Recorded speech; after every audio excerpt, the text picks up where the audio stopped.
Okay. We're in business. We're in business, gamers. Alright, that was fucked up. I didn't have any of those issues yesterday. So I launched the game and it crashed on startup. And then I launched the game and I let it just sit while it was like doing the crash, just like doing like the swirling symbol white screen for like a couple of minutes. And then the game started, but all of my system sounds went away. And I couldn't hear the game or like a YouTube video or anything. I just couldn't hear anything. So I unplugged and plugged my headset back in, and then the game crashed. And then I relaunched it, waited another couple of minutes, and this time I didn't lose my volume or anything. It must have a weird conflict with like OBS, because I launched it to test the game yesterday, as you do, and I didn't have any issues. So it must be some weird thing. That does happen on occasion. Bye.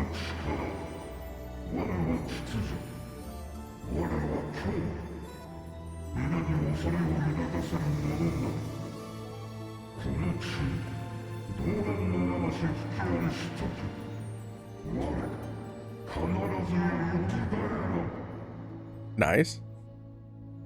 Wait, should I voice act stuff if it's already voice acted, but it's voice acted in a different language? You guys can read, right? Dorika kita. Oh, Soka. Oh, finally. It's just like my animes. My goat.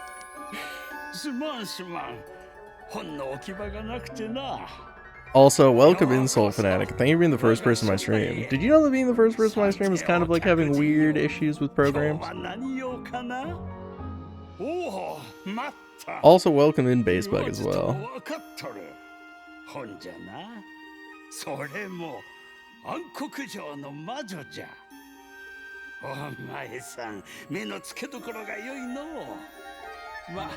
Oh, and Sunday! Thank you for the first person in my stream. You know what I mean? The first person in my stream is kind of like getting a finger waggling from Mr. Old Wizard Man. Something that everyone wants.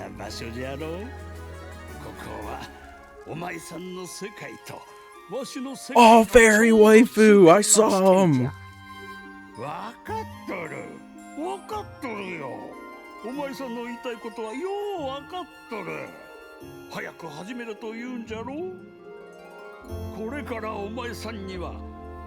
Dude, finally a game that doesn't pause when I click off screen. Let's go, dude. I love when games do that, so that I can open the programs that I forgot to open. And you guys are none the wiser, except for me moving my mouse all over the screen. I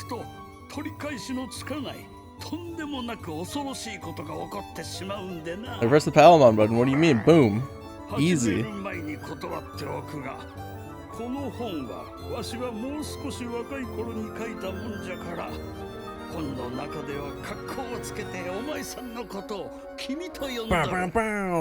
Who's that Pokemon? It's Martian! Wow, dude, one pull, one hit? Easy. Who's that Pokemon?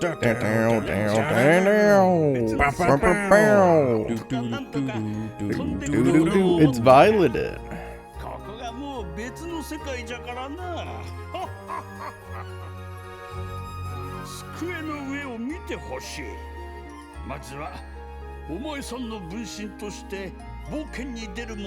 A warrior or mage? Yeah, he's actually speaking Japanese. Honestly, dude, considering how many Palamon we have, it's like essentially like a what? Like an 18 out of like 300 something chance that you hit? It's unlikely.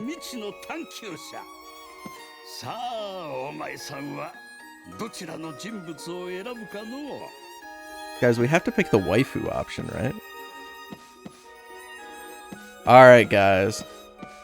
What kind of game do we think this is? That's the real question.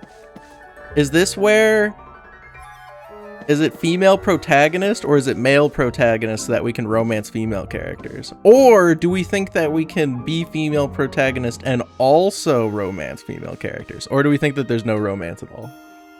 It's a JRPG roguelike. There's gotta be romance. Come on. Alright, I see one for warrior. Should I just go warrior? We go mage in the next round. The Doom Toxic Yuri. Now we picked the male. That's the real doomed Yuri. The Yuri appreciators just don't know it yet. That's the true doomed Yuri. You want to start the game with this character? Yes. Wait, I do get to pick a different character later, right? Any difficult words? Oh! Okay. So it gives me like descriptions? Yeah?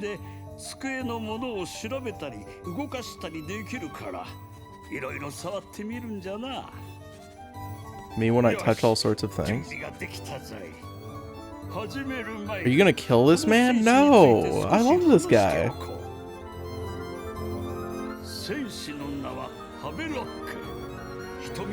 Wait, this game actually seemed really cool. Am I nuts or is this game sick?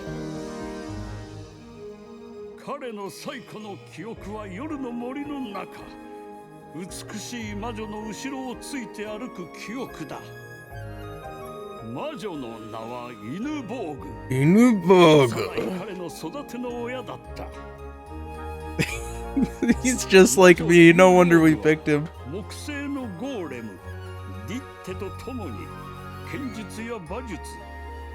Yeah, this game looks fucking sick.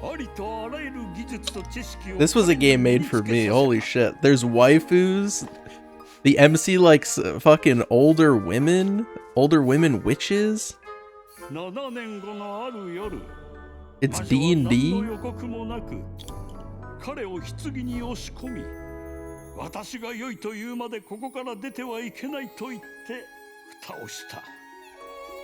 I love when my hag waifu witch puts me in the box.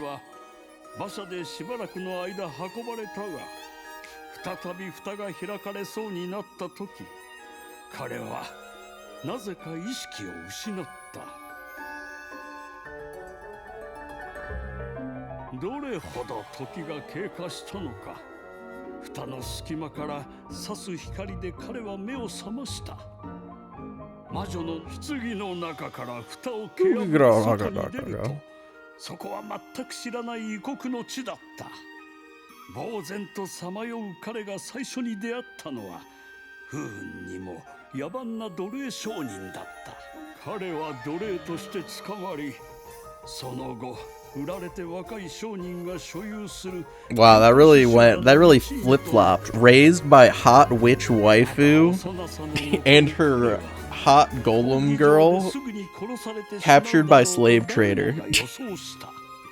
What a swap.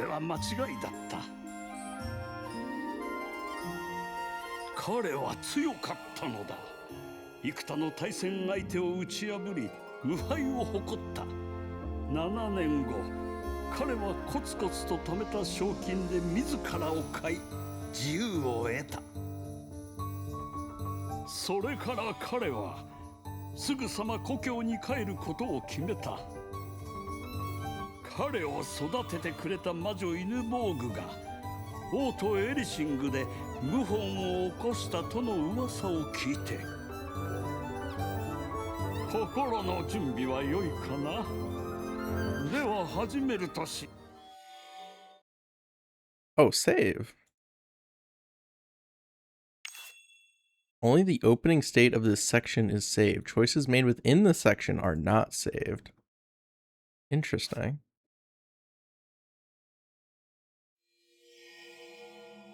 Oh, it's no longer voiced. Urin's region, Duke Teregi. Welcome to the region of Urin. Urin's region, Duke Teregi. If you hover, it says region of Urin. Huge. Brother of the late King Rolf, governing since Rolf's death. Welcome to the famed Witch of the Forest, Ingeborg. Famed Witch of the Forest. Rumors say that she led a revolt in the royal capital. As court mage and proclaimed to the other nations that Urin was a mighty realm of magic. It feels weird that there's no more music going on. I think I am gaming. Not long after, a mysterious plague spread throughout the royal capital. At the same time, reports of uncanny monsters came one after another from Rombark Castle, which stands at the heart of Erishing. The source of the calamity is the witch Ingeborg. She invited into the castle. She's plotting to overthrow the kingdom. Such rumors spread like mold among the weary people, and Urin, so recently jubilant to welcome a court mage, found dark clouds suddenly gathering overhead. And 3 months ago, the witch Ingeborg was at last imprisoned by order of Duke Teregi. You know what the first thing you want to do is? When you're, like, facing a magical calamity, blame it all on your court mage and imprison them. What a play. If the map you've obtained is accurate, then once you pass through this forest, the towering city wall of the royal capital of Erishing should spread out before you. A deer is walking out ahead of you. It's showing you its ass. But the moment it notices you, it hurries off and vanishes into the thicket, alive with robin song.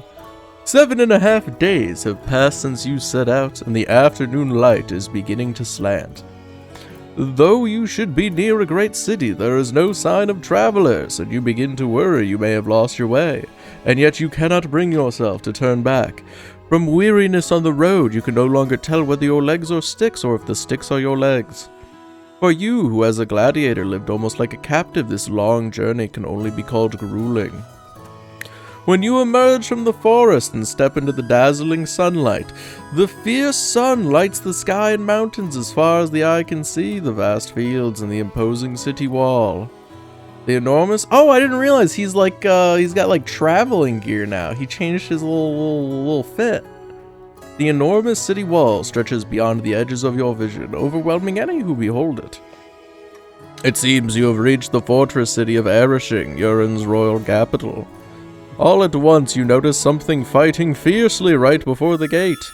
There are no other people in sight, and it does not look like a play or training. A strange tension quickens your heart. As you can no longer hold yourself back, and you forget the weariness in your legs, you break into a run. Ayo! Holy, I need to change the stream title. Whoa, whoa! Ooh, mama! Mein Gott! Oh, wait, is this the other main character? Are they joining us, or are they about to get pulped by this fucking, It should have been me, is all I'm saying. Oh my god, she's wearing a fucking Speedo thong, too. She has the... What's that swimsuit called? Oh, a sling! It's called a sling! Oh, I'm so smart. I remember things. I gotta go. Guys, I'll be right back. Guys, I'm gonna mute... I'm getting a phone call. I gotta mute stream real quick. Yeah. Hold on a second. Hold on. Guys, I'm turning off the movement capture of my VTube Studio real quick. Oh, wait, actually, my phone just powered on. Good timing.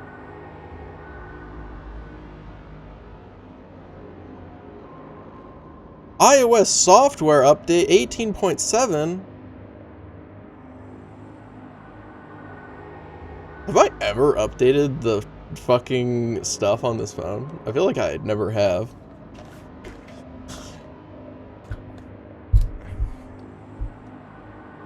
Alright, there we go. Alright, guys, I'll be right back. Let me mute real quick.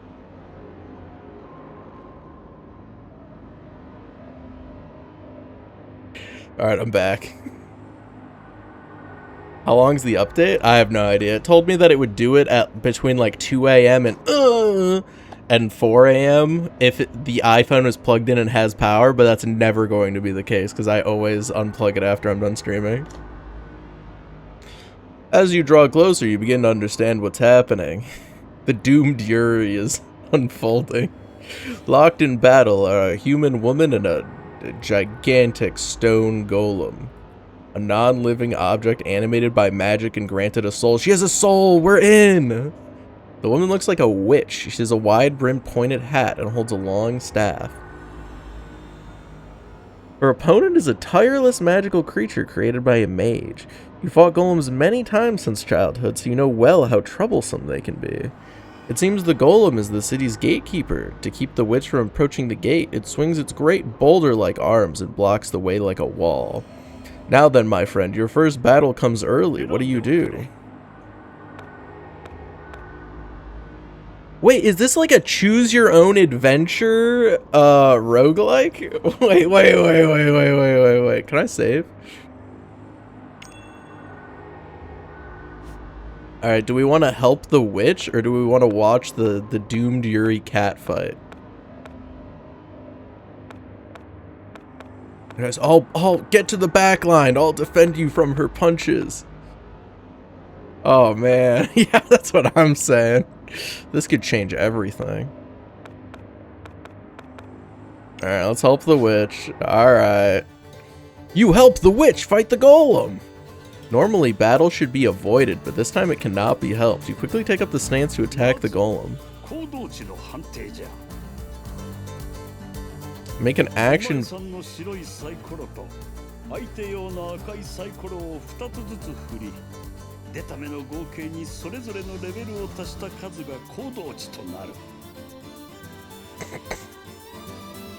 Wait, they're telling me how to do this like I have to do math and roll these dice and like enter the values. Uh-oh, I'm getting concerned.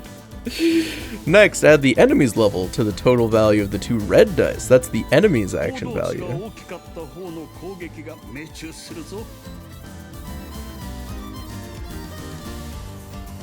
Okay.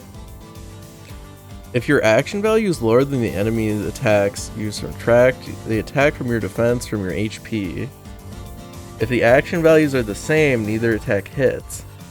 If you reduce the enemy's health points to 0, you win. If your HP falls to 0, you die. Choose an action card and the dice will be rolled automatically.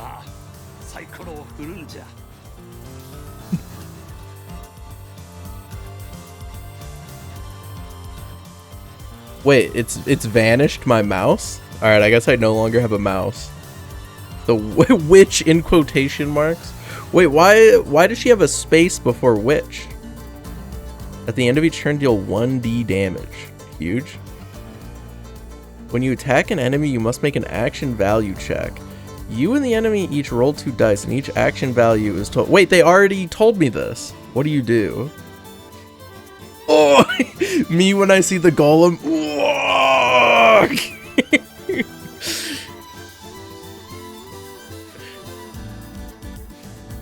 Well, I mean, that is what I would do.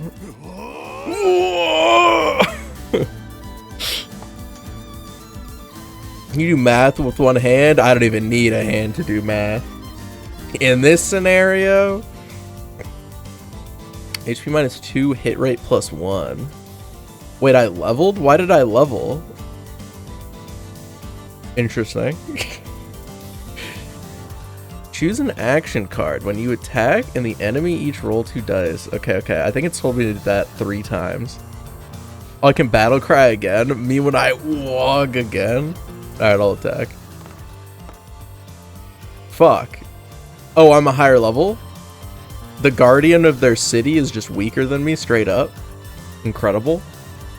Attack cuts through the air and yours catches the enemy. Man, that thing's got a lot of HP. I deal 7. Deals 1d. Oh, it's 1d6. Okay. Alright, good work, lady. Good work. It's just me when I walk. Yashiza. Attacks hit when you roll 2 dice. Wait, is this telling me the same thing again? I need to stop reading this line when it comes up, bros. What do you do? What do I do? Targeted strike skills counter. Can I use these? Uses left 1 out of 3. Uses left 8. I guess I won't do that. Should I Uwag again? I feel like Uwagging and dealing 2 damage to myself when I have half the health of this enemy feels really concerning. Oh! Oh! Oh! Wait, what the fuck? They rolled 6 and I rolled double. I rolled fucking snake eyes and they only deal 1 damage to me? Dude, this guardian of the city sucks. Oh, wait, I took 6. Alright, never mind. Alright, good work, witch lady. Yosh. Your attacks hit when you roll. You guys know that your attacks hit when you roll 2 dice higher?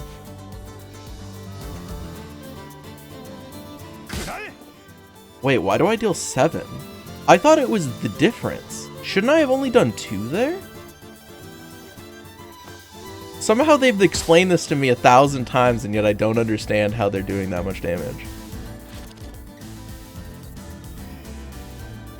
Again and again your blows find the golem, yet none are decisive. Your arms feel heavy with fatigue, your legs too are leaden. The witch at your side seems to tire, her movements slowing to a stop, but in the next instant she hurls a bottle of liquid at the golem and chants a short spell. The moment the bottle strikes the golem's knee and shatters, magic light sprays from her outstretched palm like a bundle of needle points honed razor sharp. With a sharp crack, an explosion erupts at the golem's feet. Whoa! It's too easy. Looking closer, you see one knee has been gouged out. The golem goes still and then slowly pitches forward, sinking into a crouch.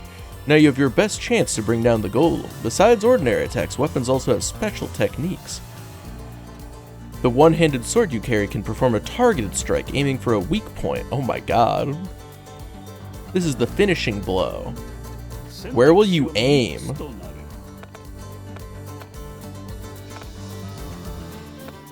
I'll aim at the forehead.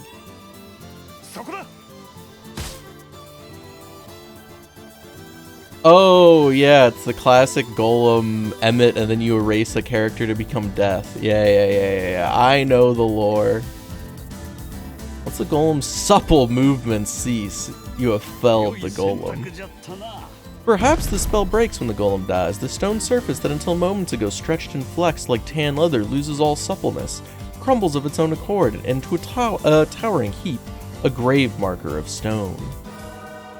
You gain 5 EXP. When your EXP reaches 100... Man, this game feels really loud. I feel like I don't have it that loud, and yet something about it makes it really loud. Let me turn it down a little bit. There we go. Arigato gozaimasu. Wait, is this the same MC? Arigato. Did you know the golem's weakness? But when you give only a vague reply, she explains that the first level, a letter vanishes from Emmet, truth, on the golem's forehead and becomes Met, dead. And that is how you defeat golems. Wog! Wait, it's not that loud? Should I turn it back up? My name's Paneri, pleased to meet you. It seems she has come from the royal capital in search of a certain nun who vanished without a trace. She says there was a golem at the nearest north gate, and another at the south gate.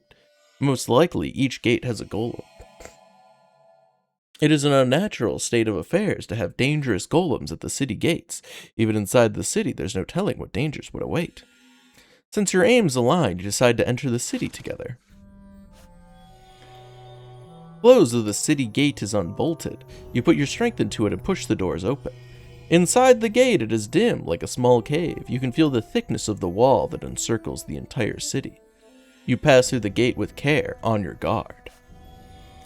Beyond the gate, you come out into a broad street. But there is not a gatekeeper, no sign of people at all. Dude, you know what this game has? This game has vibes of, fuck, what's that one really popular game where, shit. What is it called? Oh, the one with, like, the naked dudes. The naked monster guys. What is that game called? Someone knows what I'm talking about. Some roguelike with like different endings, and there's naked men in it. It's really popular, especially in Russia. Too many games with naked dudes. Dude, I swear! Someone should know the name of this game, and it should be me. The shop lined the street. Boyfriend dungeon? Yes. No, but that's also an option. Only your footsteps are swallowed up by the deserted main street. What happened to this city? Also, damn, I'm so excited for when Riz Dungeon comes out. I had that on my wish list. Dude, the day Riz Dungeon comes out, dude, it's on site. We're playing Riz Dungeon. It's in like another month, maybe 2. The Attack on Titan games? No, there's naked women in that too. Couldn't be that one. Couldn't be that one. What happened to this city? Doors left standing open, toppled barrels of fruit, clothing scattered across the The Naked Man! The Naked Man! What is that game? Dude, it's gonna drive me crazy. What is that game? It's like, there's like, it's like kind of dark. It's like dark rituals, naked men. It's a roguelike. It's like a turn-based thing. It's like really hard. You like flip coins. It's a roguelike. What is the name of this game? Now and then, you catch the smell of something rotten. There's someone over there, Benari says, pointing towards the end of the street. A lone man stands in the street's shadows. His arms hang slack at his sides as he walks towards you slowly. You're worn out from a journey you aren't used to, but the man coming towards you looks far more exhausted. You raise your hand to greet him and draw a deep breath. No! You catch it in your throat. The man's skin is ashen and drained of color. His clothes are smeared with blood and grime, making him look utterly unkempt. The foul stench from earlier must be coming from him. When you look closer, you see his eyes have been clouded over, milky and sightless, and one of his boots are missing, and you can see his toes. Worse still, his steps are speeding up little by little. Something is clearly wrong. I know, dude. I'm ready for Riz Dungeon, where you're gonna go crazy. Even when you warn him, don't come any closer, he does not stop. You know it at once. A walking corpse spoken of in legends and tales. This must be the living dead.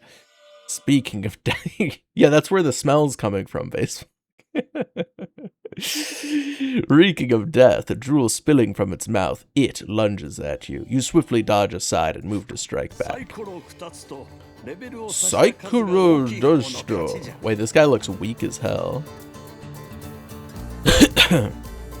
Battle starts against living dead. When you attack an enemy, you must make— Oh my god! What do you do?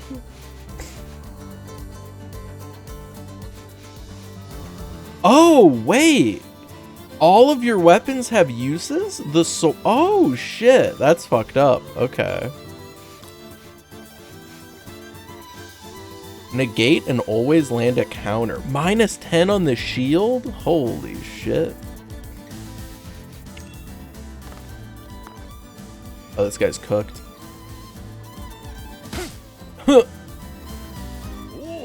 Whoa, Izuga.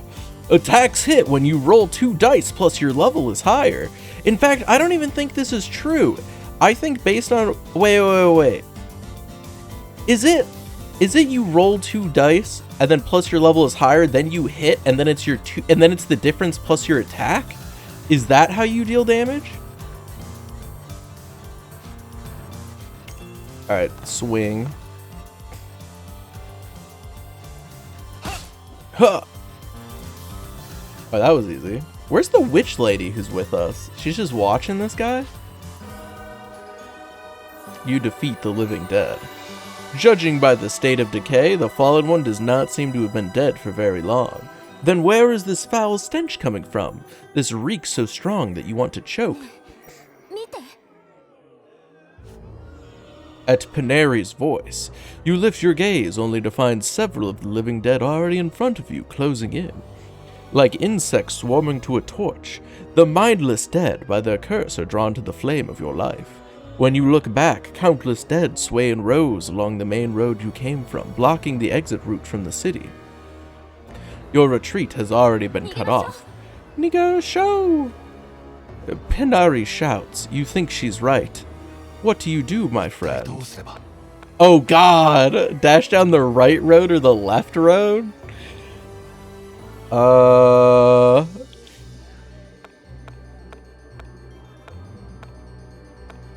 choose the left road. As you break into a run. No! No! Panera! Let's both survive and meet again!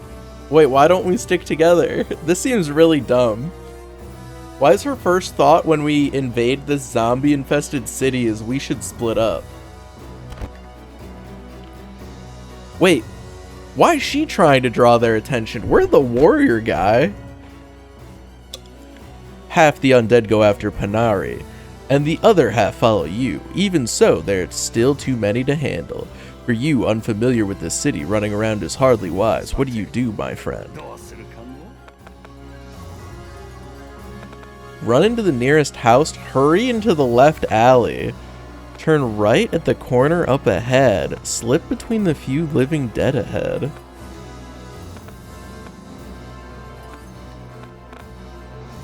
Wait, this is such an interesting game that it like goes like this.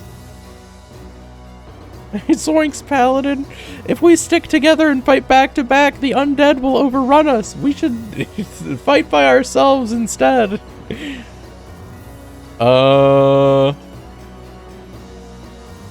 Let's turn right at the corner ahead. That doesn't seem good. The road bends there, my friend. You can't see what lies beyond. Uh-oh. Uh-oh. Even if you run straight into a huge mob of the living dead, it can't be helped. A swarm of the living dead piles onto you. You've joined... What? I'm dead? You're dead. Wow. Whoa. Like a pebble tumbling into an open grave. You're fucking dead. But you could start your adventure over if you want. Rewind time a little. Just a little bit. Just a little rewind. Alright, well, I wasn't expecting failing an event to be death. Otagai ditai! Damn, she's gonna be so disappointed.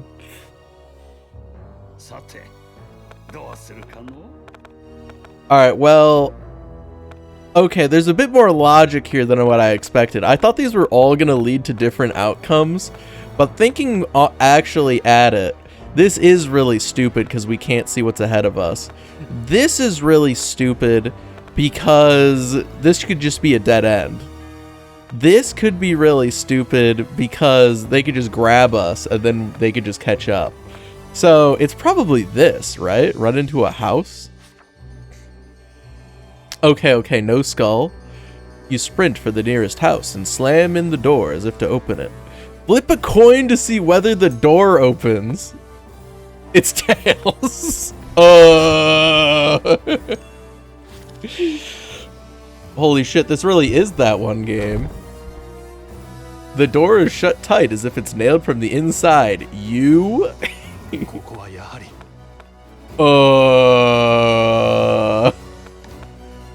Try the house next door. Run down the street at full speed.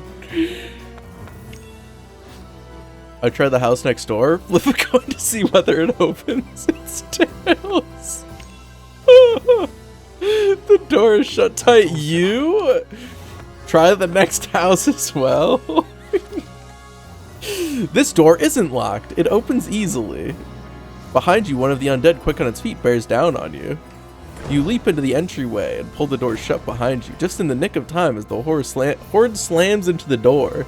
Outside, the living dead scrape and scratch at the door like cats sharpening their claws. My friend? You? Look around, reinforce the door. Probably reinforce the door, right? You drag a heavy table in front of the door and pile chairs on top of it. That should keep you safe for a while. Okay. I actually thought we were going to die on the first Tales, and then I thought we were going to die on the second Tales, and then they just give you an immediate victory. I wonder if there was other stuff in the houses. Like, I'm going to miss out on some loot or something. The undead's groans outside are growing louder. I wonder if, like, the different choices actually change the story a lot. The house is deathly silent. You sense nothing moving. You walk careful not to make a sound. At the back room, you can see a staircase leading to the second floor and an entrance to a kitchen. Yo, let's get some snacks. Along the left wall stands an old-fashioned hearth, a shelf of cooking tools, and a row of dishes. The back door straight ahead has been nailed shut with several planks. A thin layer of dust has settled on the hearth and around it. It seems a long time has passed since this place was last used. In the center of the room is a oh wait! The doors were nailed shut! Because the back door is nailed shut. Interesting. In the center of the room is a table set for 6, and besides an overturned chair lies a single citrus fruit that looks fresh. You glance towards the fallen chair and notice a plain, unassuming door beneath the stairs. Wait, is the citrus fruit not going to, like, turn us into a zombie or something? Doesn't it sound real? No, I'm gonna take the citrus. It carries a fresh scent. Okay, it just heals you for 6. You examine the other parts of the kitchen. Look outside the window. Behind the building is a wide shared garden. It might be a lovely sight in ordinary times, but you can see 6 undead out there. How's the game so far? Pretty interesting. Very interesting, in fact. Dude, this reminds me of the module from that one tabletop that Sunday sent me. Except it, like, plays itself, which is kind of nice. I spent a lot of the time trying to figure out what the rules were when I was playing that.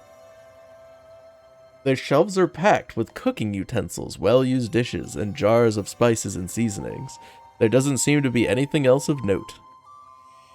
You examine other parts of the kitchen. Alright, we're going down the doors. You put your hand on the door beneath the stairs. It's locked from the inside. Knock? When you knock, you hear a distinct sound from below. God, is anyone there? After a moment, a man's voice answers from below. Are you one of the living?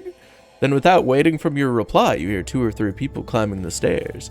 You hear the lock being undone and the door opens. From the gloom emerges an old man, a little girl, and a woman who seems to be her mother. The old man squints. Yeah, bro didn't even... Well, I guess the undead wouldn't have, like, said in the first place that. But it's weird that he asked and then opened the door before we answered. Maybe he realized the question was dumb. Seems they've been hiding in the basement for the last 3 days. If only we brought down that orange. We're starving. It seems the child vomited earlier, and the girl's mother has a high fever as well. These 3 are nearing their limits in strength and spirit. You tell them we can't stay here, and you promise to protect everyone. The old man replies simply, I'll follow you. You?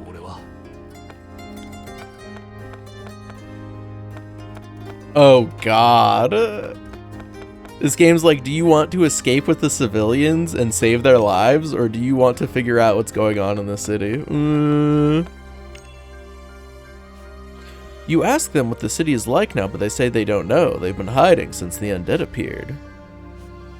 In the heavy silence, you wonder what to do next. And then there's furious pounds on the door. Bang, bang, bang, bang. Someone's pounding on the door. Open up! A man calls. It's coming from the house's front door. Go to the front door.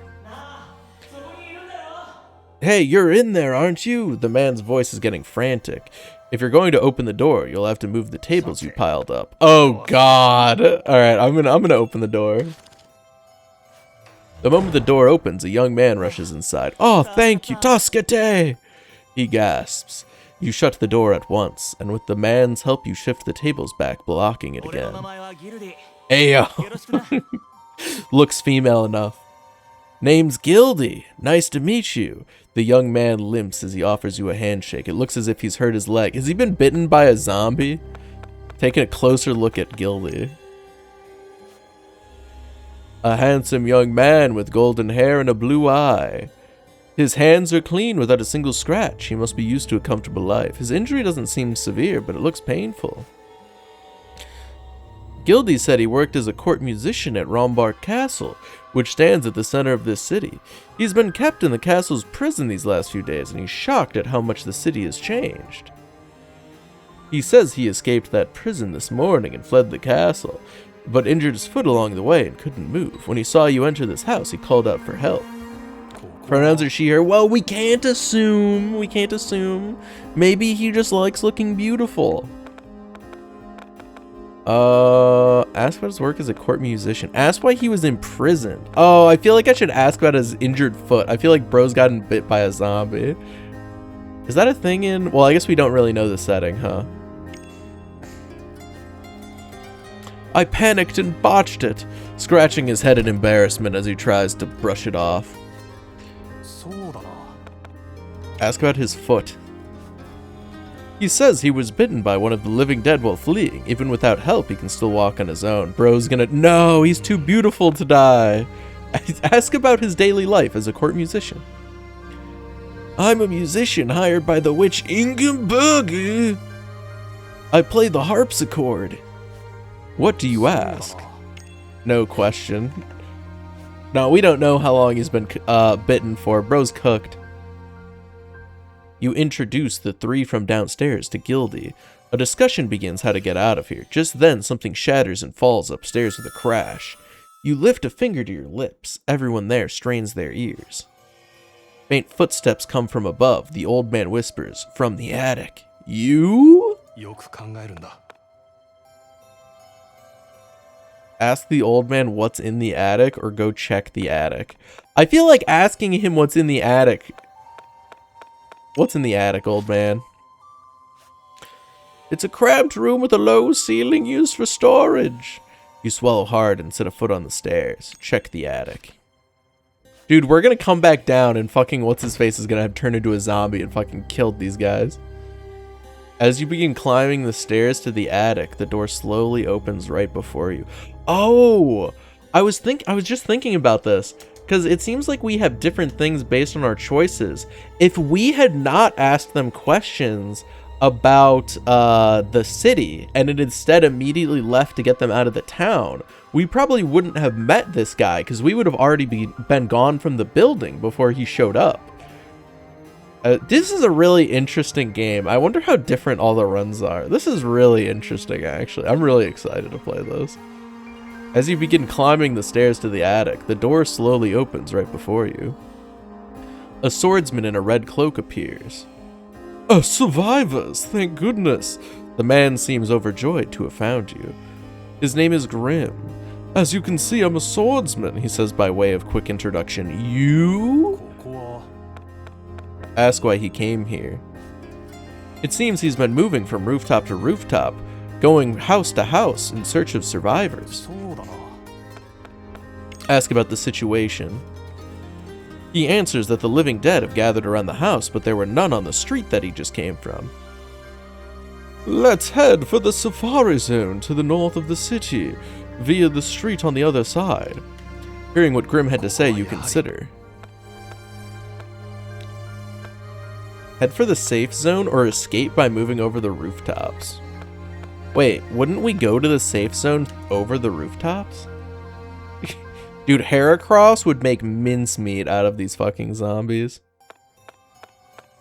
I mean, I guess he probably knows better than me. I just got here, right? That sounds right. Decide it makes sense to take the route to the safe zone that Grim described.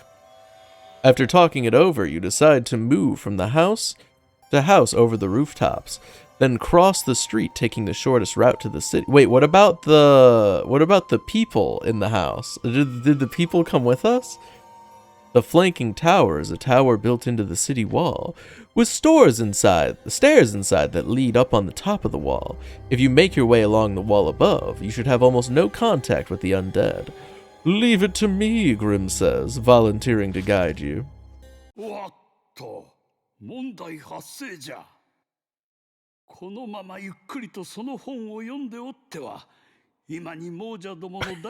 What? Wait, are they going to impose a time limit? それまでにこの家を抜け出し、ある場所にたどり着いてもらわんといかん。Wait. What? Wait, have the book's contents changed since last time? Alright. Wait. その通りじゃ。まあ、ぐずぐずしているようには思えんかったが、こうなっては仕方あるまい。ここと本の中の世界は微妙につながっとる。したがって、本の中で急がんといかん場合は、この世界でも急がんといかん。Interesting. みんなを救うには、What? 今から3分以内にことを終わらせることじゃ。よいかな。では始めるぞ。You have 3 minutes to read this book. 3分測るのが面倒じゃと。That seems really short. これは3分間だけを測れる。その名も3分時計じゃ。3分しか測れんのじゃが、オーガが踏んでも壊れんかったし。Okay. I'm concerned. Is this gonna be like a skill challenge? I'm assuming we don't have combat in 3 minutes, right? Especially because they're covering the combat items. You and the others climb onto the roof through the attic window and decide to move to the next house by crossing the rooftops. There's a small gap to the next roof. An adult could jump it, but it looks hard for a child or anyone with limited mobility. Looking around, you spot a board nailed over a dormer window on the next roof. Right size, you can pry it off and use it as a bridge. First, you must leap to the next roof. Use the die to test your luck and see if you make it. Just fall to our death? It's a 2. Oh, okay, so I probably die on a 1. Crash! You leap to the next roof with ease. You quickly pry the large board off the dormer window. Bridges to the roof you came from and test it. It wobbles a little, but it should hold. Using the board, you cross several rooftops on quick succession and reach a house on the opposite street. What will you do next? Check for living dead. Fortunately, there's no sign of the dead. Break the dormer window and enter the house. You smash the window and climb inside. The silence speaks volumes. No one is here. You hurry down to the first floor. It must have belonged to someone who kept a very tidy home. Everything is neatly arranged, almost spotless. All at once, you notice a gaudily bound book and a letter on the table by the front door. Skim the book. Short story collection, The Painter. The man was a poor, lonely painter. Every landscape he painted was beautiful, yet none of them sold. For days he hadn't eaten a single meal. At this rate, he would soon die. An atheist said he prayed to God for the first time. My life has been nothing but misery, and now you would even take my life? Grant me happiness. Just then, something fell from the sky and struck his head. Thunk, an apple. He scanned the sky, but there was nothing. Was this happiness? Biting into the apple, the man thought. One apple could never fill his stomach. If he was going to wish for something, he wanted a whole basket full of apples. He usually only painted landscapes, but his hunger was so fierce that his brush moved at the command of desire. He painted a picture of many apples. As always, he set the apple painting besides the landscapes on the busy side of the city. Before long, the apple seller pointed the handcart at the well, now look at the delicious-looking apples. We trade the picture for this basket. The seller showed him the basket brimming with apples. The starving man traded his apple painting for apples.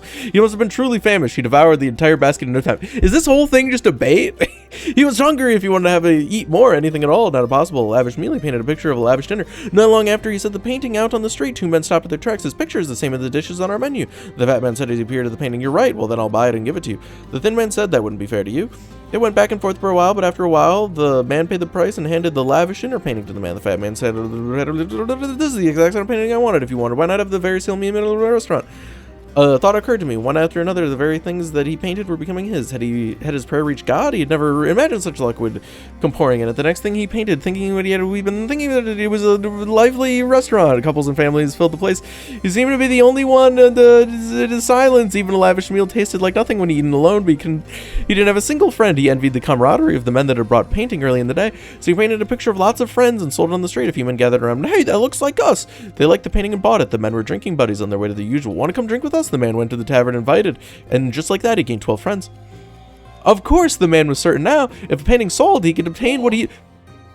I didn't even finish the book!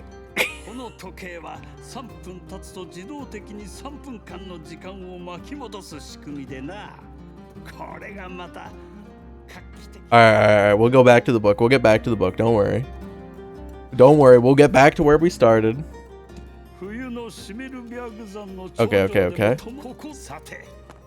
2, it's a 2! It's a 2! I wonder what happens if I don't check for the dead. Do I break in and there's gonna be a fucking zombie? Okay, there's not. Alright, skim the book. An apple. Starving for love, the man said. A beautiful woman. When he finished, greed overtook him. He added jewels, money, and even a castle behind her. He painted as though nothing more could possibly be added. The man went outside again to sell his painting on the street, but it would not sell. The sun began to sink, and the passers-by grew sparse. This one did not seem likely to sell. Perhaps his greed had gone too far. Just as he was about to pack up, a woman spoke to him. She was breathtakingly beautiful. Would you sell me that painting? The woman took the painting in her hands and said, It's just like me, for real, for real. Surrounded by riches, yet not happy at all. At her words, the man took out her brush and changed the painted woman's expression into a smile. At once, the woman's face brightened and even the mood around her changed completely. Thank you. And what might your name be? She was clearly taken from him. He had wanted that, yet when the moment came, he shrank back. His clothes were shabby and grimy. Besides the woman with the beautiful dress, he was ill-matched. He promised to meet her again at this hour tomorrow, and parted from her and shut himself in his room and took up his brush. To refine himself, he painted an ideal version of himself. Confident in his face, he left it untouched, but gave the figure a powerful body and fine clothes. He immediately sold the self-portrait in the city by early afternoon. He found a buyer that had enough money to buy fine clothes. Surely the day would come when he could train himself into one. Just as promised, the beautiful woman from yesterday appeared, and the two enjoyed a meal. Her parents had already passed, and she had no other family. She lived alone in a grand mansion. On the last day of the wedding, the man was thrilled at last. Before the beautiful woman and the immense fortune he was about to gain, now he would finally grasp happiness and bid farewell to the harsh, miserable life of poverty. But it wasn't all right for things to go this well. After their vows were finished in a solemn, time-honored church, the man and his beautiful woman became husband and wife at last. Outside the church, many friends had gathered to bless them. And he looked utterly satisfied. Ring, ring, the bells, churches, things. Ding, ding, clang, a scream rang out. By the time he realized, the church bell had fallen onto the man's wife. Thankfully, her life was not in danger, but her legs were crushed, leaving her unable to walk again. Thus, when the man understood that painting of the beautiful woman had only been drawn waist down, and so had his self-portrait, and when in time caring for his wife trained him and he gained the powerful body, his own legs too. Read the letter. The letter reads as follows. To Father, I'm sending you the book I wrote. Prince Kurt seems to be an imposter. At the recent audience at the castle, his blonde wig slipped and black. Wait, the pretty boy? And 5 gold coins were in the letter. Hurry. Yeah, me, real. Slip across the street, beckon for everyone to follow. As you move across the street. Fuck!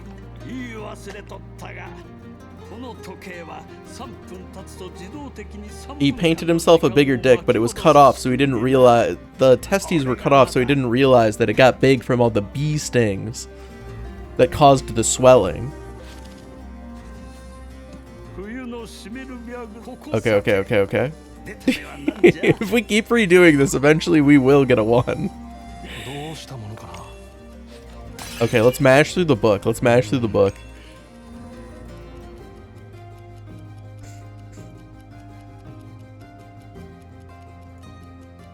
Wow, this shit is fucking long. Holy moly. Hurry. You got real. You slip across the street. There's no danger. Move along the street. There's the flanking tower. It's only 1. Head for the flanking tower. Looks like you misjudged. There's more than 1. There are at least 5. Detour. It looks like you safely reached the entrance to the flanking tower. Okay, we did it. He just really likes bees. He wanted honey.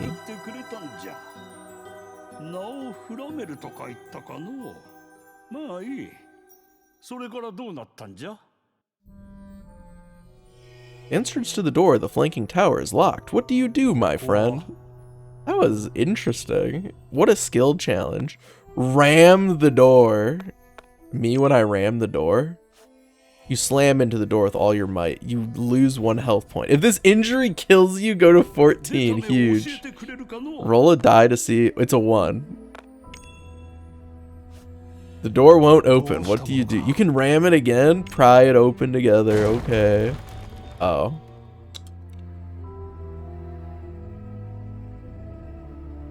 Did we get bamboozled? A nausea-inducing stench of rot hits you and big men in armor bust out. They're living dead soldiers in iron armor. You've got an old man, a child, and an injured companion, and there's 3 of them. What do you do? Fight or run? Well, clearly we're not fighting these guys. Let's run for our goddamn lives. If you break through the ones ahead, the undead will keep crawling out of the tower one after another. There must be 20 or more. When you look back, my friend, you've spotted undead behind you. You're surrounded. Don't give up. Think. As you refuse to give up, thinking there must be another way. Countless arrows skewered the undead behind you. At the same time, you hear a voice barking orders. It seems reinforcements have arrived from somewhere. A powerful man's voice rings out. Soldiers bearing great shields line up to form a flawless defensive wall, thrusting long spears between the shields to pick off the remaining undead. Behind them, more soldiers of the same kind march in layered ranks. A mounted man who seems to be their commander signals you to fall back. You fall back as soldiers surge forward, moving away from the flanking tower. A phalanx, though well-trained, Grim murmurs, impressed. The undead are cut down one after another, and the area is secured. For the moment, the danger is past. Korewa, korewa. The man commanding the soldiers approaches Grim with respect. Grim looks embarrassed. Don't do that, he says. I'm just a commoner now.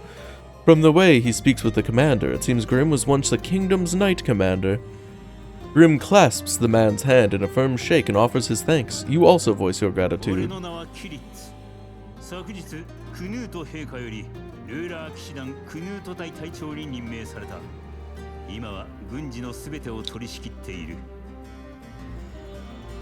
A mage named Panera asked my knights to aid you. Oh, based?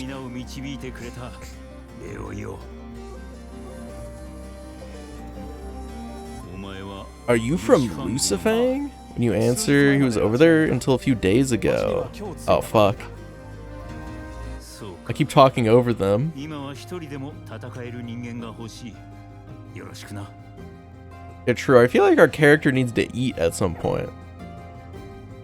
At Curtis's command, the knights fall into formation and escort you to the city's safe zone. Based on your actions and choices, you get 105 HP! Oh, we don't heal at all when we level. We just gain HP. Interesting. You like to save? Sure.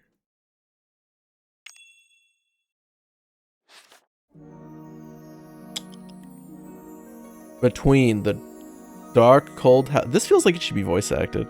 Just then, Curtis rides up on horseback and speaks to you.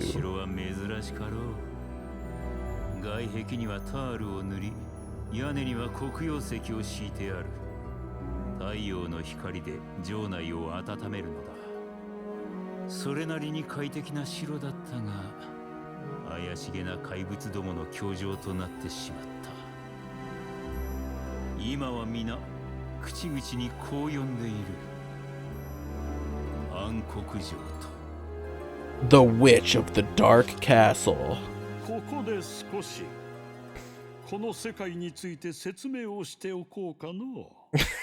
I love that guy. This is such an interesting game.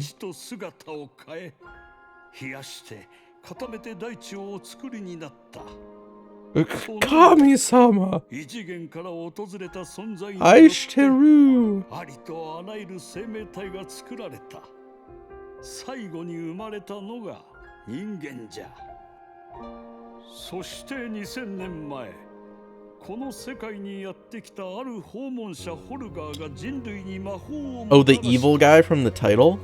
ホルガーの振るうその強大な魔法は世界を豊かにした。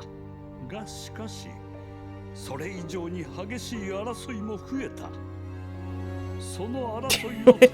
I like how he gives swords to one guy and food to everyone else, but then all of the 5 guys have swords. That one guy got scammed.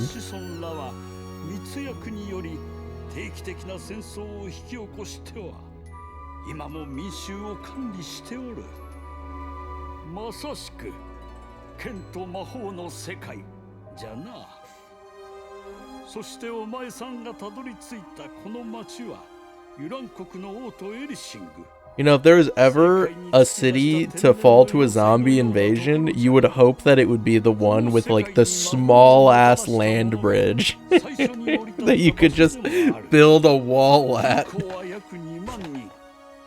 お前さんの住む世界と比べれば少なく感じるかもしれんが、この世界では大都市じゃな。では本に戻るとしよう。お前さんたちは騎士隊の隊長キリッツに率いられ、オートエリシングの中で最も安全な区画にたどり着いた。As you pass through the heavily guarded gate, Panera comes rushing up. She is glad that you're safe. You thank her for calling the knights. 安心して、ここは安全なところよ。Panera says, and leads Grim Gildy, the old man, and her family deeper into the city. Chris calls out and stops you. It seems Chris, impressed by Havelock's skill, wants him to join a certain operation. お前たちはたった2人で石の巨人を倒したそうじゃないか。我が隊も昨日石の巨人と一戦交えたが、負傷者が増えるばかりでな。その若さで大したものだ。You? Be modest or boast? You're very mature from your age. You're right. I am him. I am mature for my age. I'm gonna boast. I'm goated. Back in Lucifang, I never lost. Curtis grins.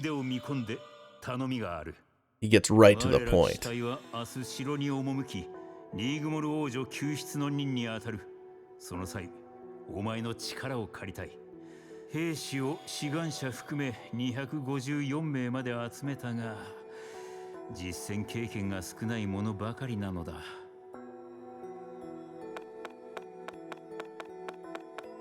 Is rescuing the princess really what we should be doing right now? It's a zombie invasion and you just want to go straight to the castle and rescue the princess? Are you guys insane? I mean, I guess. You can think it over, you know. Any questions? No questions.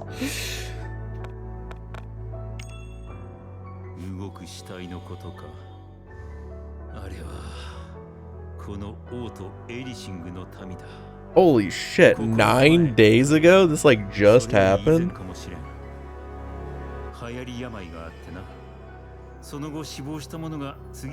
Okay, so it's not from zombies, it's an epidemic. Dude, that makes me really questionable about eating this random fruit that we have. 今では城内に詰めていた騎士団本部とも連絡が取れず、すでにこの町は無秩序な状態だ。おそらくこの区画より外には誰も生き残っておるまい。我々は現在クヌート王子の指揮の下で動いている。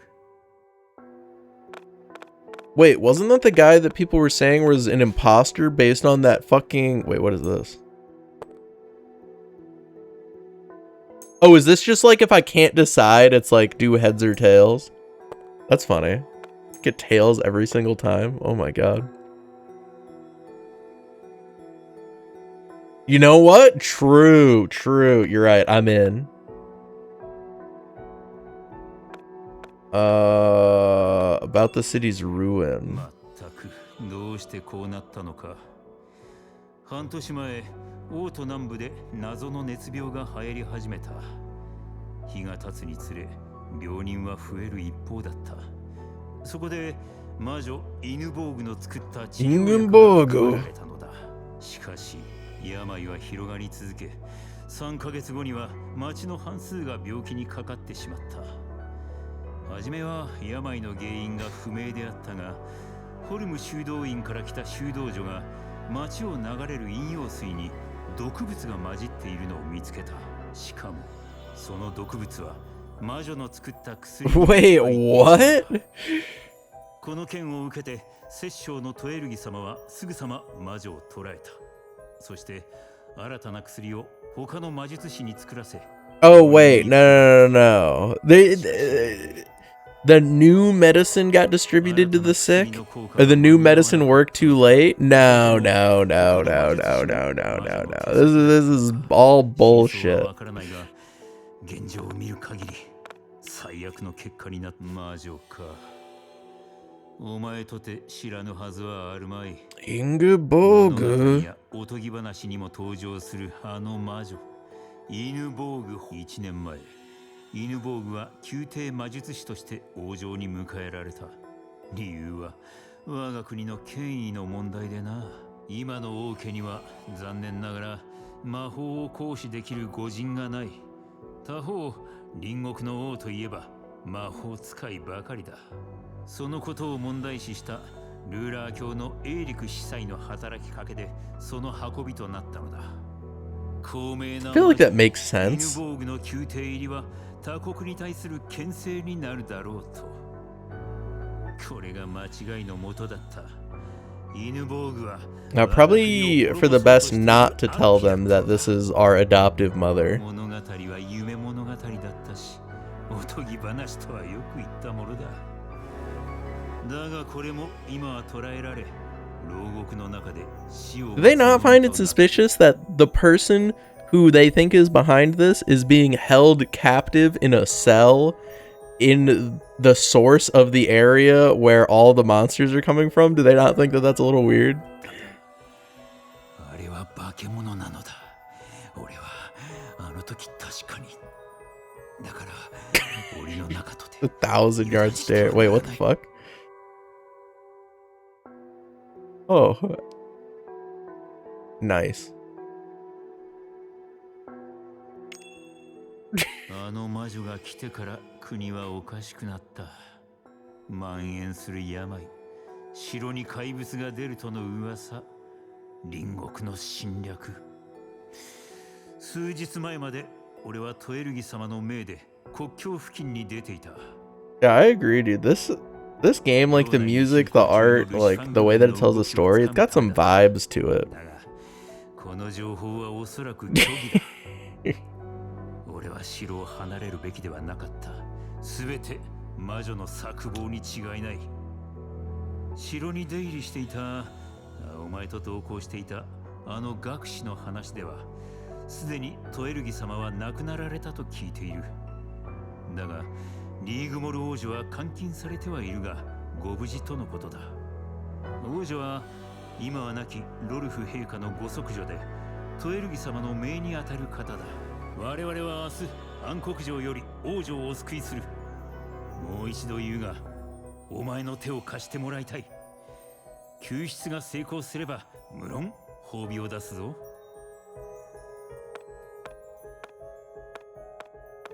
Feel you owe Chris for helping you in the city, or go with the knights to meet Ingeborgu. Don't both of these things lead to the same outcome?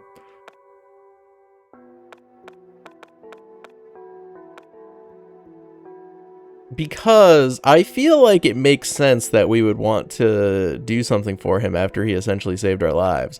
But at the same time, don't we want to go with the knights to meet our witch waifu mommy? Real?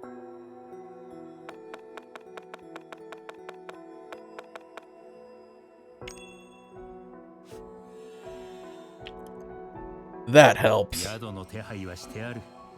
詳しい話は騎士隊本部でさせてくれ。そこにクヌート陛下もおられるのでな。We're not gonna show him that letter that says like the prince has been replaced by an imposter. We're just gonna avoid that. Oh wait, what the fuck?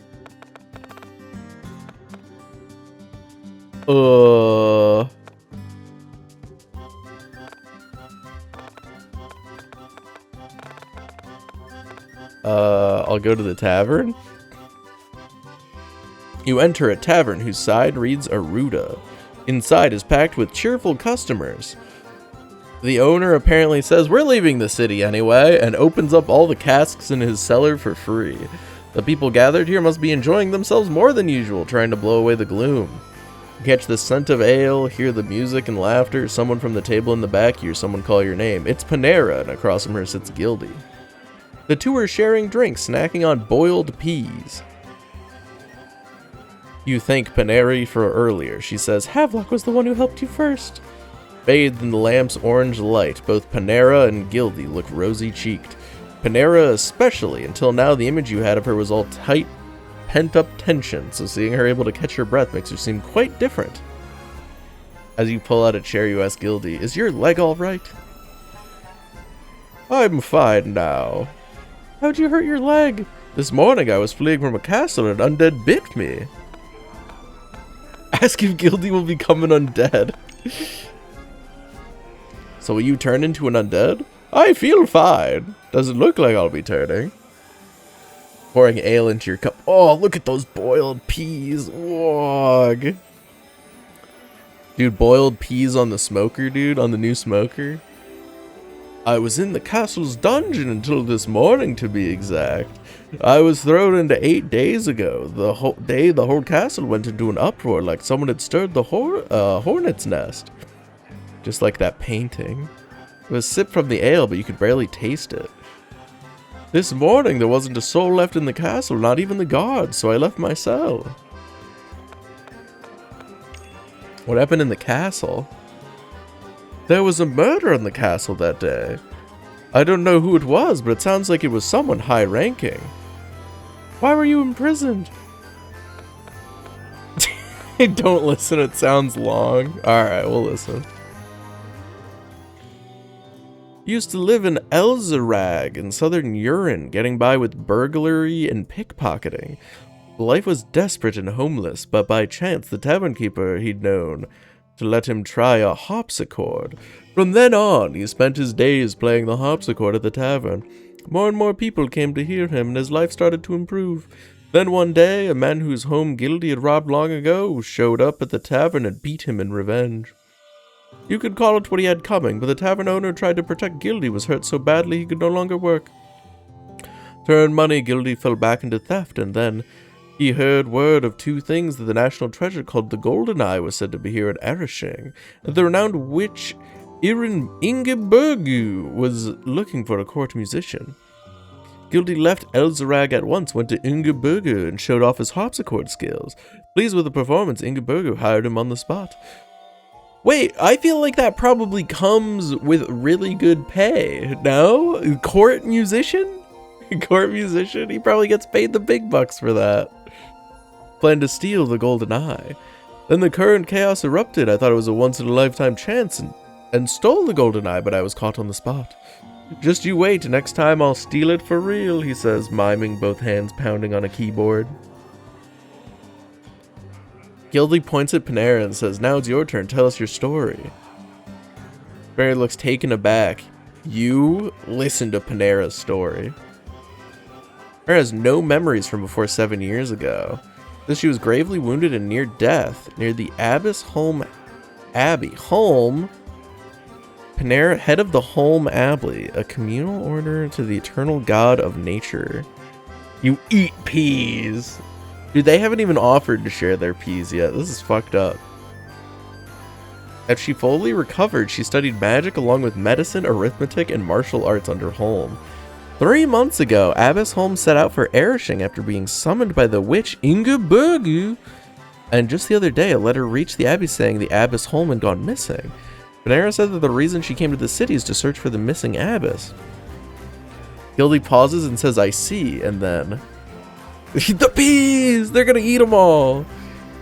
Why did you come to the city? You briefly explain your background and what brought you here. I can't swear that Ingeborgu, who raised you as his country's Ingeborgu, but at the very least, the Ingeborgu who hired me as a court musician was stunningly beautiful. All of a sudden, Gildy stares intently at your hand. He points at the gold ring you're wearing. You take off the ring and show it. Bro's gonna steal it! I show it to him.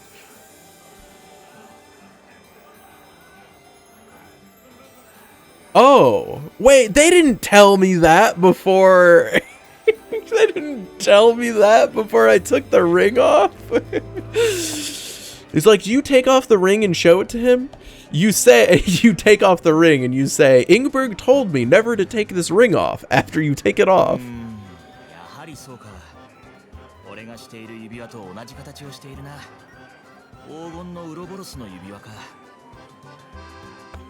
I've worn it since childhood? Why would we take the ring off?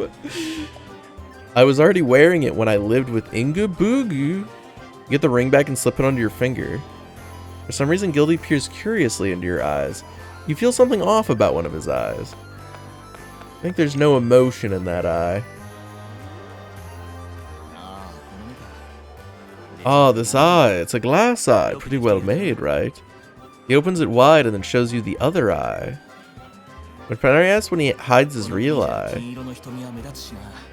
In this country, a golden eye stands out, and besides, this eye sees all too well. Just then you feel the ground trembling. We shouldn't have taken that ring off. This is bullshit. Is it an earthquake? The shaking stops at once. The tavern goes silent. That's it, Panari. I have a favor to ask.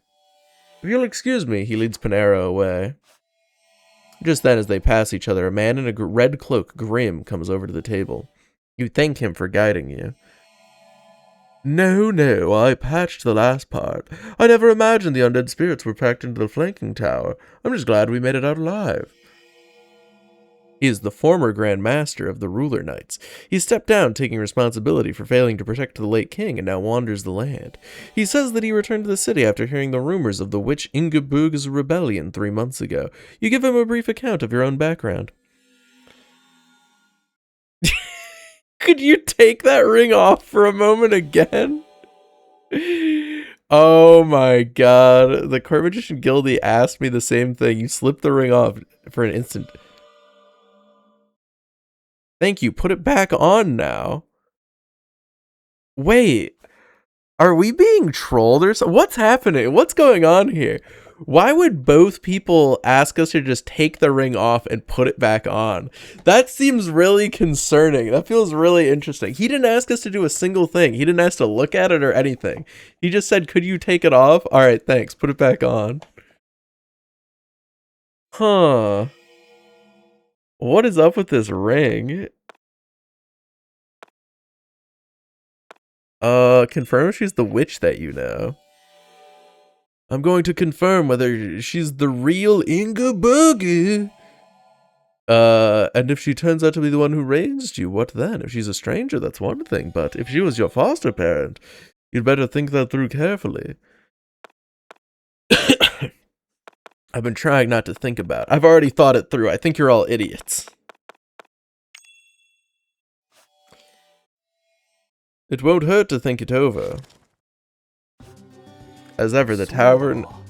Drink ale, talk to the tavern, keep Jesus.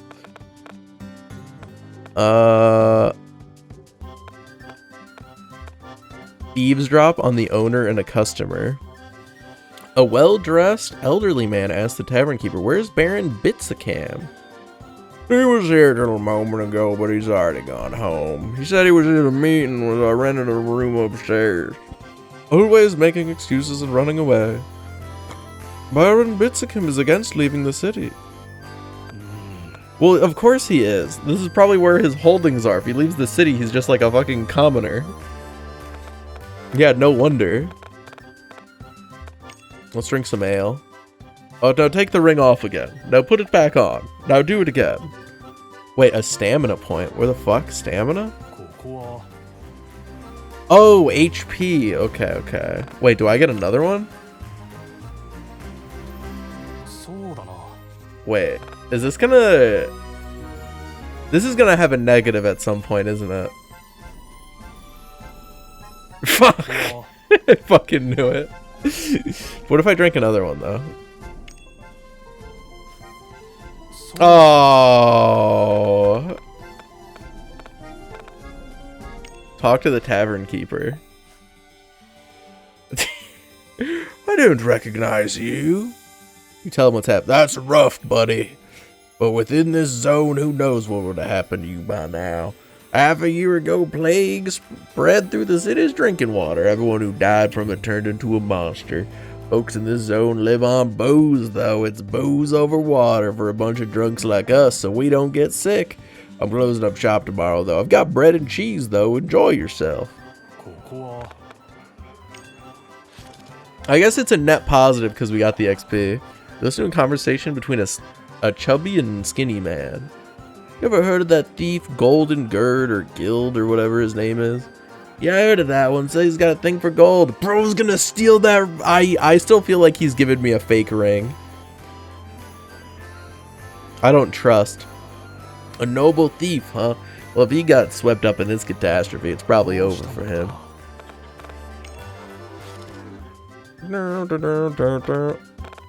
Shit, the inn or the night HQ? I guess I'll go to the inn. You were led by Chris to an inn. You walk into an inn and this man greets you. What do you do?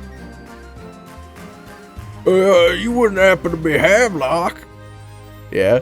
Are you gonna rescue the princess tomorrow? That's the plan.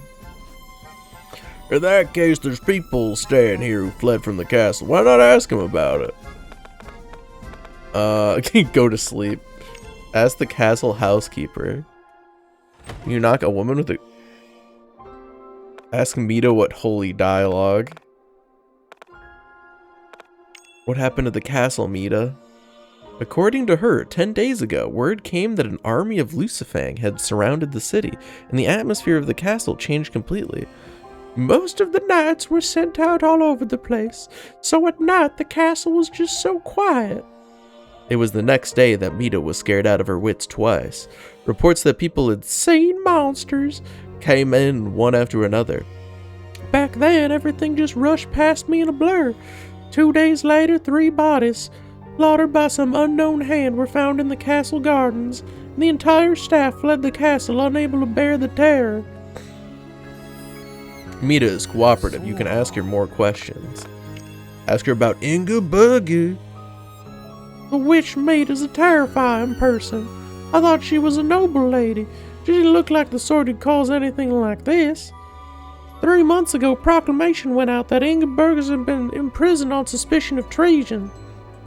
But following her confinement in the dungeon lasted only a few days. Afterwards, she was kept under house arrest in her own room. There's something I haven't told anyone. I saw that witch talking to a severed head. I saw her drawing the soul out of someone. Ask if there's anything else. I'd rather not talk about it. Pay 1 gold coin and ask? I can't accept it. Pay 10 gold coins and ask. Actually, I did see it. Those 3 bodies I mentioned earlier, they're the ones were slaughtered by some unknown hand. They were Baron Bitsicum's family who governed this zone. It was so shocking that she hadn't been able to tell Baron Bitsicum himself. Oh, fuck. Duke Taragi, he's been acting different since last year. When we fled the castle looking for Duke Taragi, he wasn't anywhere. Ask a waterworks engineer. A young woman peeks out. Wait, this is the engineer? She's dressed like a fucking princess. Are we sure this isn't the princess? You're not with the knights? Can you explain the situation, she says. My friend does. Unfortunately, he's out right now. A few days ago, her friend went to his home saying he was going to get food and valuables. He hasn't returned. There's a shop called Marius's Construction. I asked the knights to help search, but no one, Oh, okay. Ask what he looks like. Wearing a red vest and a red hat. I'll go look for your friend. Alright, go elsewhere in the city. Can I find this Betsicum guy? As you enter, I'm glad you came. Wait, what if I just went to bed instead? This is Prince Nut? Me when I'm Prince Nut? Ugh.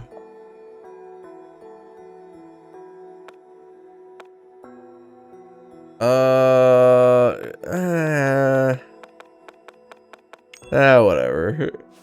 Step forward with impeccable manners and offer deep words of gratitude for being granted an audience. Once the greetings are done, Chris again asks to confirm your participation in the rescue operation. Of course I wish to take part. The very fact that I presented myself at the Knight's headquarters should serve as proof of my resolve. Chris reads aloud your mercenary contract. Formally informs your participation is approved. We have a contract? You receive 10 gold coins as advanced pay along with bread, a knife, a cloak, and the mercenary contract.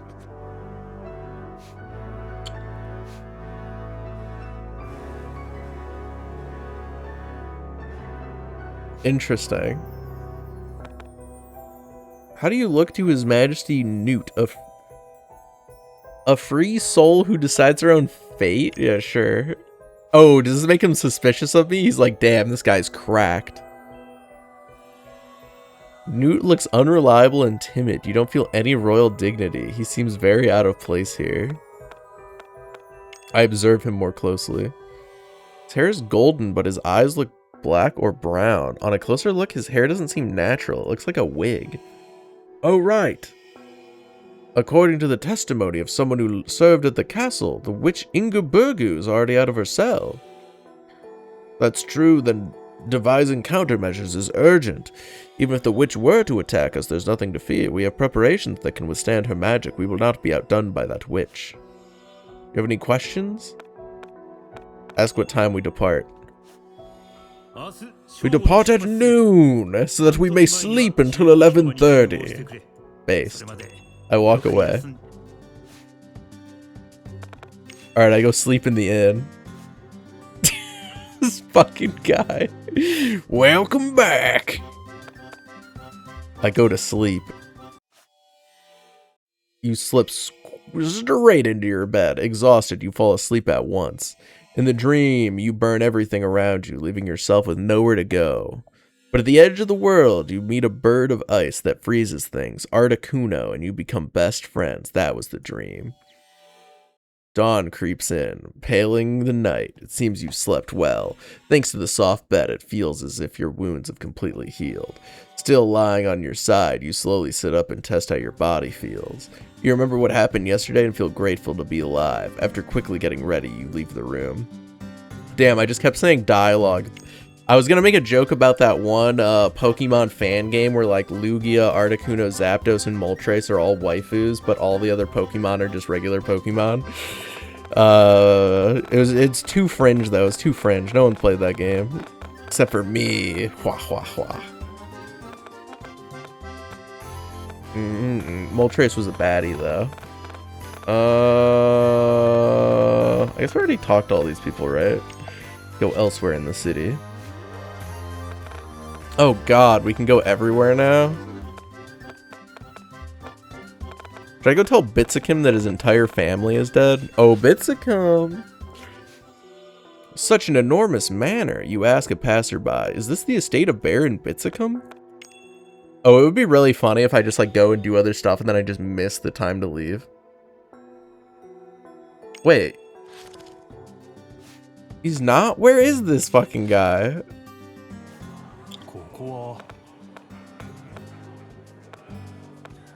Talk to the tavern keeper? Do you know where Baron Bitsakum is? You take the one down at the north gate too? Alright. Thank you, my son's stationed over there. Hate to ask, but can you check on my son as well? Alright. Okay, shit, so you can get other quests from talking to people too? Dude, there's so much stuff to do in this game. Oh, I can drink more alcohol! Alright, so I just need to stop at 2. But to go see the witch in the dungeon. Oh, fuck.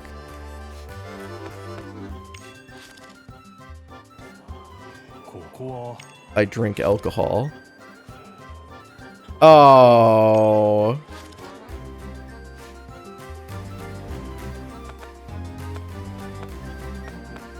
What about the magic shop? Can I get anything here I can actually use? You open the door and call back. A gentlewoman's voice answers from the back. Welcome, come in. Oh, ooh la la. So you're that warrior everyone's been talking about. I'm sure I have something that'll be of use to you. I'd like to know more about you and your shop and your whether you're single. Back in her great-grandfather's day, the shop was set up in a stone tower in the dark forest. But as time passed, fewer and fewer people came by, so they moved to Erishing. What is this? Oh shit, how much money do I have? 25? Magic item. By focusing your mind, you can see things you should not know. An unlocking spell. You could an unlock. Okay, wait. Oh, Digiton. Permanently boosts attack. Permanently increases HP. All right, I feel like I have to buy the unlocking spell, right? Am I crazy? I'm gonna buy the unlocking spell and the crystal ball. Wait, I can buy more than one? Should I buy more unlocking spells?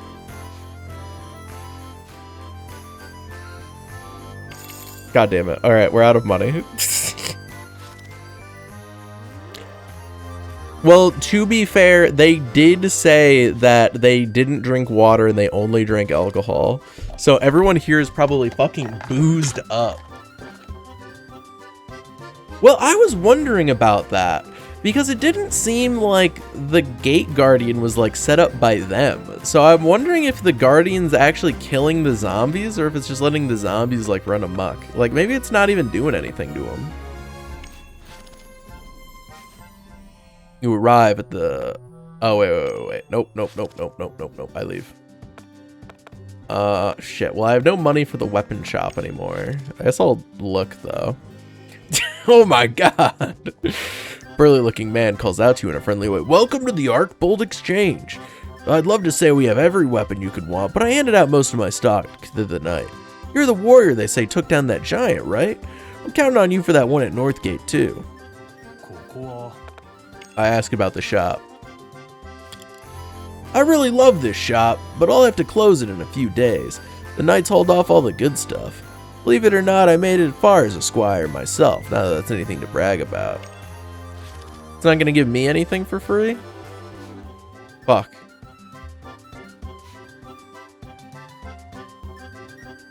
Am I gonna be fine with not having a spare weapon? Oh god, I feel like I've made a horrible mistake. I should have saved a little bit of gold so that I could bought like one of these hand axes. Oh well. Oh well.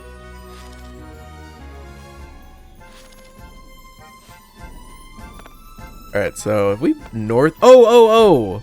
Wait, can I go and do the north gate right now before I go to the... Will I like run out of time? Back alley, the Hend gate. Alright, show me the back alley. You step into the dim back alley. The main road is a frenzy of knights rushing around to prepare for the sortie, but this place is opposite. You can hear voices talk. Listen in. Here's someone threatening someone else. Hand over your money. I sneak closer. Keep out of sight and peek around the corner. Two hooded figures press a knife to a balding man.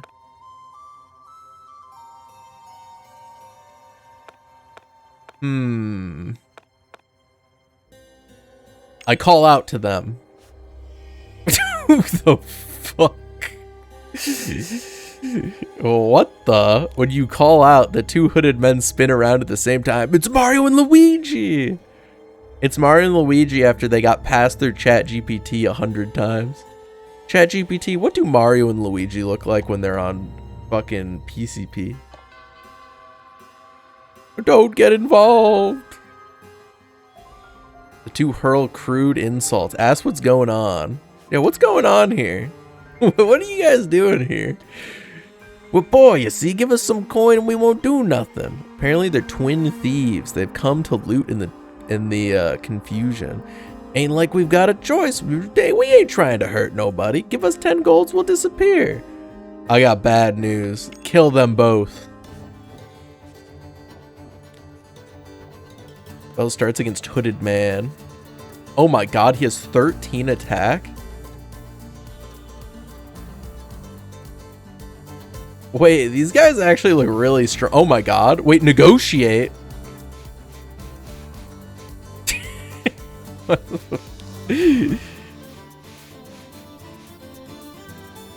Well, I'm not gonna oog in front of these guys. That would be fucked up. What does this do? Low power but can be thrown quickly to deny counter attacks.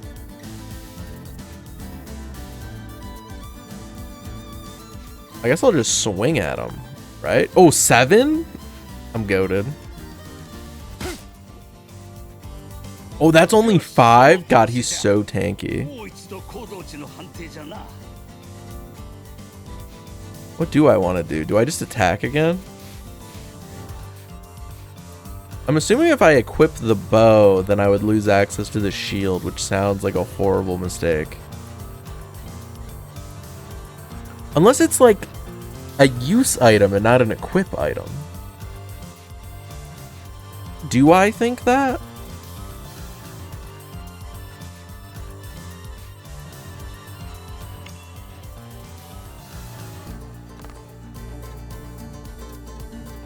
Oh, I just do it raw. Okay, okay. So it is just automatic damage. Oh, it doesn't even take my turn. Oh, shit. That's kind of cracked out. 5. Ooh. Oh, gods.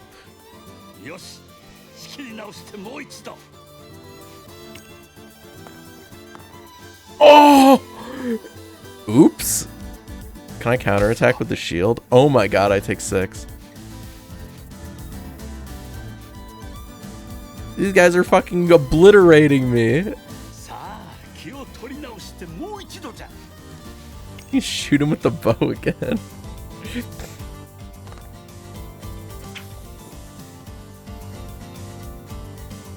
I wonder how I heal. I wonder if I only heal from resting in the inn. Come on, let us go. We ain't young like you. The man with the brown hood pleads. We're old men. I keep fighting. Battle starts again. No more room for negotiation now, huh? Oh, fuck. Okay, I win. Thank God.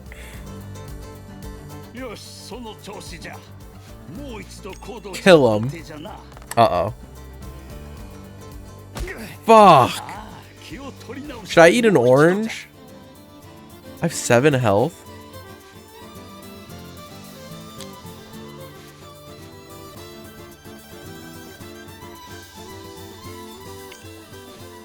Okay, I ate an orange.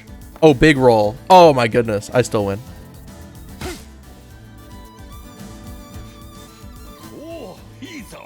Oh, easy. 7. We tie. Okay. 5. Okay, 3. All right, easy.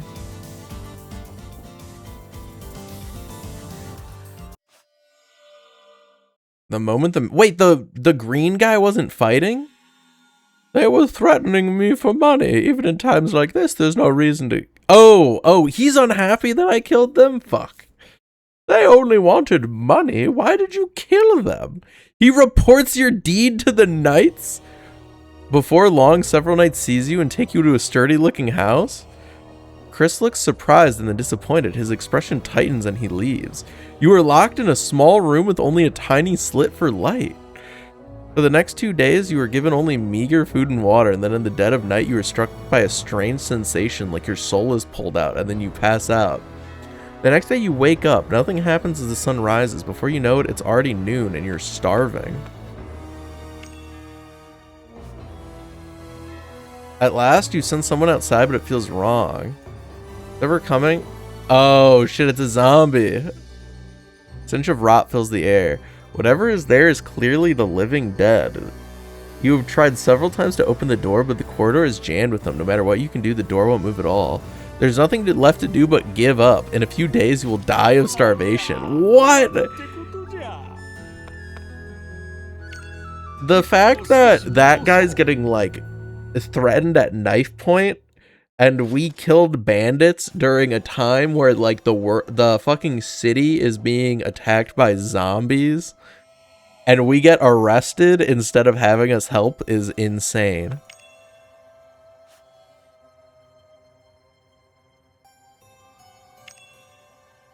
Alright, I guess we need to let them go once they're halfway through. They just wanted money. You didn't need to kill doped up Mario and Luigi. Yeah, these guys literally came into the city to, like, attack and loot people in the confusion of a horde of zombies attacking. That is insane that we get arrested for that. Now, my assumption is that this is the Breckham person who we need to tell that his entire family is dead.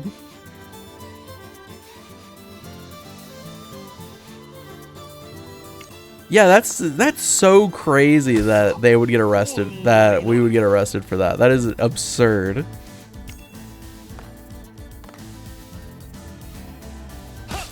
Yo, fucking beat their ass. What do? I shoot them with my bow. That's what I do.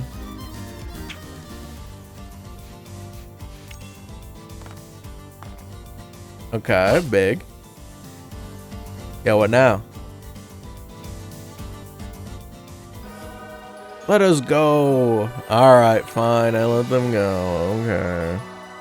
Are you happy now, man who is about to be killed by fucking Fent, Mario, and Luigi? Oh, thanks. You saved me and didn't kill those evil people. You have my gratitude. Here, take this. He gives me the gold they were gonna mug from him anyway? What? That's it? Dude, I love roguelikes. We've just been playing a lot of JRPGs on stream recently, so we've played like no roguelikes. It's just been a weird situation.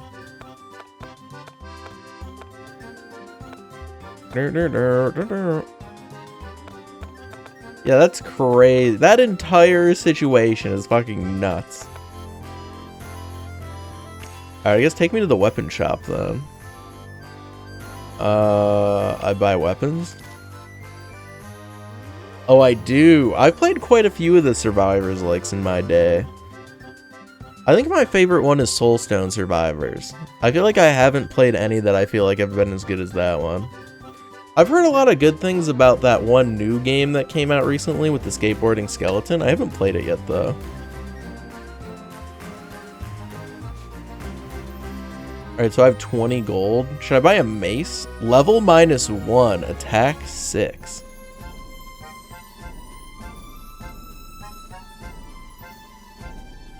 Yuri in Hell? Wait, is that lesbians?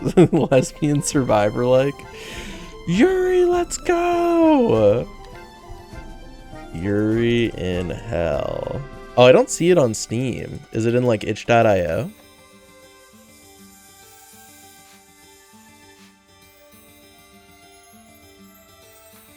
Should I buy this? Should I buy one of these? Dude, I feel like level -1 sounds so bad. Shit, should I be saving this sword? Is this sword actually like cracked out? It's literally better than all of the other weapons here. Oh, that's just how you describe it? Honestly, reasonable, reasonable. Uses left 40. I guess I'll take the mace. I'll equip it for now. Wait, what? Oh, wait. Oh, you can have 2 weapons equipped instead of a sheet. Wait, whoa, whoa, whoa. Dude, we are about to ball out so hard. Can I buy a helmet?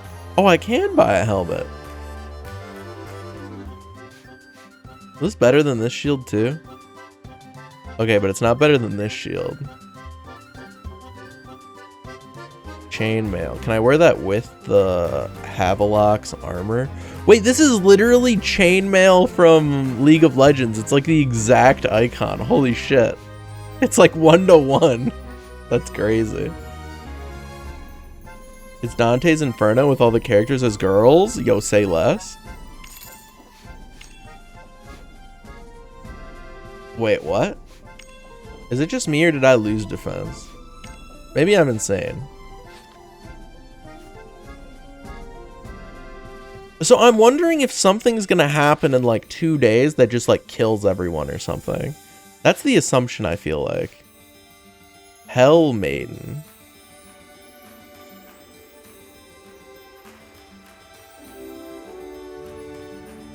Oh wait, this is coming out next week?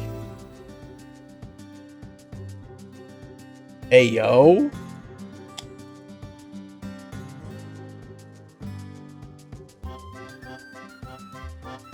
But I have indeed not played a Souls-like in a long time. Not Souls-like, oh god. Survivor-like in a long time.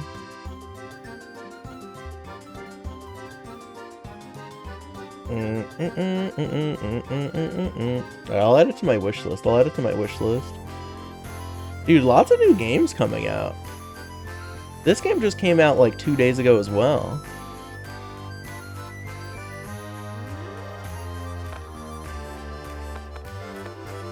Oh wait, should I go to the North Gate and fight that one guy now? Bitsicum's not in his manor. You arrive at the North Gate. 4 knights stand watch before the gate. The air here feels tense. The golem that Curtis spoke of is outside the gate. I talk to the knights. You approach and call out. An older knight snaps, "What do you want?" You tell them the tavern keeper sent you. The tavern keeper asked me to check on his son who's serving as a volunteer militiaman. That's me! Might I have a moment? The tavern keeper's son speaks. Excuse me, I'm not a knight, just a volunteer, but there's something I wanted to tell you. Yesterday, 10 men tried to flee the city through the North Gate. They were attacked and injured by the giant. 6 were badly injured and 2 had injuries. At least 2 got away. You sure? Even today, 20 residents are trying to get out. Right now, the knights are keeping people from the gate. Wait. I feel like the #1 thing that they should be doing is destroying this golem. You're telling me that the gate to literally exit is like right here, right now? They could all just leave if we destroyed the golem?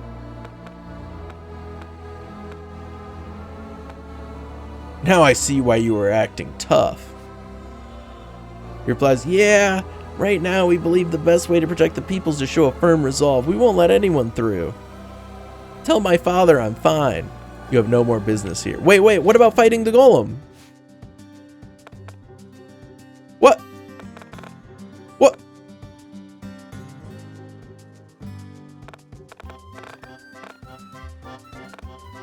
Okay. Talk to the tavern keeper. How was my son? Please tell my father I'm fine. Here, have this. What's this? Wine. Improves circulation and cures illness and restores 4 HP. Drink ale. Fuck. Alright, I guess we're going to the Central Plaza and leaving, right? Speak to Chris. Are you ready? I'm ready. Alright, move out. How much defense does the shield actually give? It only gives 3? Dude, I feel like dual wielding both of these is so much better now. I can't believe, well, I guess I can believe that they don't let me fight the golem there. Because I guess if I only heal by sleeping, which I'm not really sure as if that's the case or not, then I might be cucked for this like upcoming thing. Oh look, Gildy's here. Take me with you. I'll be useful. But he's turned down. You'll only slow us down. I get 72 XP? Wait, I get 72 XP just for showing up? I only got like 4 XP for fighting those bandits.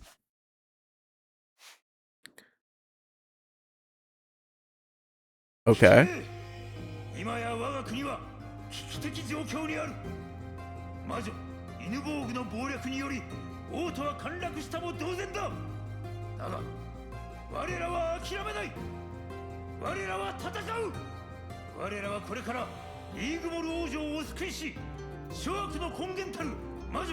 No, Ingubugu.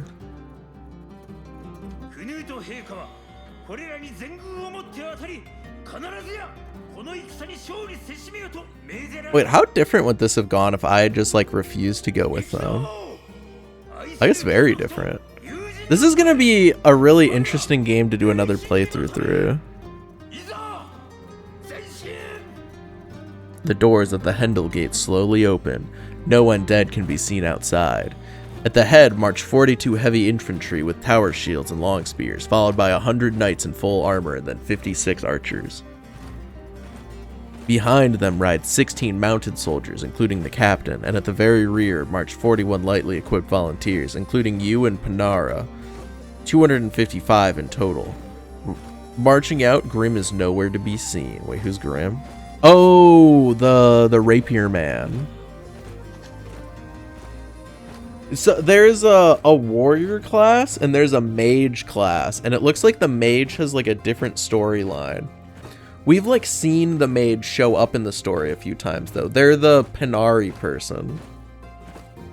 So I don't know how different it actually is. It seems like they have a different goal. They show up to the different area, but I don't know. I have no idea because this is the first run. I'm assuming it would be quite different. Seems the heavy infantry in the front line make contact with the undead. Shouts and the clang of steel carry over. The column doesn't halt. It keeps marching on, stepping over mangled corpses. Another horde of undead! It's huge! The messenger's voice rings out again. Forward! The heavy infantry crashes through the undead. Fierce roars and furious clashing steel thunders out.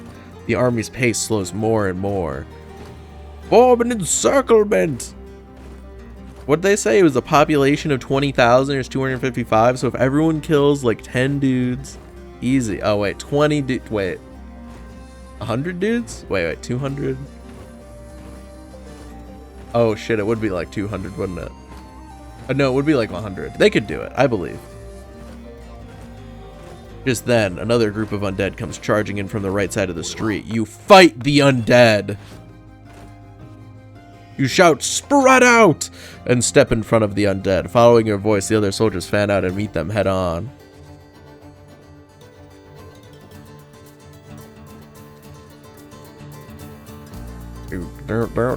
This guy's very green.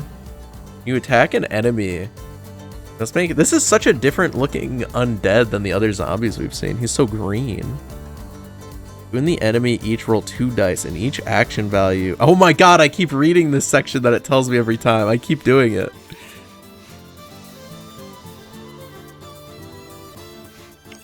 I mean, I just swing, right? Oh no, I have -1 level for having the mace equipped. I actually take damage for that. That's crazy.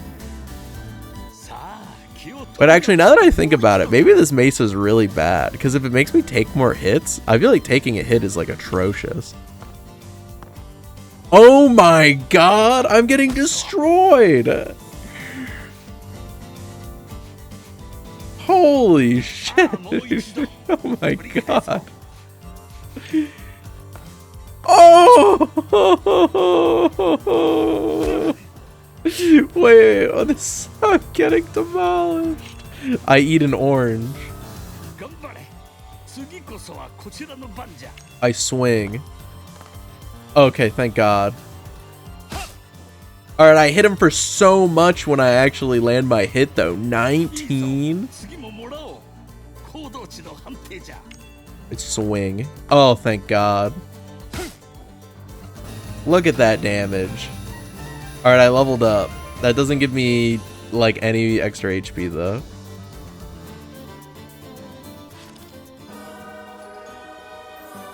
Victory is decided by numbers, but you're still stunned that so many undead were brought down in an instant. For you, a battle with this many fighters is a first. Add 5 to your experience points.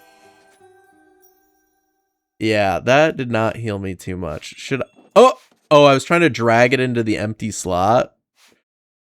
Honestly, that's probably fine. Unless I get a heal here, which I guess I might. Unlike the undead, they form an orderly, disciplined line and seem to be preparing something. They're living humans, and they look like mages. The undead make no move to attack the mages, instead waiting in several clustered groups. A whisper of shock and fear spreads. Those are the mages of the ruler church.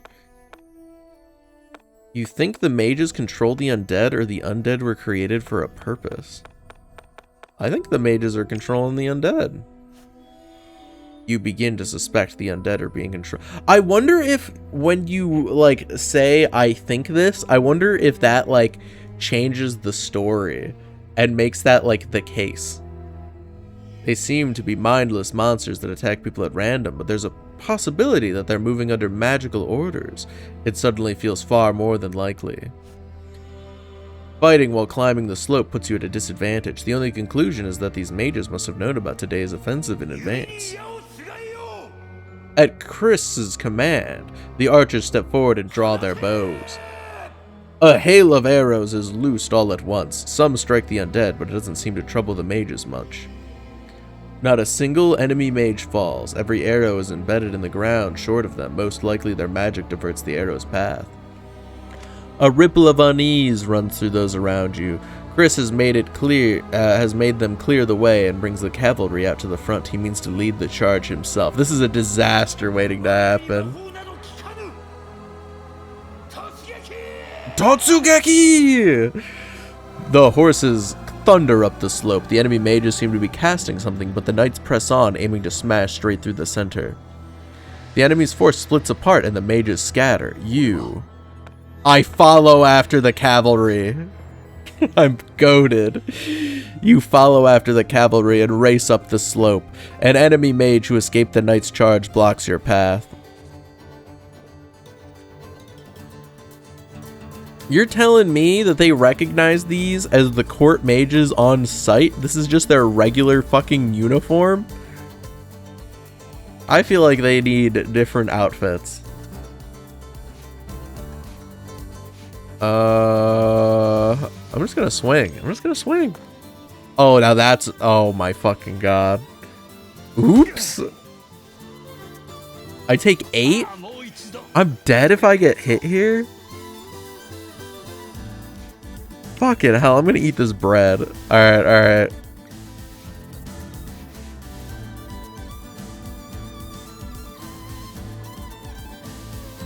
I don't really want to use that many weapon uses. That sounds very rough.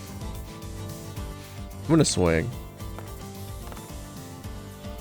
17-17? Fuck.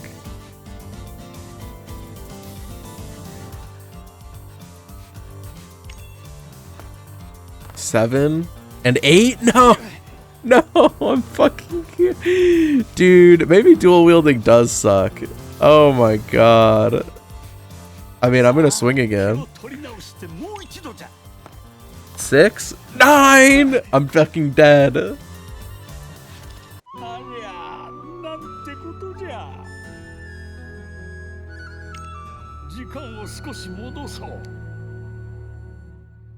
It's interesting that this is a roguelike, but you can just restart whenever you lose. Alright, I swing. Oh my god. Oh my god. I swing again. It does feel like kind of wrong that you can just restart from where you lost. But also because it's like story based, it also feels like wrong if you were to like restart, you know? It feels weird. Oh my god, I'm dead again.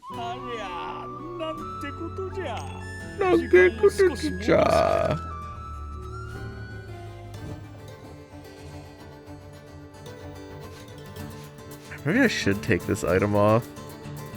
Level -1 is brutal.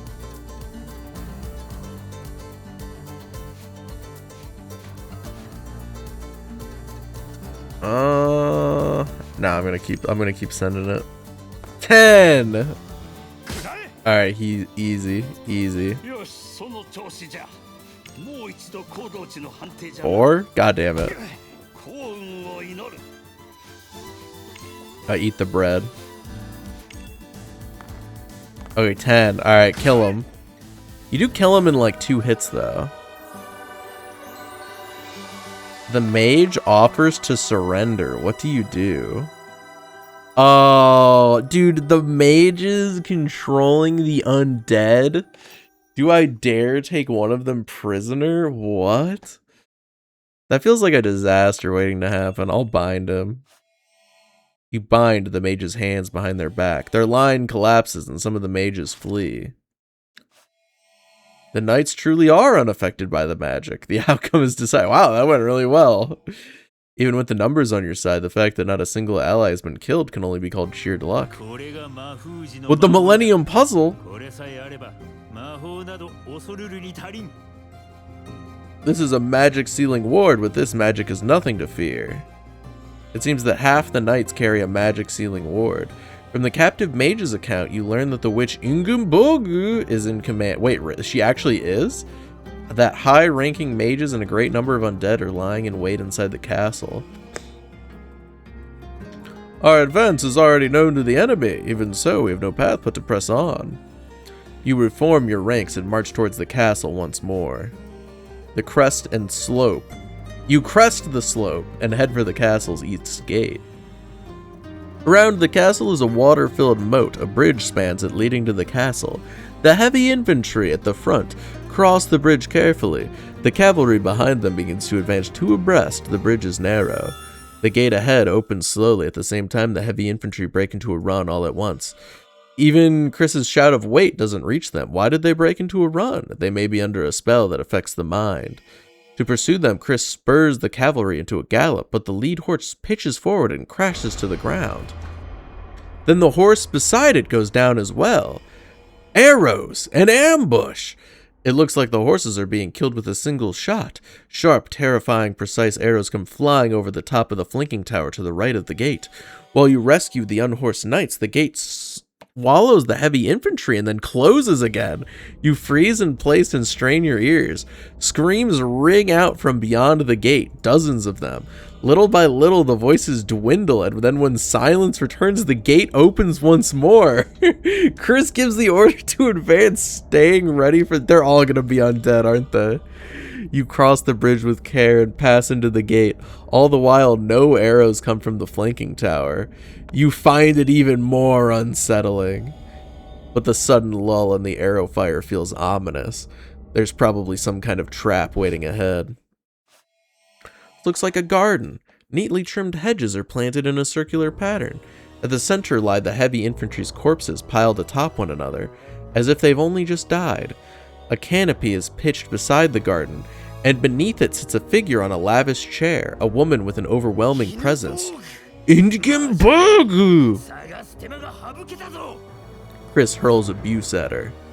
There's no one else around the witch. Then who in the world killed all the heavy infantry? The witch seems to be holding back a laugh. You stare at the witch's face. Ayo? Is that Ingeborg?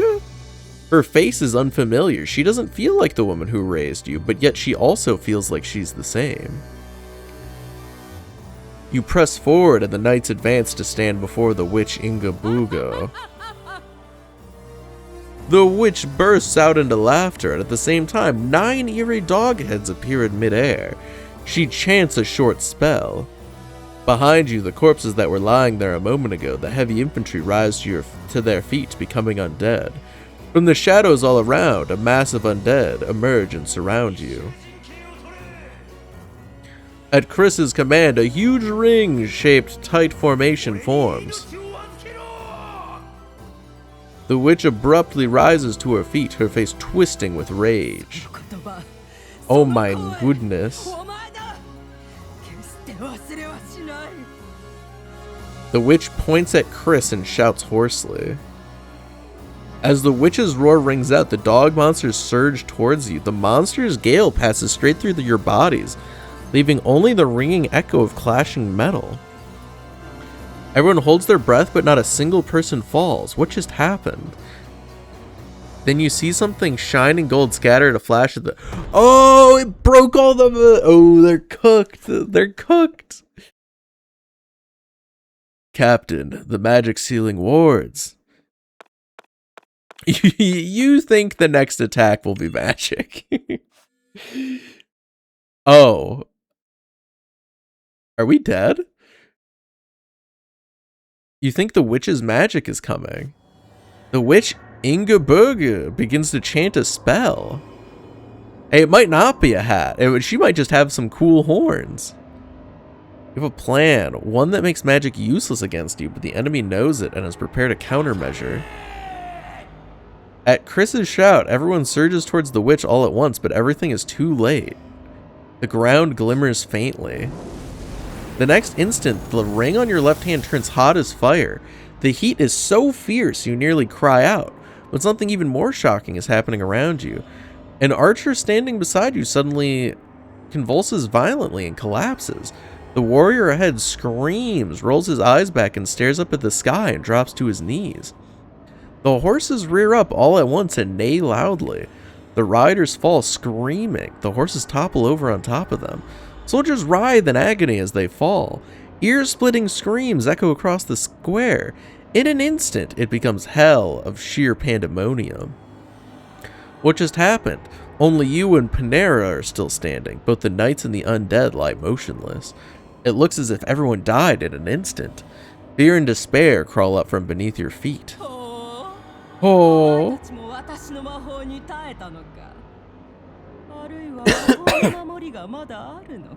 OAO? Interrogation from witch? With that, the witch turns on her heel and vanishes behind the canopy.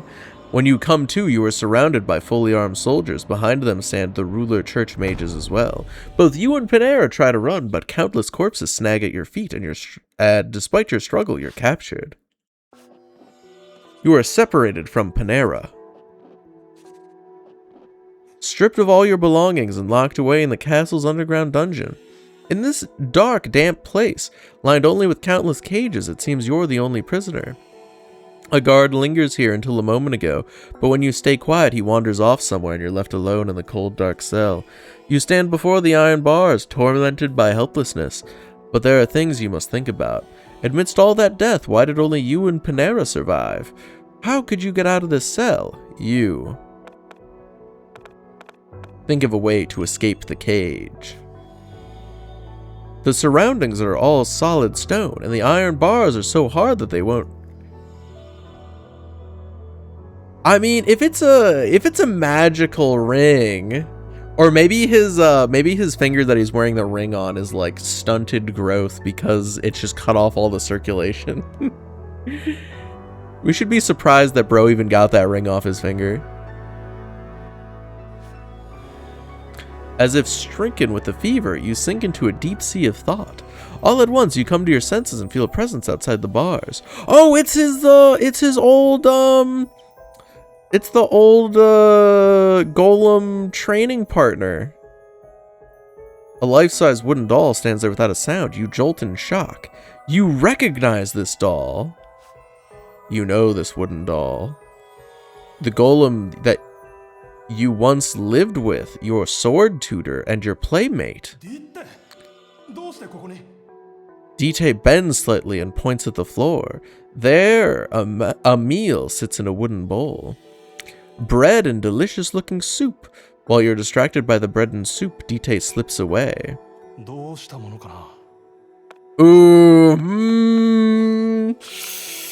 Ooh, I guess there would be no point in them poisoning us if they can just kill us at any moment, right? Oh, you're goddamn right. Also, hey there, Mellet Man. How you doing? If they could kill us at any moment, there's no point in poisoning us. You eat.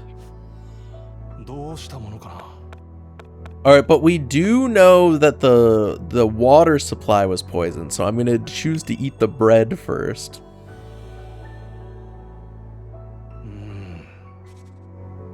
Starting to feel a little thirsty. Oh god. I drink the soup. I eat the bread. I chug the soup. Am I gonna die? What? Wire? Where? Oh, for lock picking.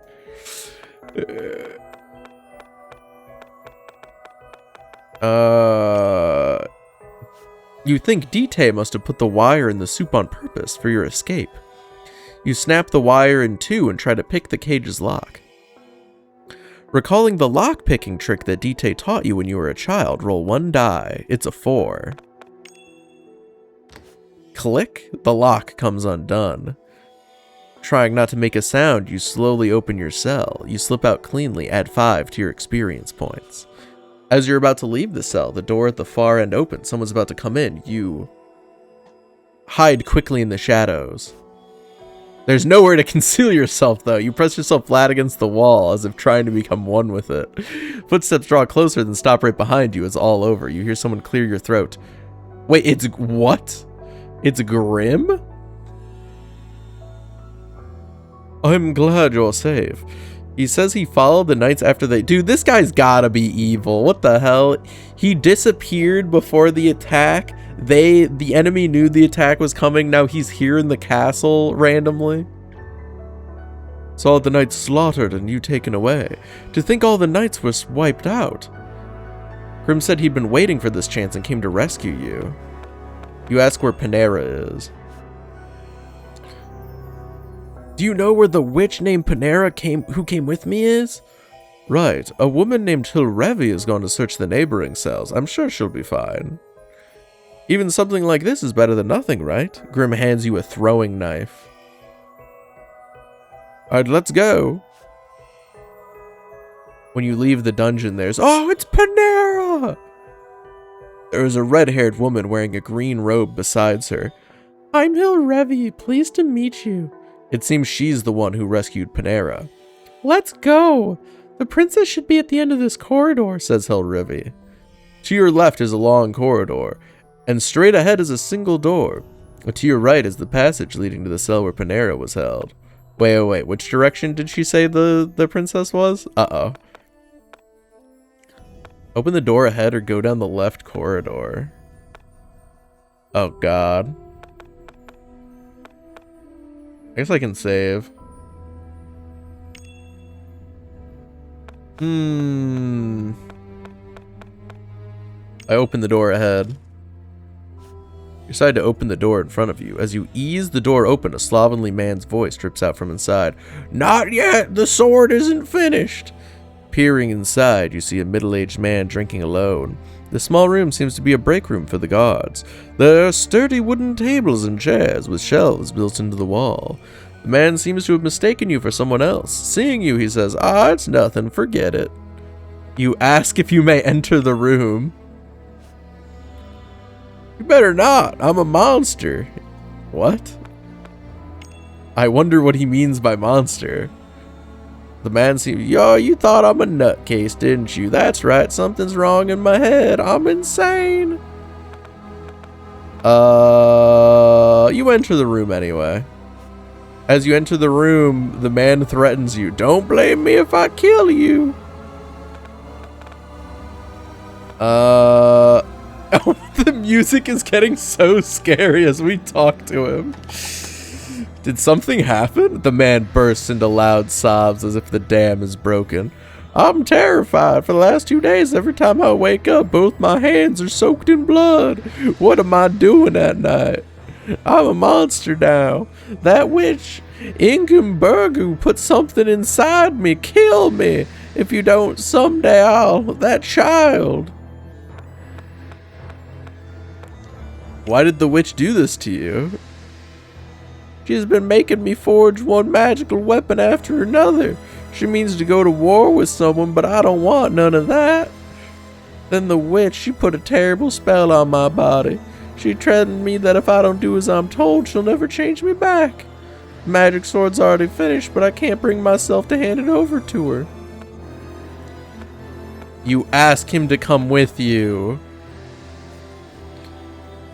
You're a good one. I've got a son. If I'm gonna run, I should run with him. You tell him to stop drinking. Then take the bottle and I'll get out of here. Oh, wine! Damn, we never got to suggest that he just simply ties his hands before he goes to bed. Two soldiers lay collapsed in front of a heavy-looking door. They must have been guards. They're just asleep. Don't touch them. You want to take the soldiers' weapons, but you give up on the idea. Really? I feel like that's a pretty good idea. The princess is being held behind the door. You quietly slide the bolt open and open it. It's a plain room with only one bed, a desk, and a chair. Beneath the small window where the sunlight spills in, a beautiful young girl stands quietly. I'm this many. She wears only a linen garment, yet a dignity she cannot hide makes it certain that she's the Princess Leaguemore. Your Highness, you're safe. Grim removes his hat and bows. Grim, is that you? The princess's face brightens like a flower in bloom. It's been so long. And you're Hilrevi of the Holm Abbey, aren't you? Hilrevi offers a respectful greeting. And who's that? After Panera introduces herself, you give your own name. You explain that a great force came to rescue her, but only the 4 of you survived. I see, how cruel. A shadow falls over the princess's beautiful face. You ask why she's dressed in only her underclothes. Ah, it could be at night. Maybe she was gonna go to bed. Who locked the princess in here? The witch Ingumbugu. She, like me, used me as bait to lure the knights out. Without missing a beat, Hilrevi asked, do you happen to know where Abbess home is? I don't know what's happening outside right now. That little mischief maker Cyrus hasn't come back. That fairy, yes. I had him watching Ingabugu's movements, but... What is Ingabugu's goal? Grim asks next. Her goal? From what I've learned together with Cyrus's information, Ingabugu seems to have a spell that steals human souls and turns them into power. By drawing power from this ancient magic circle beneath this castle, and from the 4 spirits that protect this country, she means to take the lives of everyone left alive in the city tomorrow. The princess's words leave everyone speechless. You. Wait, this circle was just there already? We just have a nice little ancient magic circle underneath the castle just ready to go. Just in case we needed to steal the souls of every living being in the city at any moment. You know, you never know what you might need them for. At any moment, you know, just have it ready to go off rip. I don't know the details either, but only the members of the royal family have the authority to enter the vast cavern beneath the castle. They say there's an ancient magic circles there that just heightens... Oh, it just heightens magical power? Okay. And Ingabugu spoke of it, something only the royal family should have known. Ask about the soul-stealing magic. You said earlier that the knights were wiped out, didn't you? You must have seen it. The witch can rip a person's soul out in an instant. You recall that horrifying scene from a moment ago. With every soul she takes, her power grows. The 4 spirits? The 4 spirits are 4 great spirits of earth, water, fire, and wind that protect this country. For ages, the royal family has spoken with them as trusted allies and advisors. When the witch Ingabugu came to the 4 spirits claiming she wished to save the country, they did as she asked and created magical items that sealed their own power.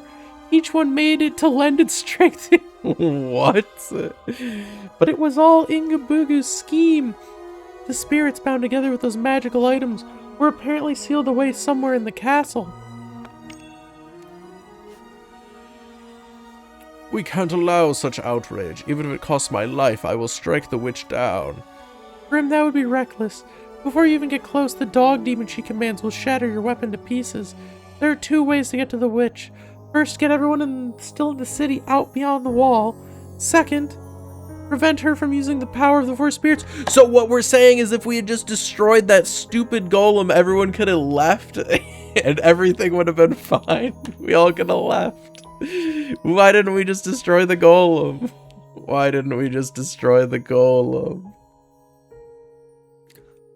Hearing that, Hilrevi gives the princess a brief summary of the city's current situation. Servants hold up in the Hendel zone. Yes, getting them all out at once won't be easy, but if I speak to them myself, their minds may change. As for the second method, the bracelet that seals the great wind spirit has already been found. My friend should be carrying it. If you find the remaining 3 and destroy them, you...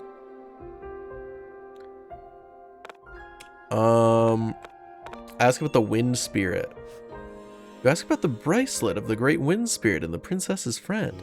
I'm told the bracelet of the great wind spirit was found by chance by the little mischief maker Cyrus, the fairy forest on the castle's south side. Cyrus tried to break it but failed, so he entrusted it to my friend. As for my friend, you'll have to wait until you meet him, the princess says with a mischievous smile. Let's return to the Hendel zone. We can get as many people out of the city as we can, and then we'll regroup so we can bring down Ingumbugu. I'll find you something to wear. No, we must hurry. Time is precious. Follow me. You'll be my escort, she says, tugging you close by the arm. Her expression suddenly turns childlike, nothing like a princess. You wonder if she has... You feel like she's trying to be considerate. Perhaps she's trying to ease everyone's taut nerves. So much has happened in rapid succession that you even haven't had the time to catch your breath. It must be her own clever way of softening the mood.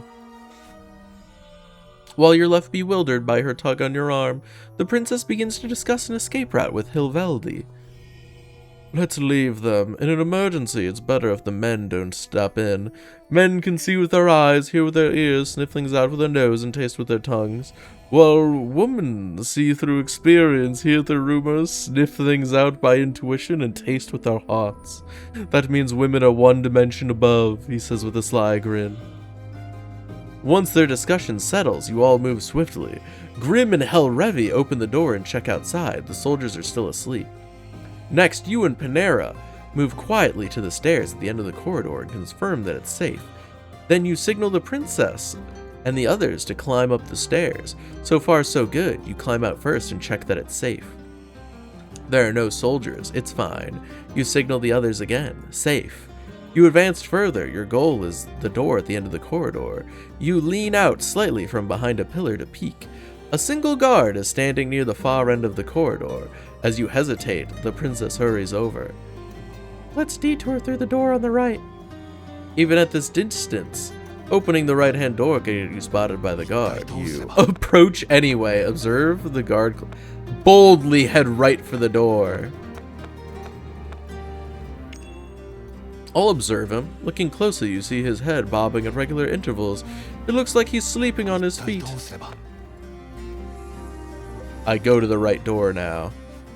Steel yourself and put your hand on the right door. Flip a coin to test your luck.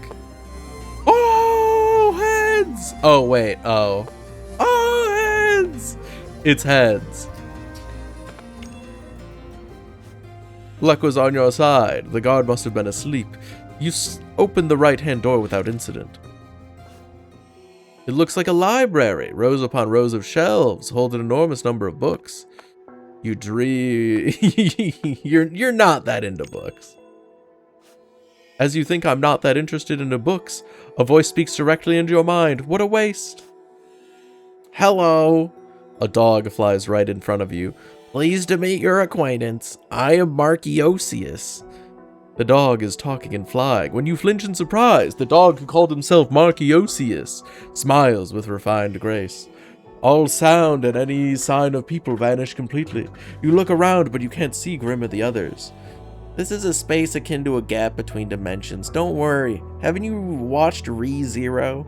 They might be out of sight, but your companions are right behind you. You wonder what the dog wants. What the dog doing? I'm not a dog, I'm Marchiosius. Marchiosius says, now it's my turn. Why are you here? See if you know Ingebugu. Oh, I see. You bear an interesting fate. Come to this castle again tomorrow night. Tomorrow is Walpurgis night. It seems this castle holds rites as well. It's the day when the boundary between life and death grows the most faint, and many spirits will speak the truth to you. When you do, stop by here as well. I want you to have a certain experience. The ritual the witch performs tomorrow will be a great threat to you after all. And here, take this. You obtain a strange mirror. Those reflected in this mirror speak the truth. It had no such power until Princess Maya, the former queen, cast a strong telepathy magic. Interesting. This is called the Mirror of Truth. Then again, until tomorrow. A figure appeared. Dude, I feel like this game is becoming less and less of a roguelike as we play it. When we like first started out and we were making like a choice, like every other like line of dialogue, and there were fights, and now it's just been like so much dialogue and like not that many choices, and like even if you lose the fights, you just like start over from right before the fight. And this doesn't really feel very roguelike-y the more that we play it. I guess we'll see what the other runs entail, because maybe they end up being like really different, but very strange. Let's hurry, the princess urges everyone on. You cross the library and leave through the door at the back. You open the door without making a sound and slip inside. This place seems like a large storeroom. Clothes, jars, wooden crates, and tools are kept here. The belongings taken from you might be stored here as well. Someone's coming into the room through the door you're about to head for. At this rate, you'll be found. Decide quickly. Hide in the shadows and observe. You all hide in the shadows. The door opens, but no one comes in. No. 2 men creep in on tiptoes. Yeah, we should have killed these guys! You know these 2 thieves. Do I call out to these guys? We should have fucking killed these guys. Dude, if we call out to these guys, we don't have any weapons right now. They're just gonna kill us, right? Unironically, did they not just kill us? Dude, surely Mario and Luigi wouldn't kill us. Right? God, their chins. God, I just want to call out to them and see what happens. I call out to them. Oh, it's you. That's twice now. What are they doing here? We're taking care of some business and then escaping. You guys look like you're on the run too. What are you 2 doing here taking your sweet time? Quit dawdling and run. We're heading on ahead. See you later. Watch yourselves. Wow, that went really well, huh? Oh, I wonder if we hadn't fought those guys, if we would have, like, a much different encounter. Let's search for our belongings. You can choose 2 places to search. Shelf lined with tools. Shelf lined with many small boxes. There's nothing here? Many small boxes. Fuck! Oh, wait. Should we just ask the princess where to go? I mean, that does make sense, huh? This way, follow me. You go to the room to the right. You sense no one beyond the door. You slip into the room and close it. You turn around, your eyes widen at the sight. It's a gallery. Every wall is hung with countless paintings. The entire room forms a ring, and along the wall, a gently curving staircase leads down underground. This way! The princess runs down the stairs, and you follow after her. On the wall at the bottom hangs a striking portrait. It'd be funny if this was like a princess, if this was a picture of the king and the princess, and it's like, wait a minute. Wait. This is probably the king and the queen, right? But what's interesting is, though, the prince nut person outside had black hair but was wearing a blonde wig, right? Which makes you think that he's pretending to be a royal. But if the queen had black hair, then what would be wrong with him having black hair? My father, King Rolf, and my mother, Queen Maya, my parents. You think she really resembles them? You stare at the princess's face. I was so young, I don't remember anything about my parents. Grim steps up to the portrait, moves his hat, and drops to one knee. King Rolf granted me far more than I deserved, even when I was just a drifter, and yet I couldn't repay that debt. Is now the time for this? I ask what happened. It happened 14 years ago. We can't search for your stuff in the room, you know, like the weapons to help us escape, but I'll tell you my life story. King Rolf was struck down by someone, and Queen Maya disappeared. But when I rushed there, King Rolf was still breathing. In his final moments, the king said this, "Find my son." That day, along with the queen, Prince Nut also vanished. But the next day, word came to Lord Teregi that the prince was found. But after that, because I failed to protect the king, I was no longer allowed to meet the prince.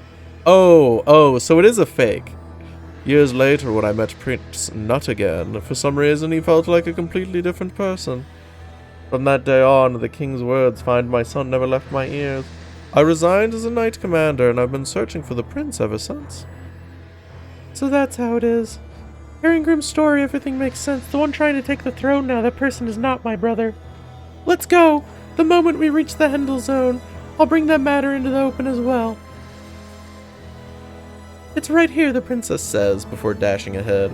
Everyone follows and you stop before a single painting displayed on the opposite side of the room.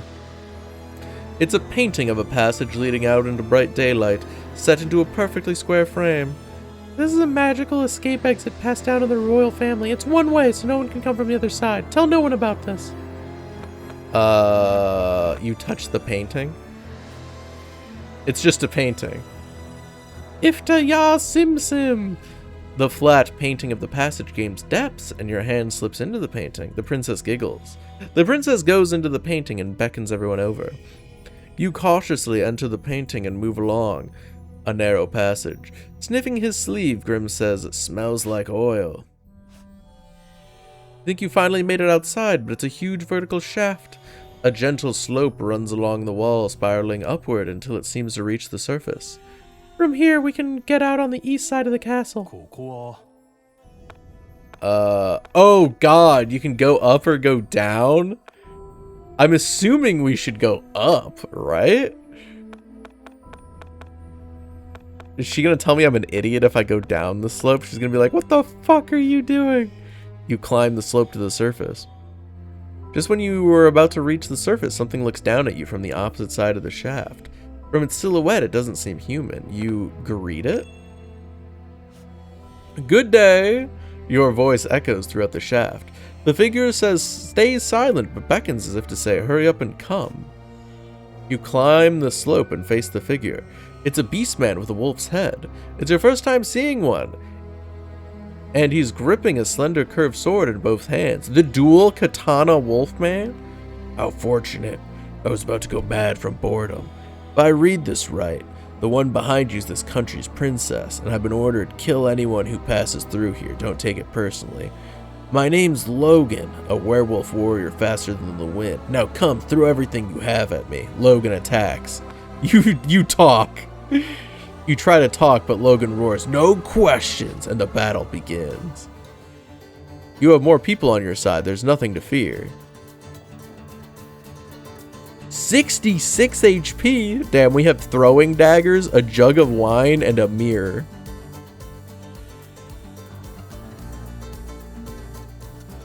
Let's make an action val. Oh dear God. I mean, I guess I'm gonna fucking swing at him with my fists. Oh, 9? Goated. I punch this wolfman out.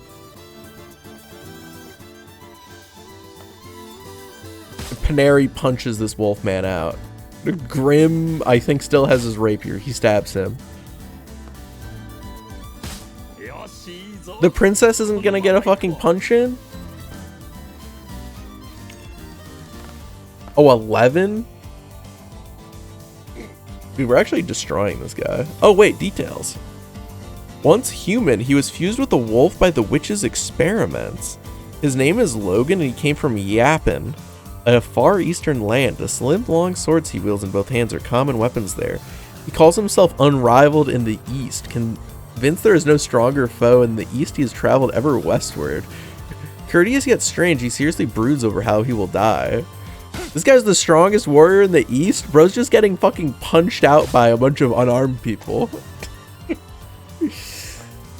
Oh my god, so many ones. I shouldn't have talked shit. Oh my god.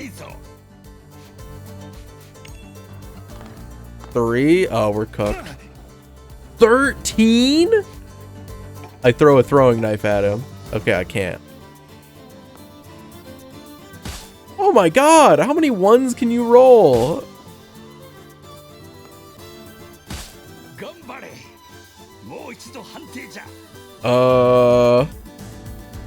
I mean, even if I drink the wine, I don't live an attack of 13. I'm gonna throw a throwing knife at him. Easy 2. Okay, I'm gonna attack him again. If we miss this, we die. 9? Huge. Are we fucking punch him out? Paneri in quotation marks attacks him. 6? Oh, does he give up? Aren't we kicking his ass? Keep fighting or tackle him. trying to think here. Do we think we win if we keep fighting? He does kill us if we get another attack off. But we're doing what? We're doing 3 plus 1d6 per turn and he has 20 HP left. Wait. So on average, 3d6 is what? It's 10.5, right?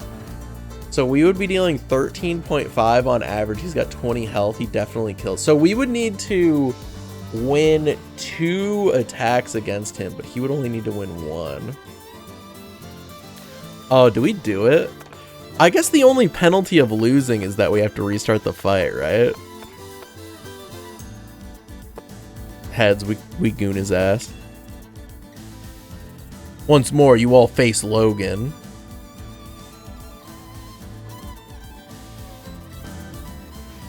Oh, wait. I could up the odds if I throw another throwing knife at him here. Fuck! We were just getting that one out of the way. No! Alright. Rewind time a little.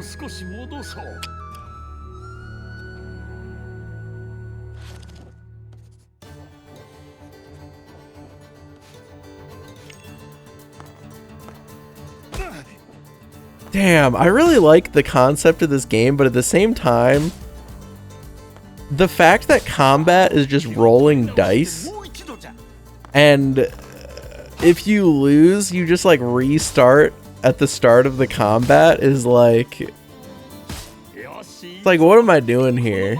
This is just a visual novel. I guess I could restart from the start every time I lose. The only person stopping me from doing that is myself.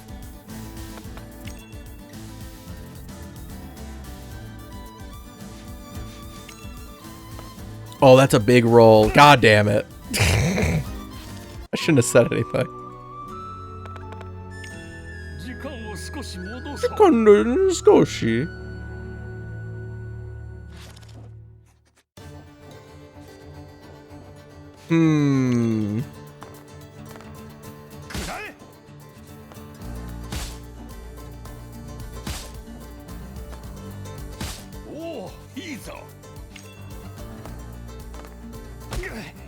Fuck.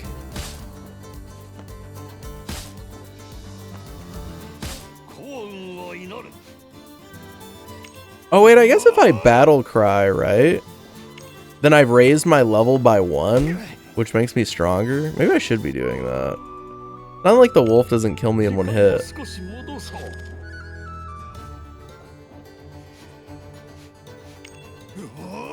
Whoa! Oh, I win the tie because of that, goated.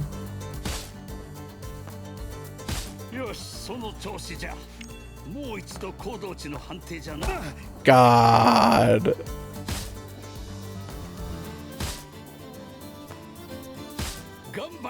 Gunbody. Okay. Beat his ass. Beat his ass. Beat his ass. Beat his ass. What do? I beat his ass.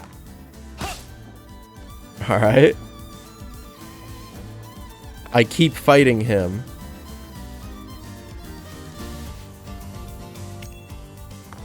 Oh! Dude, I should do like a bajillion damage to him for that. That's bullshit.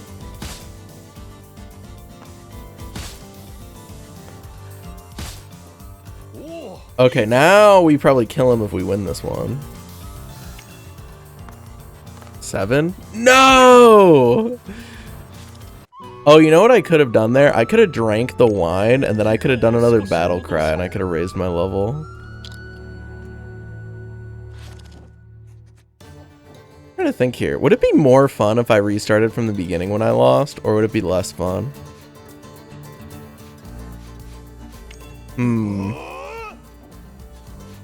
Anyone have any opinion on this?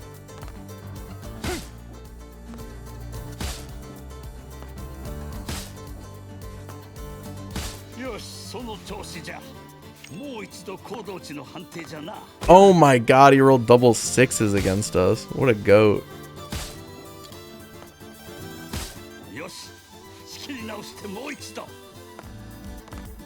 2 4s. All right, keep punching them out. Keep punching them out.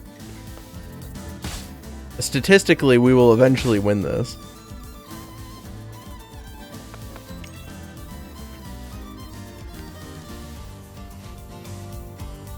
Alright, wait, so actually, if I drink the wine here, I can battle cry.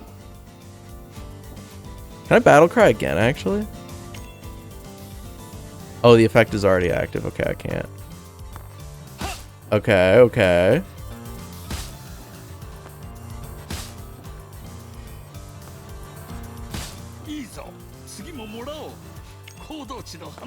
No! Damn, dude, we keep getting to the last roll and losing it. You can call on Skoshi.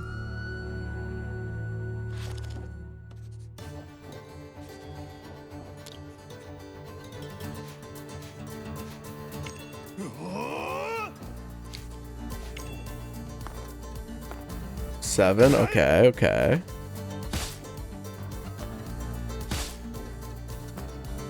I guess if we lose it enough times, we can choose the tackle option as well. That is something that we could do. Gah!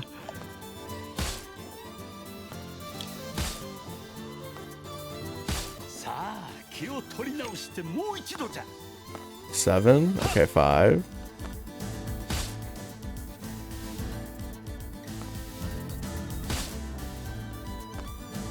Steel Bros katanas. 8? Okay. Keep fighting. It's kind of sad that they don't do the rest of their D6 attacks when you, I'm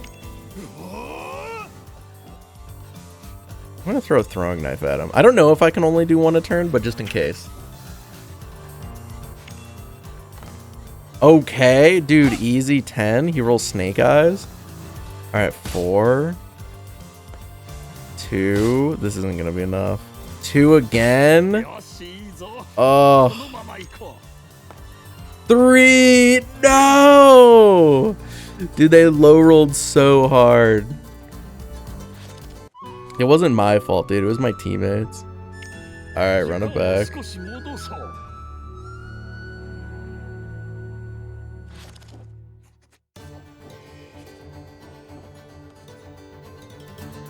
Alright, I battle cry. I punch. Oh, we actually tie because of the battle cry. I'm goated. Because a tie is technically a win, because my teammates do 3d6 to him at the end of every turn, no matter what. So as long as I don't take damage, I'm chilling.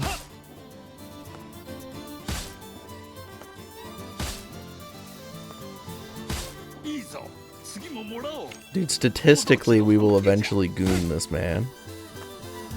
And it's feeling pretty good this run. Don't want to say it, don't want to jinx it, but... Oh, he's weak.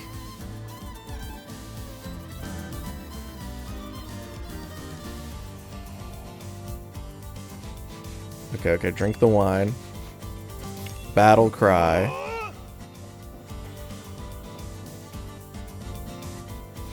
Okay, swing. 6. Oh! Okay, okay, okay. We can still do it, though. We can still do it. Gosh, they're low rolling so hard. They're choking. Ganbare!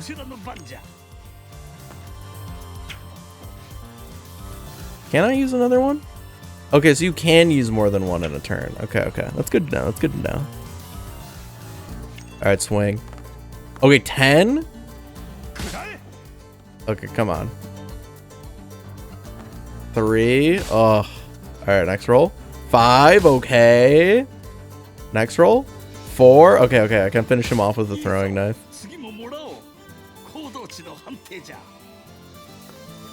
Big 6.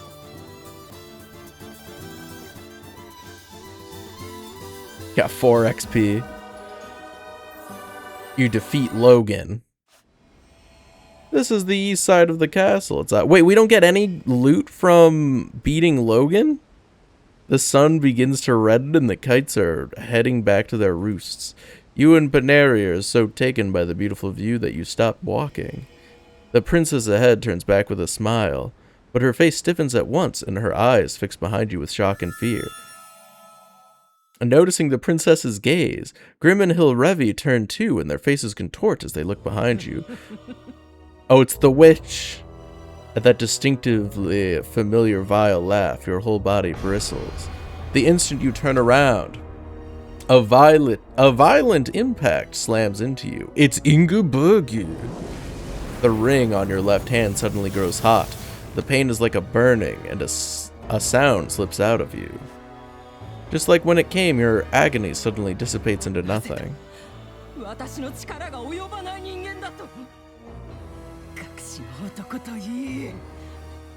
The witch slowly raises her hand and gives some kind of signal, but while staring at you, the witch cancels the signal, her impatience growing.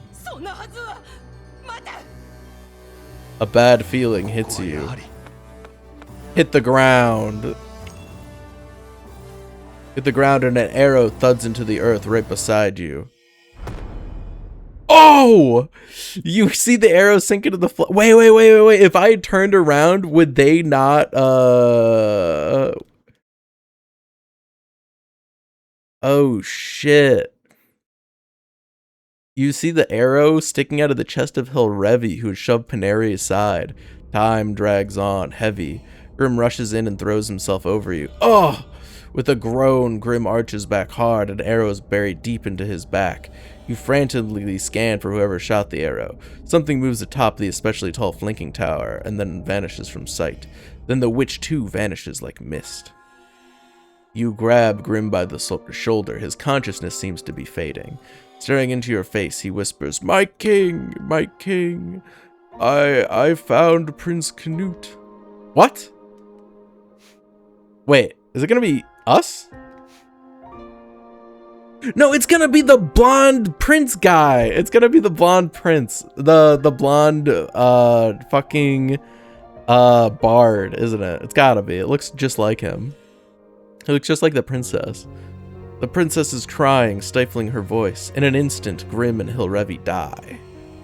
In vain, the slanting sun still casts the same shadows over the city as before, yet somehow it sinks into the pale blue, steeped in grief. Those of you left behind bid farewell to the bodies of Grim and Hilrevi. We don't have a cloak to drape over his body, damn, leave as you are. You can't let grief take you now, you have a mission to fulfill.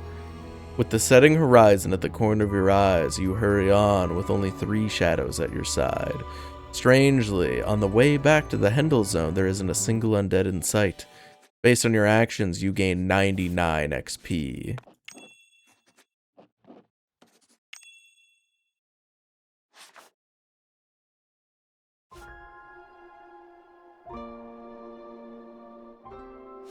Before the sun sets, you reach the Hendel gate. Princess Leaguemore has returned! Spotting the princess below, the sentry atop the flanking tower rejoices and shouts to the news down to the gate guards. But when it dawns to him that not a single knight is with her, he falters and disappears from sight. As if even the gate is exhausted, it opens slowly and heavily. It is a quiet, triumphant return. Upon the faces of the people surrounding you, a complex look appears as if searching for life and death. Whispering reaches you like ripples. The princess declares, of the 257 who came to rescue me, 255 have lost their lives. The moment the words are spoken, only silence remains, and the faces plaster with despair. I intend to answer the weight of the lives laid upon me. Bring as many people here as you can. The princess gives this order to the sentries and fixes you with resolute eyes. You stay here. You stay, choosing to remain at the princess's side. The stone wall encircles the city, casts long shadows. In contrast, the houses stained crimson glow beautifully, brightening everything around them. The sun, putting on a brave face. The sun... I will not set yet. Is that the sign of the princess's resolve? Many people gather here. I am Leaguemore, child of the late King Rolf. As one of those entrusted to lead this nation, I have a request for you all. Here, in the royal capital Erishing, we stand in a catastrophic state. Our kingdom is vast, and beyond the city there is still rich, fertile land. If the witch Ingumbolgu wants this city, if she says she will have it even by atrocity, then let her have it. We have something more important and precious than this city. It is the lives of each and every one of you. That is the treasure of our kingdom, Urin. Tomorrow we will open the north gate and we will leave the city together. Begin preparing to depart at once. That is all. Though there is some unrest, the people, given a clear, simple purpose, sense the order is right, and begin to move as told. The heavy air from when you return to the city is gone, and even though night is about to fall, life surges through the streets. There's something I need to speak to you about, so please come to the knight's headquarters later. A crowd quickly forms around the princess. You stay a while. You watch the flow of people, and then Gildy comes running up. What happened at the castle? You give him the short version. Sounds like hell. What now? これからどうするんだ?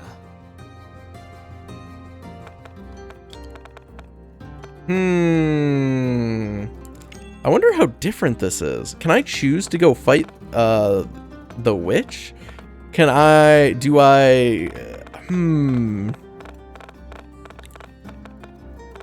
I don't know. I got it. You have to brush away the gloomy mood. If you're going to the castle tomorrow, take me with you. I know a way that no one will notice. Alright, let's do this thing. And so you touch his hand, something feels off. A feeling like you've known him for a long, long time.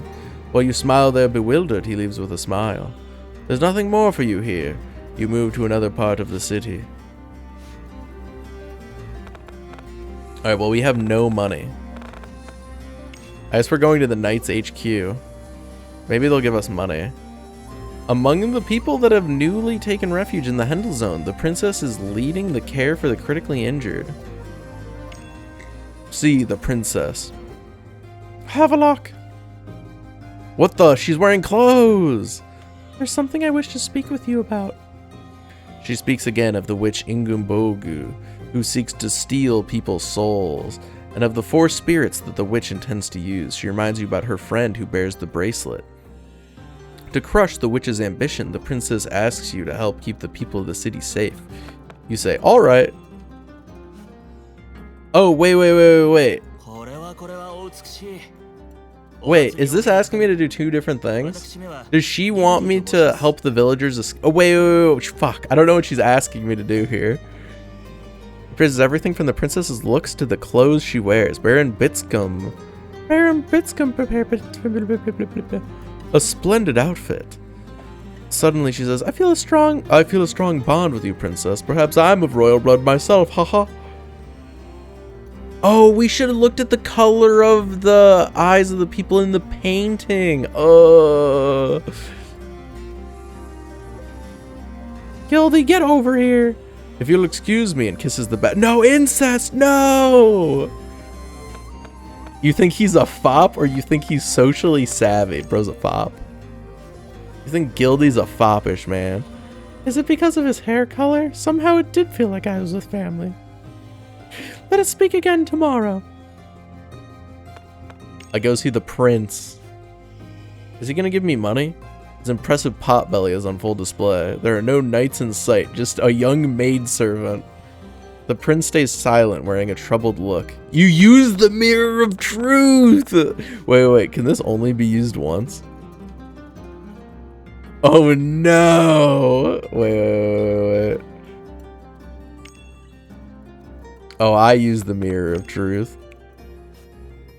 Use the mirror of truth.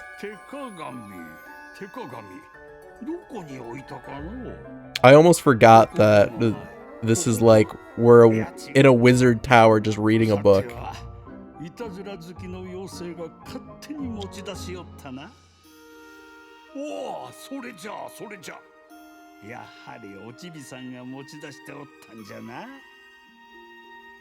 Whoa! What is that? 今鏡に映っとるのはお前さんじゃなかったの。お前さんを教え導く存在に働きかけるある言葉を唱えるんじゃ。何でもよい。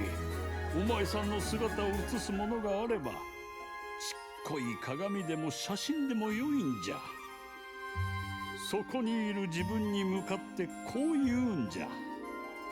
私の瞳に虚偽を見破る力をお与え Wait, is this face important in some way? Doesn't this kind of look like the doll?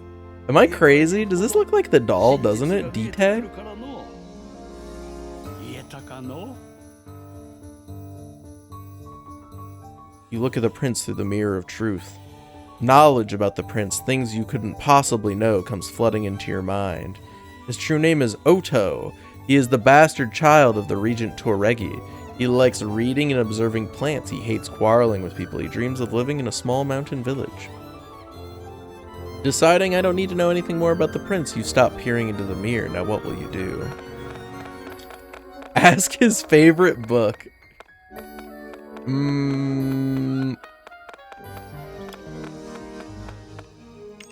What's your favorite book?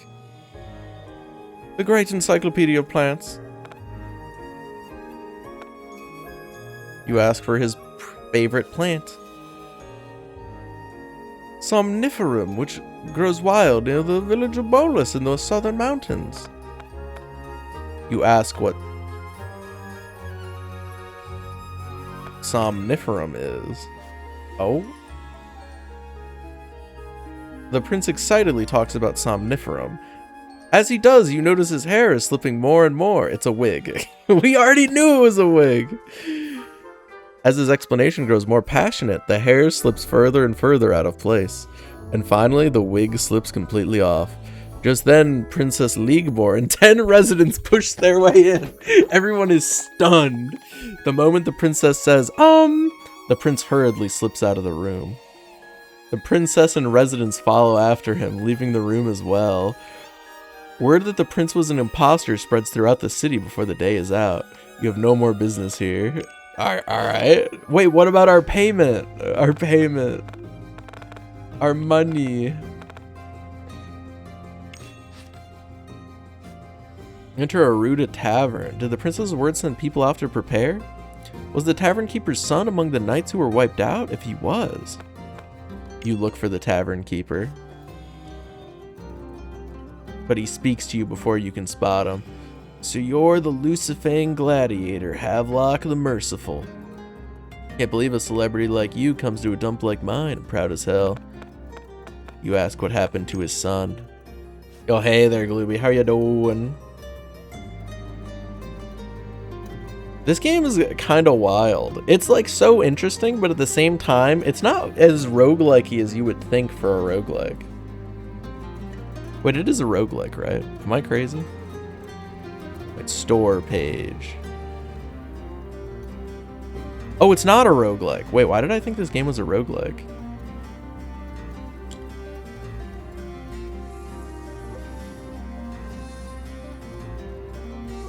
Oh, I guess it's the user-defined tags. Maybe it had a roguelike as the tag while it was on pre-order, but then the tag got removed when the game actually came out and people gave it the user tags.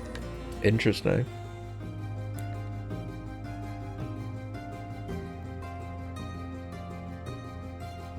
I said it's not very roguelike-y for a roguelike, and then I looked at the Steam page and it doesn't actually have roguelike on the tags. And then I talked about how the tags are user-defined, whereas before the game releases, they're not. So it's possible that the game said roguelike previously, then people played it, put up the user tags, and people don't think it's a roguelike. Which is kind of true, because I feel like it doesn't seem very roguelike-y.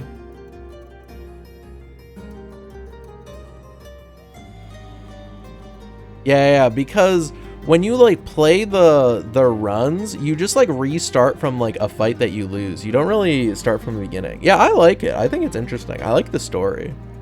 And I want to see what happens in like a different run as well. It's pretty hype. It's pretty good. The tavern keeper's son got hit with sudden stomach pain and couldn't move, so Captain Chris barred him from joining the mission. You sense fate at work. Perhaps some force protects him, saying it's not your time to die. If so, maybe there's hope for the other residents still alive. Sorry I made you worry. I have no money. Buying anything? そうだな。 Wait, we have Cyberpunk today? Is that real? Wait, if it is, I actually have bad news, Glooby. I cannot do today. I have family coming over from another state. I was not aware that we had Cyberpunk today. I apologize. I never looked at the chats. I didn't know. I thought it was on hold while Wise was figuring his stuff out. I didn't know that there was any statements.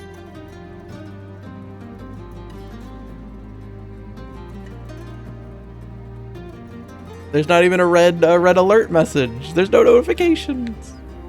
No, I didn't look at the Discord. I didn't check. I apologize.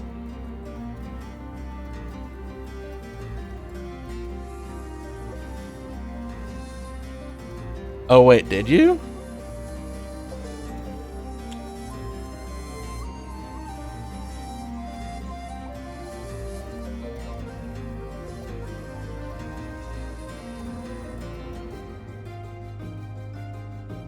Shit. Shit. I do see it there. I didn't respond to the message, but I see it there. I didn't.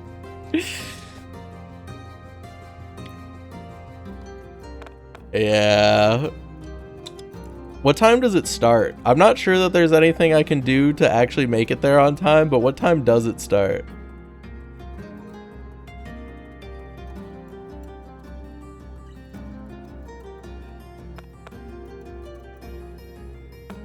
I still have things to do. In 5 hours to 6 p.m.?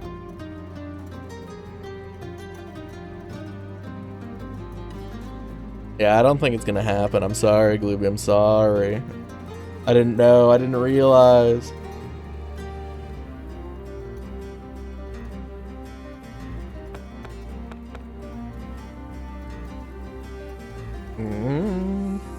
Yeah, because I wouldn't be able to do today or tomorrow because I have family coming over, and then we're doing like a big family and friends barbecue tomorrow. So I'm pretty much... I don't really know.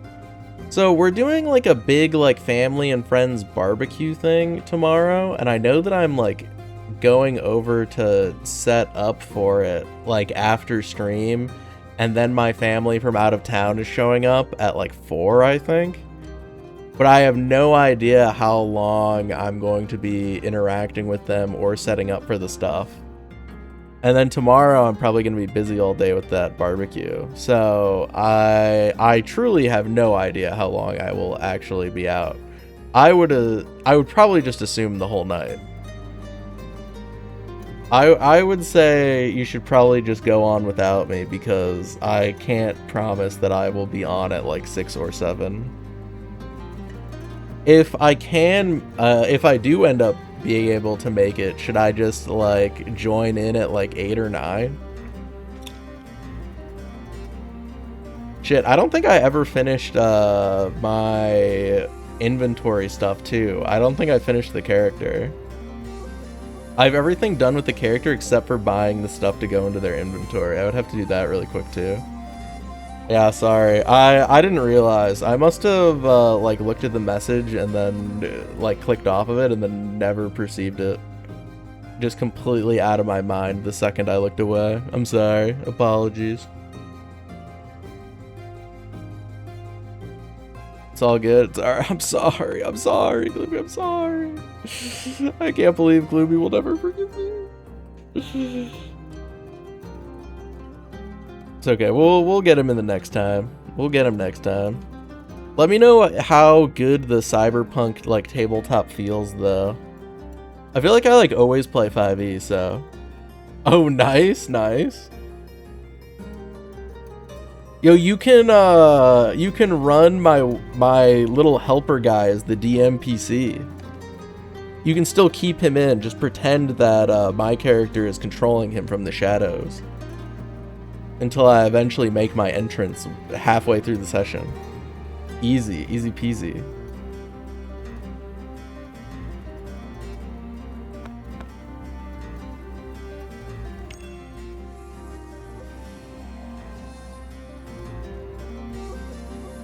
Yeah, I feel like maybe that could work out. I feel like, what are the odds I'm not like done by like 9 p.m., you know? Do you know how long you guys were planning on going? Hey, I don't have any money. You pretend you didn't hear the old man's stomach growl. I'm hungry, so I'm going home. You leave the shop.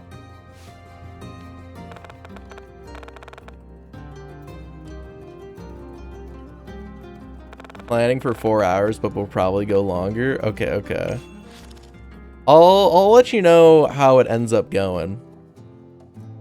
So let's just assume for now that I probably won't make it at all.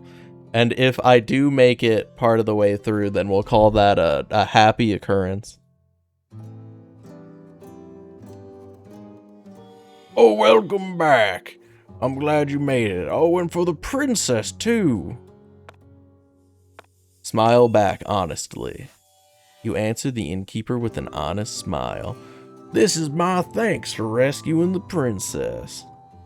The innkeeper hands you a hefty weight. Oh! Well, I guess I should have came here first. Found something in the room of a volunteer who checked out. Want to read it? It's a set of notes written by a former merchant who joined the volunteer force to rescue the princess. You read the volunteer's notes.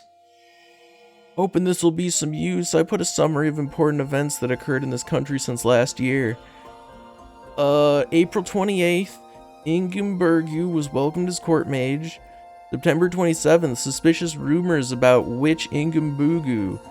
October 25th, plague in the city. October 29th, neighboring country Lucifang's about to invade. December 25th, plague runs rampant. The witch handed out medicine that cures the sickness for free. January 26th, the reports say that half the city's residents caught the plague. January 30, rumors spread that Lucifang had invaded. Wait, that they had invaded? Like they are invading the town? February 27th, the kingdom provided the cities with a medicine that cures the plague free of charge. February 28th, Princess Leaguemore returns to the royal capital. April 17th, a reconnaissance unit, Curse's squad, was dispatched near the border. April 18th, Lucifang's army has besieged the city. All the city's gates were shut and an edict was issued, placing the knights in control of the capital. April 19th, those who died of the plague rose as monsters.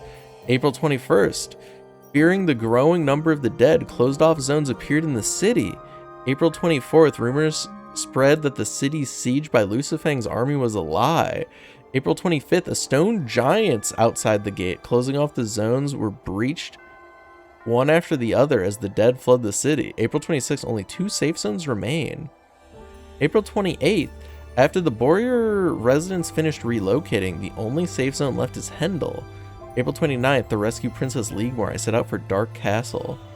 This country's misery didn't begin today. I believe everything will get better from here on, and I will have fulfilled my own destiny. Alright, I hope that you heal, Glooby. Heal before DMing, because DMing will take a lot out of you.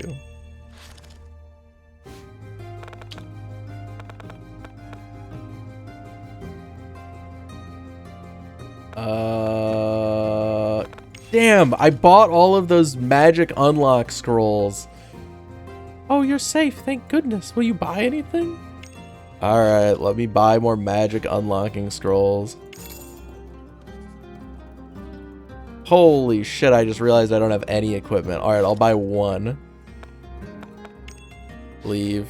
Okay. Weapon shop. You would think that this mercenary being hired by the princess, they would give some weapons and armor after he gets back, you know? Or some money. I'll buy the rapier.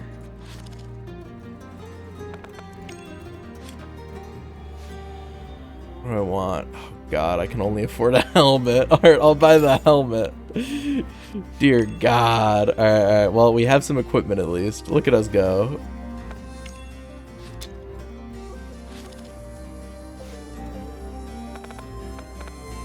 Alright, I guess we'll sleep now. We spent all of our gold. What else are we gonna do? Sleep. your stamina is fully restored. The pounding on the door jolts you awake. When you open the door, the innkeeper is standing there pale as a sheet. Flustered and stumbling over his words, he blurts out, "She's not in immediate danger, but the princess was attacked and injured. She can speak, but she can't stand." What the hell? I hurry to the princess. You arrive at the knight's headquarters. It seems the princess was attacked while tending the wounded through the night. Her legs were slashed from behind with a blade, so she says she never saw her attacker's face. Those who treated her say she was found quickly, so her life isn't in danger, but she may no longer be able to stand. You're shown a roof on the church's second floor. The princess looks livelier than you expect. Thank you for coming. Even after asking for your help, I've ended up unable to move like this. Even so, I have another request. Would you please defeat the stone giant at the gate? I'll do it on one condition, or of course I'll do it. Of course I'll do it. Thank you. We'll provide you free of charge the weapons, potions, and... I just bought all this stuff. Oh, and a healing potion. I received this earlier from the Tyremar's magic shop, but potions don't work on me by nature. Potions don't work on them? How much does this heal? 20. Oh my goodness.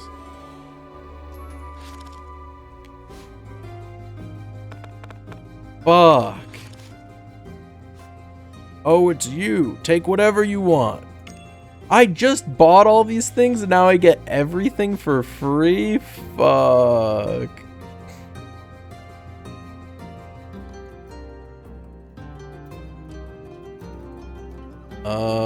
Alright, give me some daggers.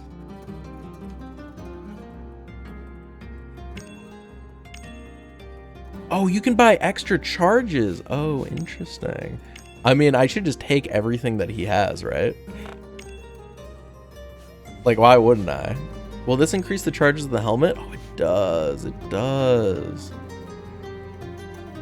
Alright, I think level -1 is pretty punishing, so I think I don't actually want to do that.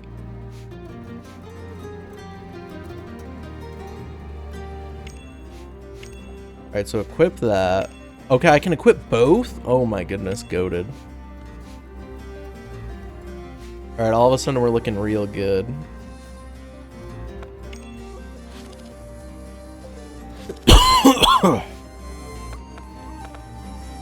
Alright, back alley, the magic shop. Can I take another one of these potions? Oh my god, I can. It's crazy. Oh, and permanent, I can take the permanent stat increases too?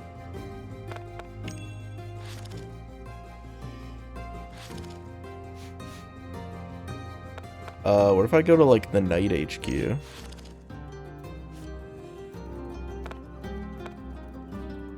Wait, she's in the church, isn't she? You have nothing to report to the princess. Okay. I mean, I guess I should just go to the North Gate, right? Oh no! I should have taken the healing items from the fucking inn! Ugh, what a fool I was. As you approach, a man rushes up. Hey, you can take down that stone giant, right? I still got my kids. Talk to the soldiers.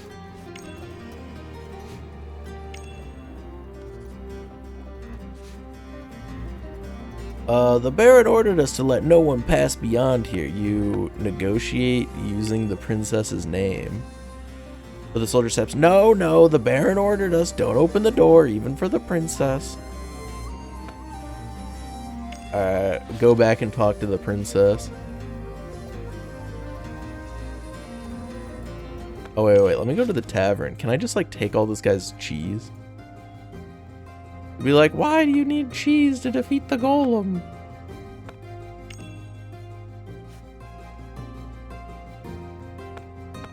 Not yet. Buy bread and cheese. For free? It's not for free. Damn it. Damn it. When you say for that word, if I get too involved, I'll forget my own mission, he starts. Truth is, Sorry, let's leave for the castle by evening. I'll be waiting at the Hendel Gate.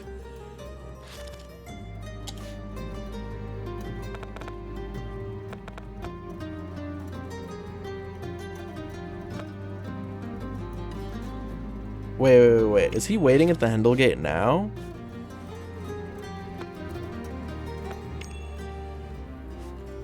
Did you defeat the stone giant? Wait, you can just leave and go to the castle without defeating it? That's crazy.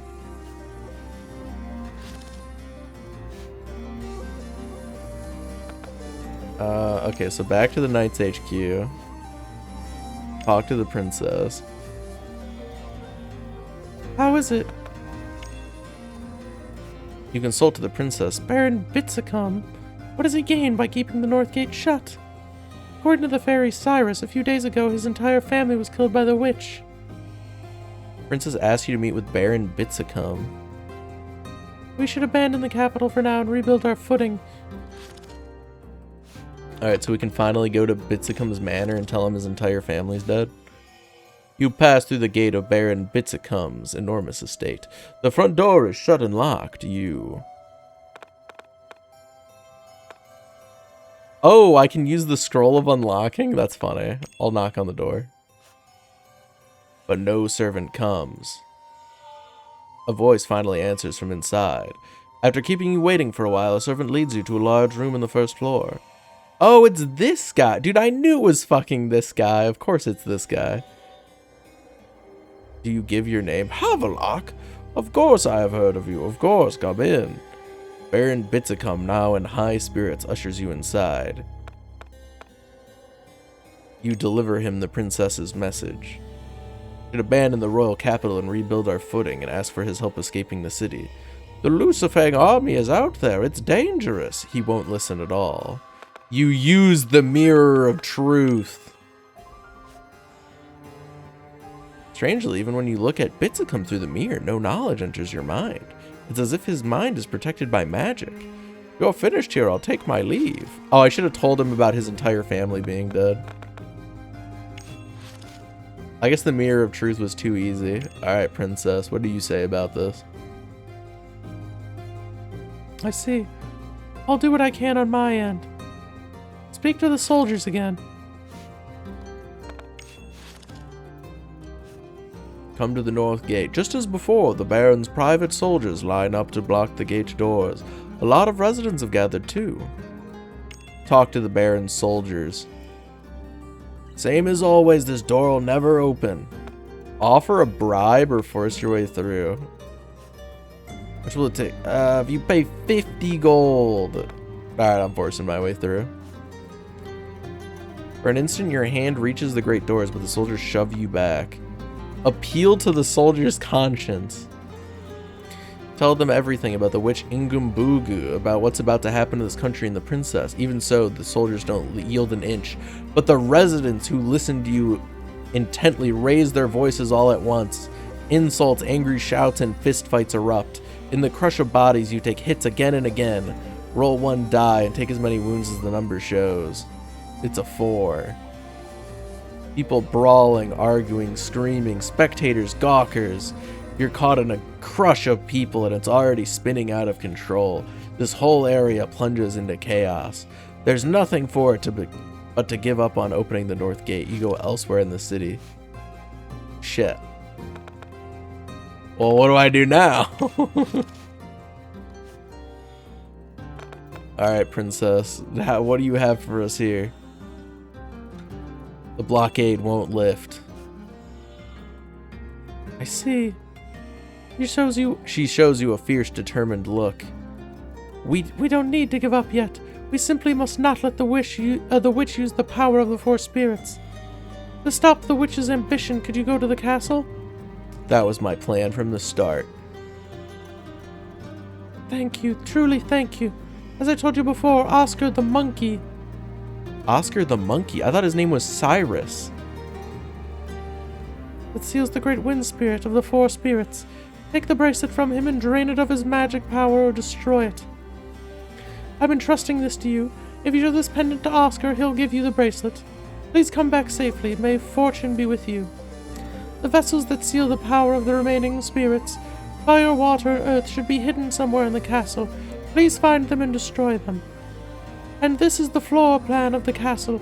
It should help. Please come back safely. Promise me. May fortune be with you. There's nothing else for you here. Please move on to the other parts of the castle. Alright, to the Hendel Gate. You make your way to the Hendel Gate. You talk to Gildy. 準備はもういいのか Are you ready yet? I'm ready. Gildy winks a golden eye at him. Suddenly you wonder about Gildy's purpose. Probably to steal the golden eye. You wonder if he's trying to steal the golden eye. Sorry to keep you あまり waiting. ないさあ We don't have much time. Let's go. Damn, I was gonna say the mage lady run might be really different, but I feel like she's like with us a lot. So maybe it wouldn't be that different.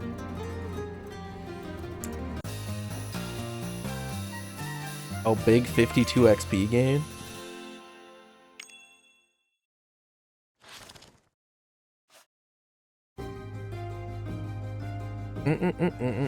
You climb the flanking tower, then move along the city wall that rings the city.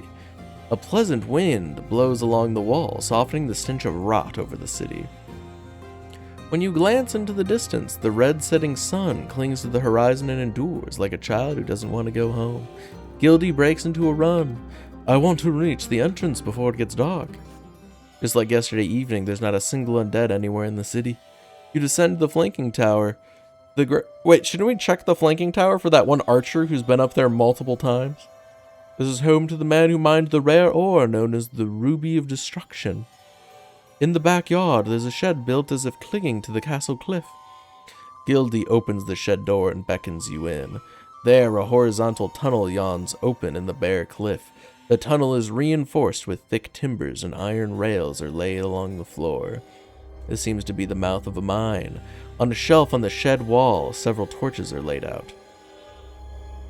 Gildy quickly lights the torch and hands them to you. Gildy gives you a grave look, then heads into the tunnel. You take 3 extra torches? Yeah, good call. You follow Gildy into the dark, narrow tunnel. I wonder if there's any, like, penalty for taking those. Like, you're gonna lose all your inventory and be rushing out and have no torches. At the same time, several black shapes whirl around you with a shrill grating squeaks. You look up and giant bats are diving at you from above. Fight or swing your torch? I swing my torch. Roll a die to see what happens. It's a 6! By sheer luck, your wild swing smacks the bats right in the face. They panic in confusion and flee. Honestly, it seems like in this game, fighting is really bad. Because you always seem to take damage while fighting, and you get, like, no XP from fighting. So I guess you should try to avoid fights at all costs. The passage slopes gently upward, curving left little by little. Something comes into view ahead.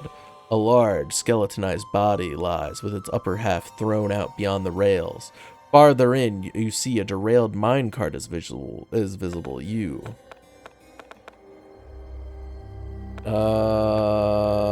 I guess I examine the skeleton. You examine the skeleton. There's a caved-in mark on the skull. The cause of death is probably an accident or murder. You use the Mirror of Truth? Yeah, Mirror of Truth, the skeleton. A man takes the king's commission and begins digging to investigate why the area around the royal castle rose up. During the investigation, a mysterious mineral ringing with powerful magic is found underground. The man's purpose shifts from investigation to mining. The mineral is called the Ruby of Destruction.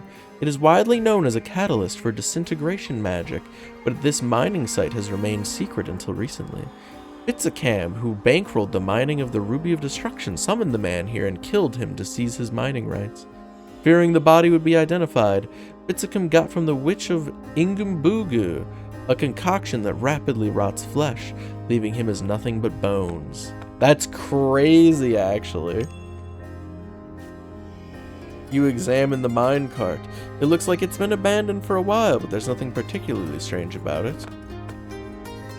You look around carefully. A scrap of paper is on the ground near the skeleton. You examine the scrap of paper. It looks like part of a page that had writing on it, but the ink has run and you can't read any of it. There are signs a fire was lit and something was burned nearby. With Gildy in the lead, you walk next with Paneri behind you. This way. Following Gildy deeper into the tunnel, you pass several places that look like there's cave-ins, detouring around where the path has been cut off. The tunnel is like a maze now. Without Gildy, you would get lost and never find your way out. After climbing a long slope and turning right at a three-way fork, a huge boulder appears, blocking the way. At its top, a metal stake and part of a chain are fixed in place. Farther in overhead, you spot a massive boulder that seems to be hanging unnaturally from the ceiling. Mine by collapsing the tunnels? What? I don't think that, actually. You think it's a trap. If you pass beneath it, the boulder will drop. Yeah, much more reasonable. It's fine and keeps pushing ahead. As you climb over, you see Gildy's foot catch on a chain on the wall. Brother. Dive into a side passage or sprint down the passage. Gildy killing us here?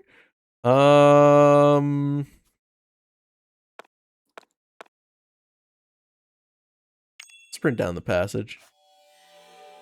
Flip a coin to see what happens. Tails. Am I dead? You run with all your might. You can't see ahead through the dust. You slam into the rock wall at full force. A boulder drops from above and crushes you. Alright, rewind time.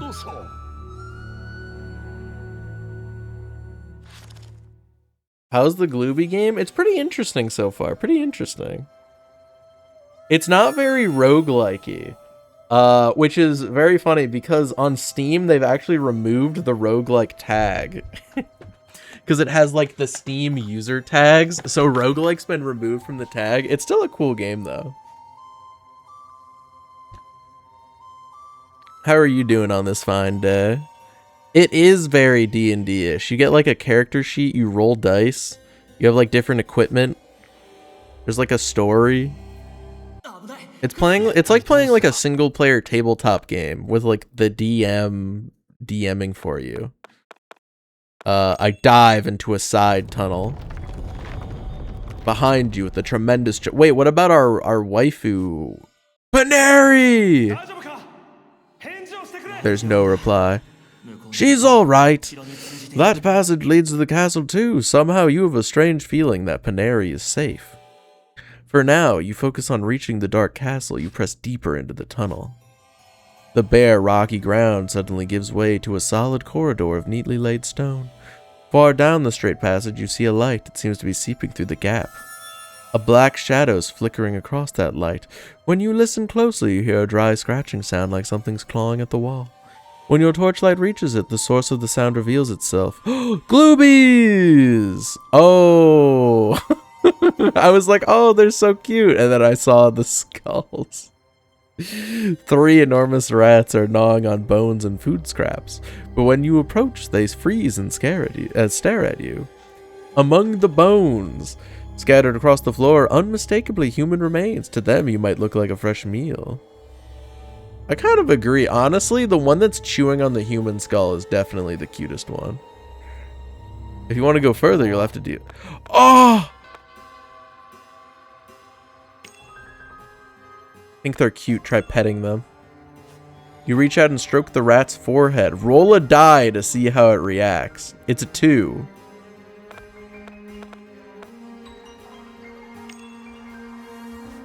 Your hand is bitten.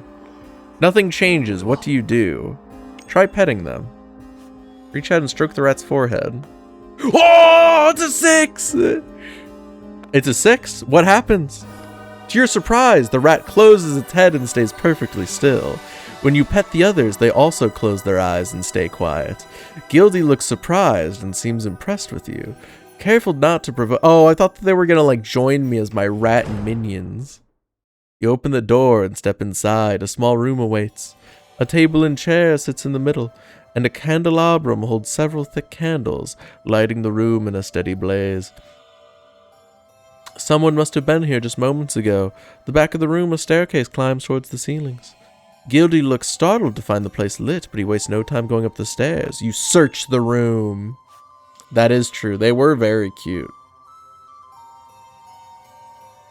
On the tables are maps of the castle ground and interior. You commit them to memory.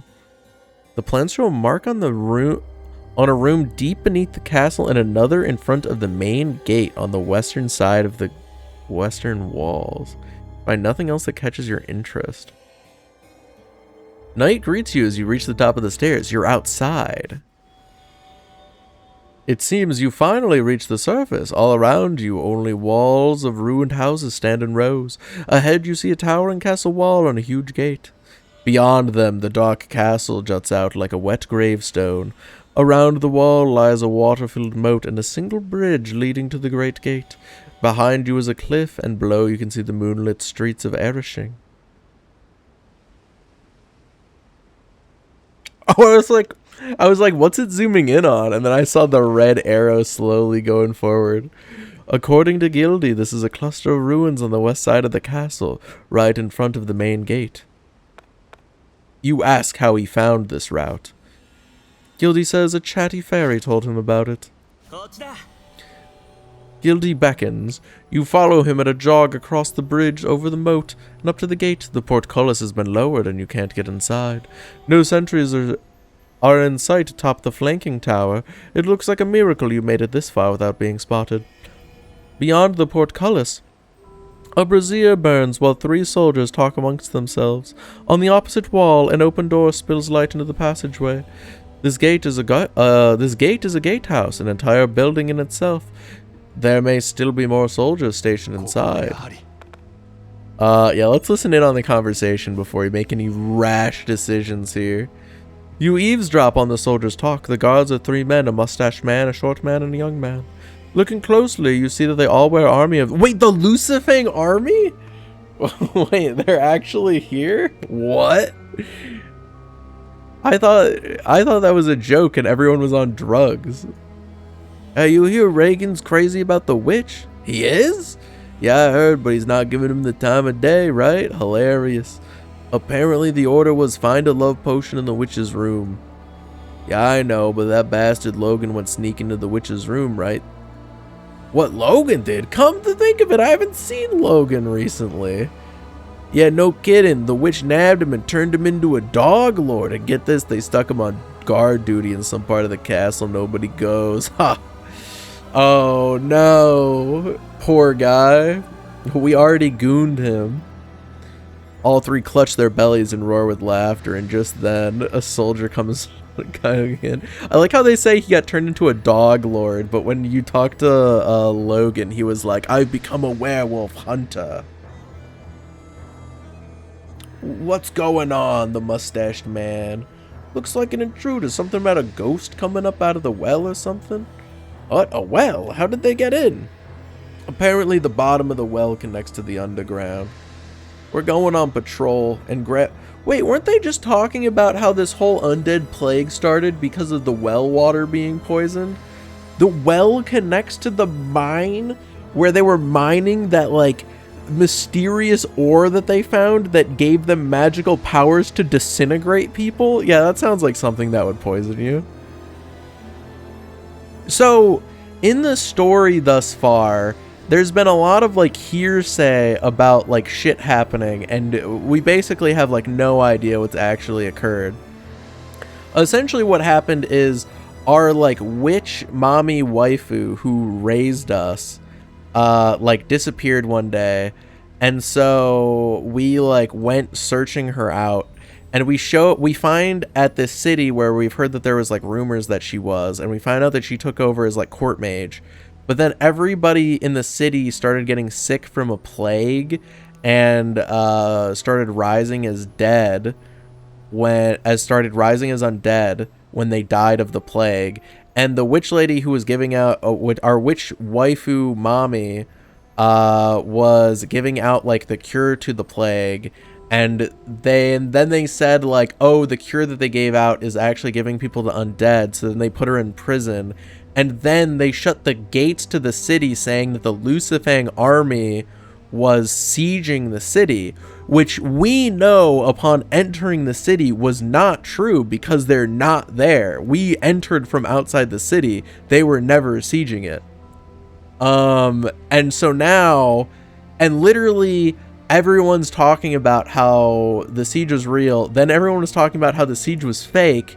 And now we've ran into 3 people from the Lucifang army randomly in the castle. You know what? You're not wrong. That is kind of true. Well, we also met our witch mommy waifu, and she did seem to be evil and behind the undead, but she also kind of looked like she was possessed. So I got no idea. I got no clue what's going on. There's a lot going on. Well, let me tell you what. Hey, wait, you did the same thing yesterday. No one's coming anyway. Why do I have to stay behind? What, you want to say that to Regan? No, it's fine. See you, keep watch. Left alone, the young man spits on the ground. Damn it, what the hell? You call out to them or you make a noise? Yo, let's make a noise. Pick up a pebble. Hiding with Gildy, you toss it at the portcullis. Clang! It's louder than expected, but the young man heads into the gatehouse. Did he not notice the sound? As you wonder, the portcullis begins to rise. The portcullis rises until it's high enough for you to duck through, then stops. Oh my god, this is gonna crush us to death, isn't it? Slip under the gate now or wait for the young man to check outside. Let's wait for him to check outside the gate. Before long, instead of the young man, 9 soldiers return to the gatehouse led by the mustachioed man. Well, that's not good. Well, or wait, maybe it's good that I didn't go, though. Maybe it's good that I didn't go. Then the young man appears and asks why they've come back. The soldiers say they're here to fetch the ruler church robes. As long as you're wearing the... Wait! The members of the ruler church that we've been seeing that were controlling the undead were just these guys? As long as you're wearing the ruler church robes, you can go anywhere in the castle. The soldiers don the red-purple robe. Wait, or maybe not? Maybe. Oh my god. Hang in there till morning and leave the gatehouse again, heading into the castle. The young man watches them go for a moment, then dives into the gatehouse, comes back out pulling on a red-purple robe, and heads out to the castle. He completely forgot that he raised the portcullis. What luck! You slip through the main gate. All at once do you realize Gildy's nowhere to be seen. Gildy! Dokuda! You whisper. You search everywhere, but you can't find him. Looks like Gildy's gone off somewhere on his own. No point lingering here. Wait, I should grab the robes, no? Should I not grab the robes? Oh my god. That is so many things. Wow.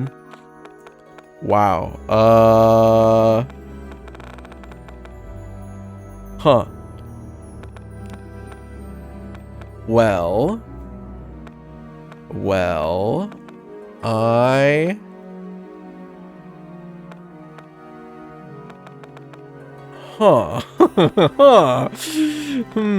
well, we are looking for a fairy, so I choose to look at the fairy forest. No, they could totally be trustworthy. You think that the Lucifia army is evil? Unreal. The trees blot out one another in the darkness as if hiding the forest's secrets. It's dark inside the forest and you can't see a thing. You'll need a light to enter. You light a torch and enter. You light your torch and enter the dark forest. The moment you step into the forest, motes of light flit about. It seems like this is the light glow that the fairies give off. A tiny fairy flutters to your side and whispers, "It's dangerous. There's a dreadful, undying, magical beast here." Another fairy flutters and warns you, "You should run." You go deeper into the forest. What? What is this? Wait, we've never done this before. What the hell? Just know that we're just like 4 hours into the game. They're just like implementing a new mechanic. This is a map of the fairy forest. OAO, the fairy? The yellow piece is you, and the red piece is the undying magical beast rabbit. What? You and the magical beast take turns rolling 1 die. You may move your piece that many spaces on the map. The undying magical beast rabbit will chase you.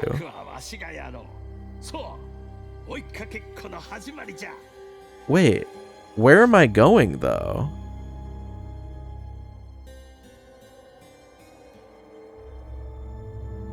What? Okay, 3. Oh dear god. We had a development? Wait, what's the development? We're rescheduling. Oh, did someone else say that they couldn't make it? Well, like, I'm guessing I should go this way, right? That's a 6? No fucking way. Son of a bitch. Whoa!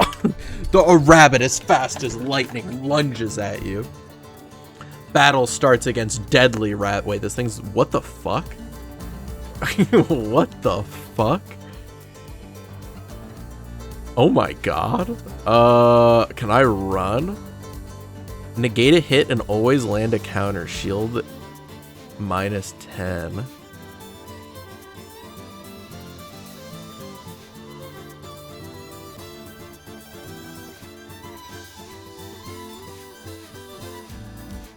I see it all worked out. Easy peasy.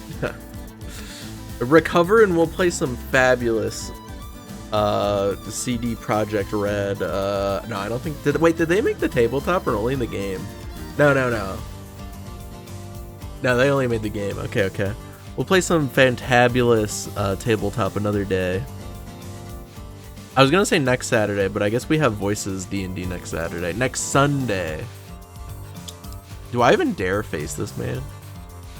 Attack 3. It only has negate a hit and always land a counter. Can I just do this? Use the skill counter.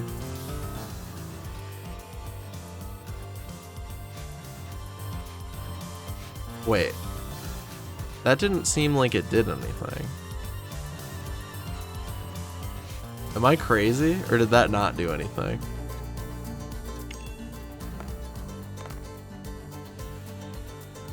Oh my god! Skill counter effects. You parry the attack and you counter strike. I deal 9. Alright, I don't feel very confident in this. A terrifying rabbit monster that has taken up residence in the fairy forest. Yesterday, for an experiment, the witch implanted the soul of the demon Moza Dug into the rabbit's body. Gaining the flesh drove him mad with joy. Now a vile demon driven only by instinct, he butchers endlessly to defile the fairy forest, which radiates holy power opposed to his own? What? Wait, the rabbit lies down and starts resting. You should leave while you have the chance? What? Okay. Get me the fuck out of here.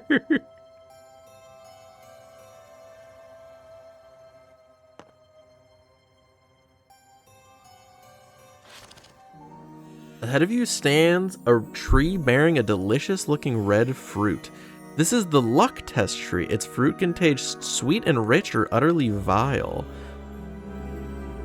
Rich fruit increases the eater's power. Vile fruit drain. Do you want to try eating one or leave it from Paneri, who will come later? I eat one. これが運試しの木じゃ。実際に食べてみるとよい。そうじゃった。お前さんは食べられなんだの。仕方がない。代わりにわしが食べてやろう。実はわしの大好物でな。どの実を食べるかの。Choose which fruit to eat. Which fruit do you choose? Do I think that fruit higher in the branches or lower on the branches would be good?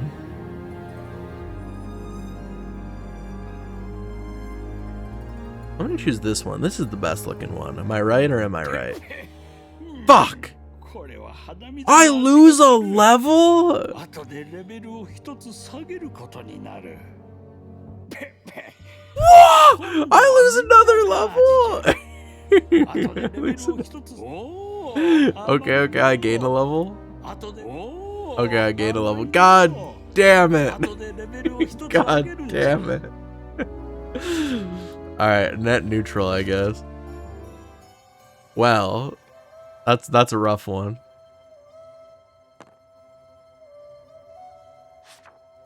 Alright, back to fighting the super rabbit. It heals back up! Shit, should I just take the guaranteed... Oh, if I do the guaranteed counterattack to hurt it again, though, I lose my shield, which is giving... Wait. What if I throw a knife at it? Does that also work? Does it get tired and lay down? Fuck.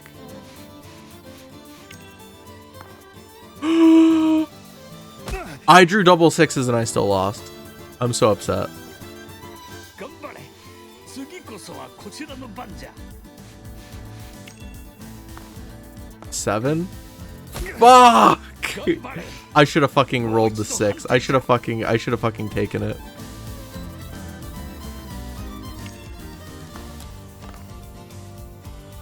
Bro, this thing's so strong! コーチの判定じゃ。 Okay, thank God. Wow, I took so much damage. Get me out of here. Oh no, get me out of here. What? What? How does he roll so well?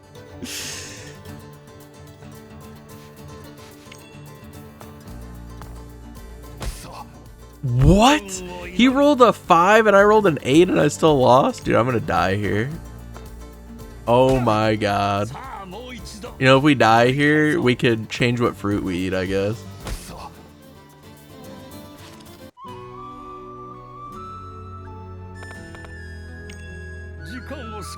Let's rewind time a little. Where does it even put me? Oh, it puts me all the way back here. Holy schmoly. そう追いかけっこの始まりじゃ。 Oh dear God. Oh no. Oh no.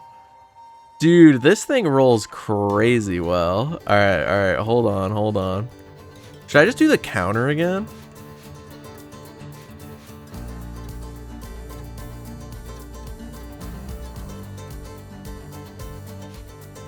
Oh, you know, what if... Wait. Does this give me defense? Oh, it thinks I want to dual wield. Okay, hold on a second. We're equipping the shit weapon because the combat ends anyway as long as we deal damage to them. So we're just using the Garbaggio weapon. Fuck. Okay, 9. Oh, thank God. Oh, wait, we actually have to deal, like, an amount of damage to it for it to give up? Bro, this thing is crazy strong.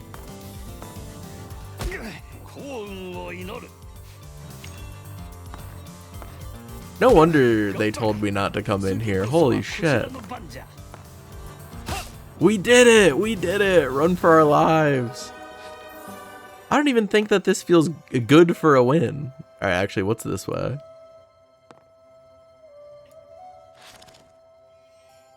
The ground bulges up unnaturally. It looks like something here is buried.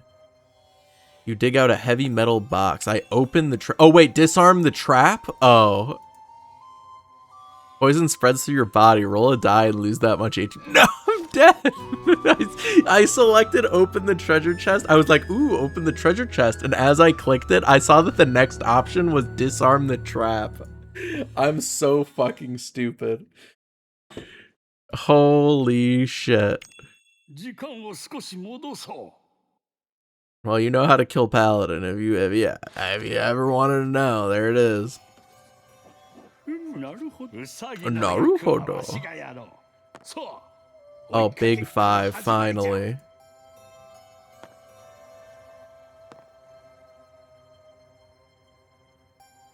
Easy. Okay. Honestly, considering how many instant kill effects and stuff seem to exist in that game, I feel like cheesing is probably the intended way to beat most things. I disarmed the trap. What kind of trap is it? I think it might be a poison needle trap. You disarm the trap. Huge. Most of the gold coins are fakes plated over, but inside is one especially heavy pouch. There's 20 gold. The other items are all plated fakes. Even the sword is light. It'll break in no time. The only real thing is the golden cup. You close the wait, golden cup, you say? An unusual piece. Oh, 6. Dude, this is my goated run. Okay, so one thing here that I noticed, would you try eating one or leave it for Paneri, who will come later? So if I eat the good ones and I only leave the bad ones, do I kill Paneri, the side character? Doesn't that actually seem kind of concerning? Do they like perish if I take all the good fruits?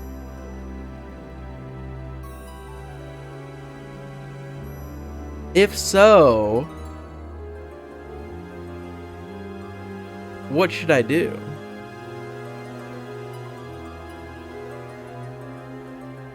Wait, whiskey infused Uncrustable? Is it alcoholic or is it just tasty? Becomes a 1-to-1 clone of a cat other than HP. That might cat be a weapon that does big damage but kill. Oh, that's funny. That's funny. That is funny.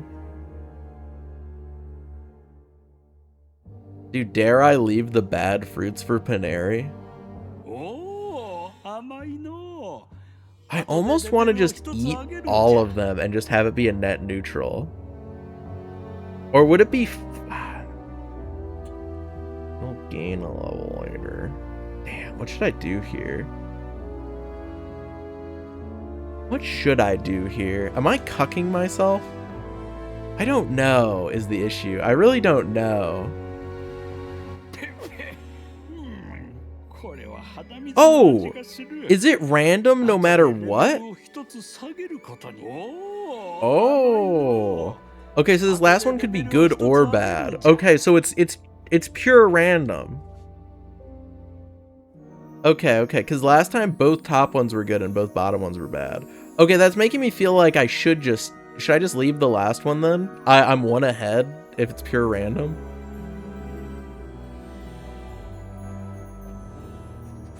Oh. Well, shit. All right, well, it looks like we actually did leave a bad one because it said that there was no more sweet, delicious ones looking left. Maybe Paneri will notice that and simply not kill herself eating them. Also, I kind of thought that I was going to meet the fairy in the fairy forest. But it looks like all we did was get some loot, which, I mean, I'm never opposed to loot.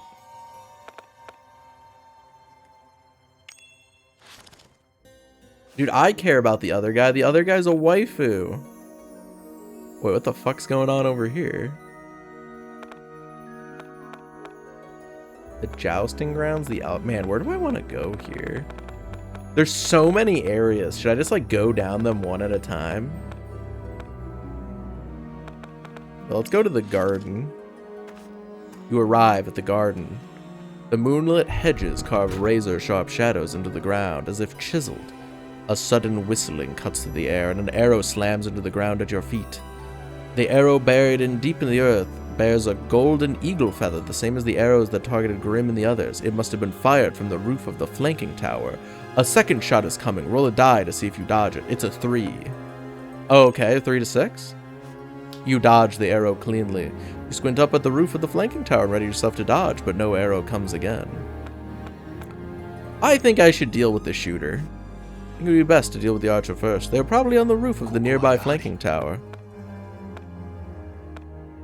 Fuck. Go elsewhere in the castle to find the... I should find that archer first, huh?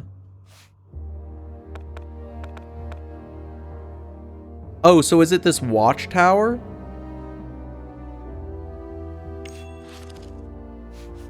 You arrive at the watchtower. Compared to the other towers, this one is remarkably tall. Assume the archer is on the roof. Figure the one who fired the arrow is on the roof of this tower. The door to the tower is left open. You peek inside, but it's too dark to see. You need a light to go inside. You light it. Oh shit, do a lot of these areas require torches to enter? So since I only have the 4 torches, can I only go to 4 of them?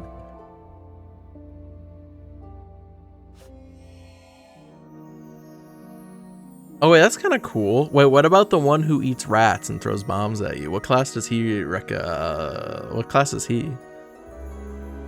The first floor is just an empty space and a thick ladder. Search anyway. There are small piles of supplies. A lantern and a torch. I take both. What does the lantern do? Oh shit. Is that just like a torch but 8 charges? Oh, I didn't know that things like had an animation when you hovered them long enough. That's interesting. Oh, it looks like only some items do. That is not an archer. That is not an archer. Me when I find the archer that has been hemming me with arrows from afar. 1, 2, 3, 4, 5, 6, 7, 8, 9, 10. Not hemming, harrying. There we go. Jack Cola cans for... Oh, dude. Cherry Coke and Jack sounds fucking awesome. Damn, we have a big barbecue tomorrow. And I've been told to... Well, I'm going to drink alcohol no matter what tomorrow. Dude, it won't hurt it that bad for one day, surely, hopefully. As if he knew you would come, a man waits there, gripping a massive battle axe in both hands. So you've come, the Axeman smirks. My duty is to kill anyone who approaches this castle, but loosing arrows isn't my... Oh, wait, he is the archer? Oh, my God. My duty is to kill anyone who approaches this castle, but loosing arrows isn't my true calling. Let me say it first. I'm the one who shot your companion, don't you get it? The man in the red cloak who died protecting you, I killed him. You stay calm, don't bite. You don't take the bait, you deal with him calmly. Oh, your comrade gets killed and you feel nothing. Are you even human? Use the dragon toy. What the fuck is the... You use the thickest dildo you've ever conceived. Damn, he's level 14? Oh my god. Okay. Well, there's a lot of stuff here. I can negotiate? This is a negotiate angle? Oh my god, I just realized he has... Wait, I can only hit him for 3, but he's gonna be hitting me for 9, and he has 2 things of accuracy on me? Dude, dare I negotiate? Sir, do you want to maybe just, like, not kill me? I attempt to negotiate. You try to reason with the Axeman. Fighting is pointless. Fine, he says, you got me, you're right. But the next instant, he whips out a hidden dagger and takes your head clean. Oh.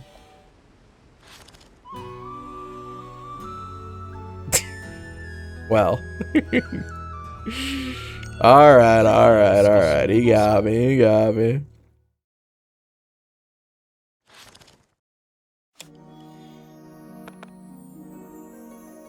I'm gonna... Wait, should I go back there another time? He is very strong. Let's see if we can win the fight. And see if we get gooned. Take both.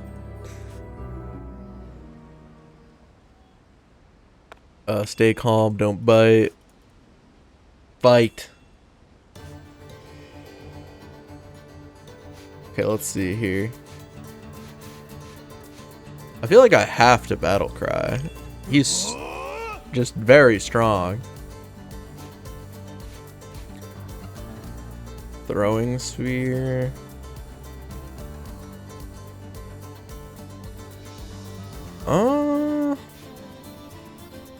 Can I throw a knife at him? This guy does kind of seem like he's up in my... Why does this say...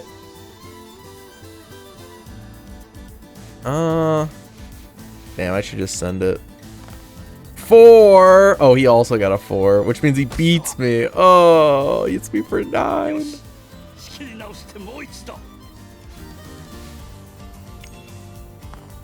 3! Dude, this isn't even close. He is butchering me. Alright, just send it again, honestly. 11? Okay, I deal 3 damage. Okay, we should not be fighting this guy. What the fuck? Okay, never mind. We're cooking this guy. He's only at 44 health now. I could do a counterattack. Double sixes? Alright, I'm kind of goated. This guy better count his days. Oh, wait. Fromond, the undead warrior who shot Grim and Helrevi, a master archer who hits even distant targets. He's so strong he deals a heavy double-bladed axe in each hand.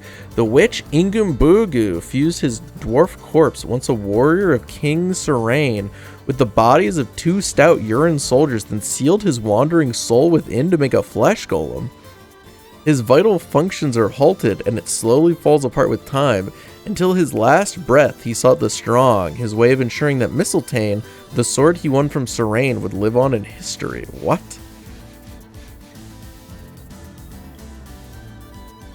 Alright, I'm gonna use a counter.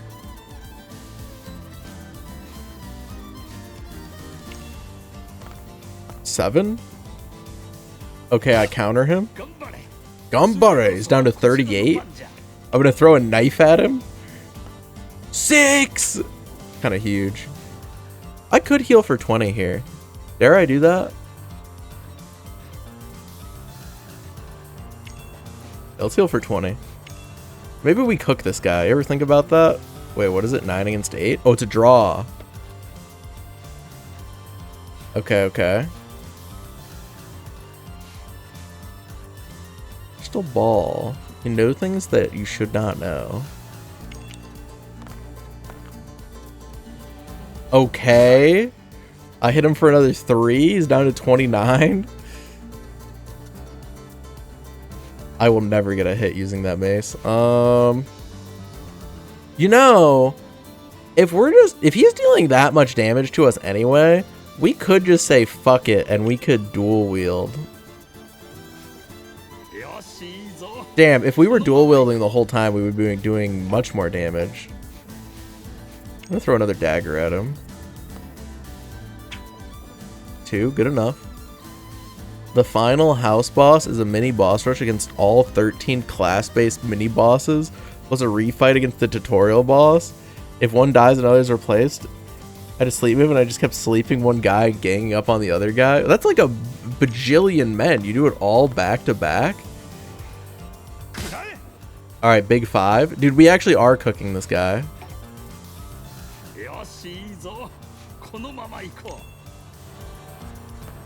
Another 2. We're just using all of our items to goon this guy, as we should. 8? Alright, he got a 7. I think that's a tie, right? Yeah.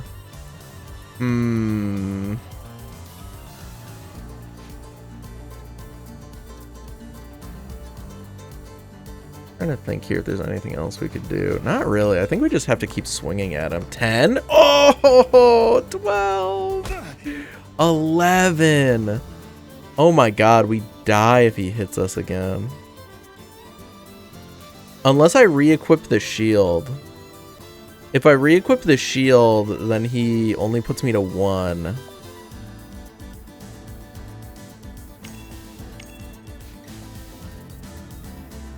That's kind of painful though, but I guess it is what it is.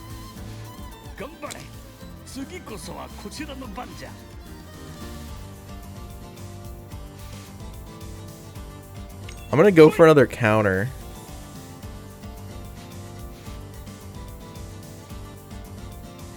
Oh wait, now I don't survive. Wait. Wait. Yeah, but I have counter up. I have counter up now, right? So it doesn't matter if he hits me. Okay.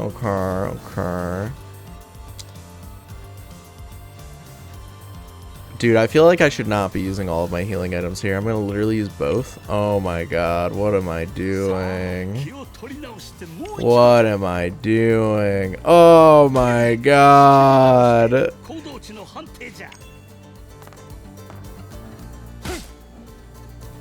Okay, he's only got 10 health left.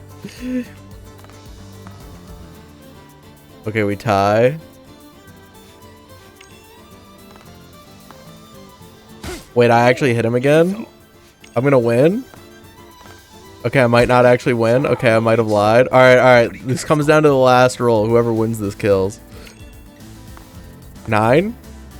He's gooned. Easy. I used every single consumable item that I had. My name is Fromund. Every time you remember the man in the red cloak who took your place, you'll remember my name, Fromund, and feel an anger with nowhere to go. The man calling himself Fromund decays into a pile of gray sand. In the end, only the massive double-bladed axe remains. I pick up the axe. You pick up the double-bladed axe. Is this worth... I feel like that's not worth what I just did. I guess I'll go back to the garden. It says level -2? That is horrendous. Man, that is quite the attack increase. That is quite the attack increase. As you step into the garden, something is standing ahead. A short humanoid creature with long arms. It must be a monkey. Of course. It must be a monkey.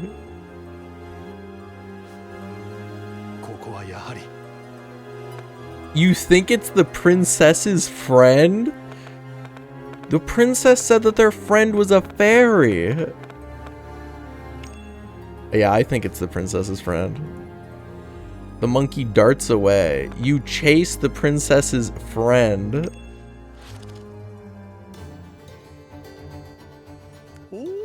Ooh, the monkey. Roll 1 die, you may move your piece that many things.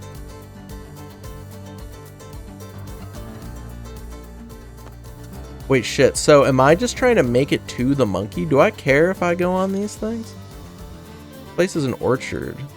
Is this the work of magic? Do you take a fruit or leave it for Paneri? There's an apple, a pear, and grapes. I'm gonna take the grapes.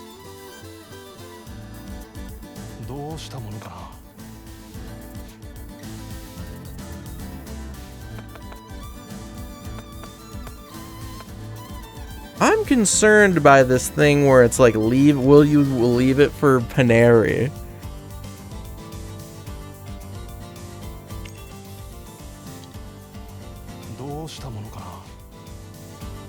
I'll leave one for Paneri. Fuck.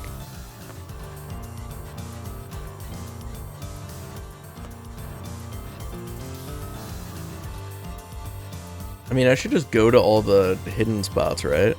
Wait. It doesn't try to escape the map by getting to 70, does it?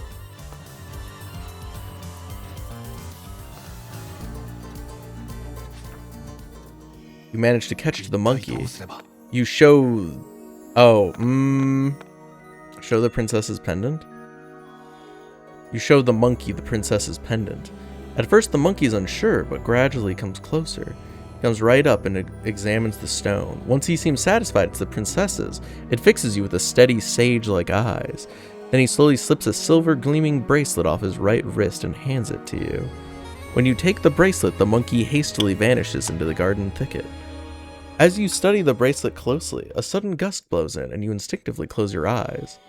When you open them again, a girl seems to come from nowhere and is happily hopping around you. Good evening. I am Ekil, the great wind spirit. The air around you begins to swirl. This person needs to eat a meal. Holy shit. Oh my god. Please.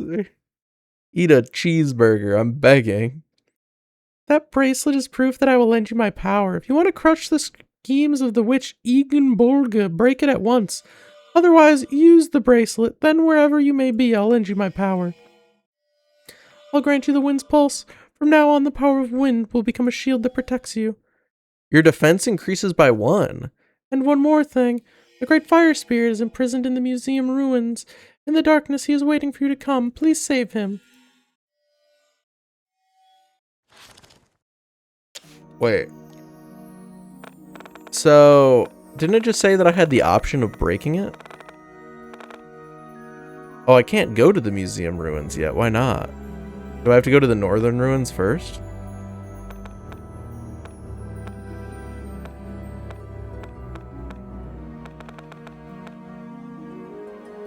Yeah, sure, I'll go to the northern ruins.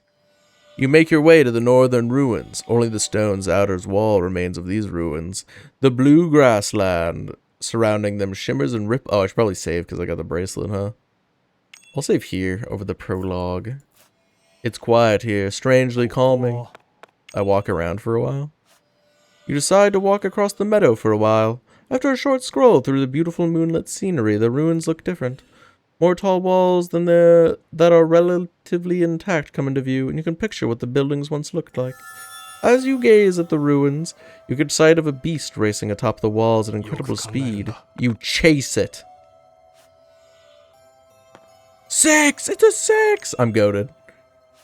Without losing sight, you identify the ruin the beast slips into.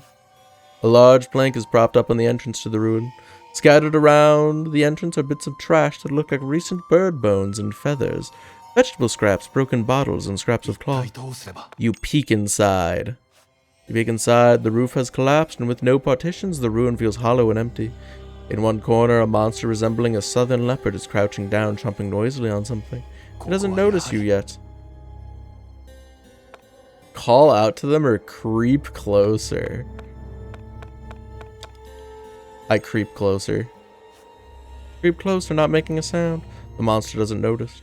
What it's chomping on looks like bread. You shout boo to startle it, or you leap at it with your weapon? Are those my two only options? I shout boo at it. Whoa! You shout boo to startle it. In an instant, the beast springs straight up and grabs onto a wall twice your height and turns to face you. Meow, what? Don't scare Meow like that. This is so...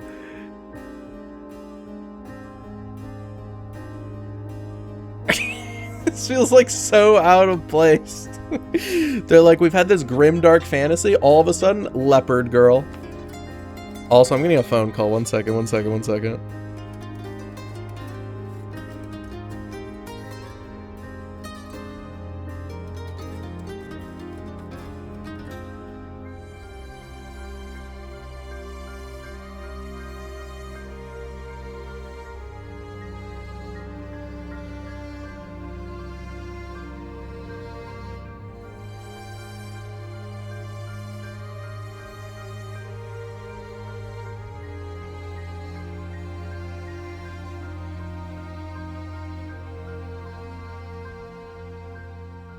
Alright guys, bad news. Leopard Girl did show up, but my relatives are actually here right this moment. They got here 2 hours early.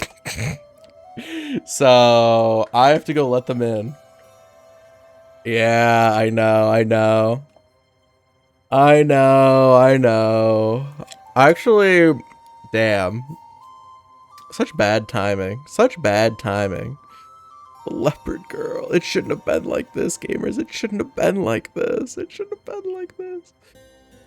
Damn. Are we going to continue this next Saturday, or are we going to play Pokemon? It's going to be another JRPG that we're going to start playing. Make the relatives watch you stream? No, I have to go let them in. I got to go let them in. Oh, I was going up here to like the menu to save, but the menu is actually the bookmark, huh? Okay. I gotta raid and run to someone real quick. Oh, oops. Let's raid.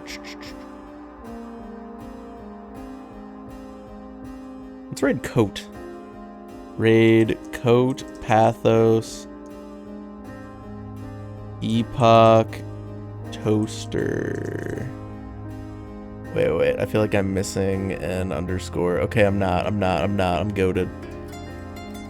Okay. So, should we continue this next week, or should we play Pokemon? I was planning for this to be a one-off thing. But now I'm looking at the Leopard Girl. We're being left off with such an incredible cliffhanger. So I think we will have to continue this next Saturday. I think we have to. I think it's kind of required, no? Does anyone else agree with that?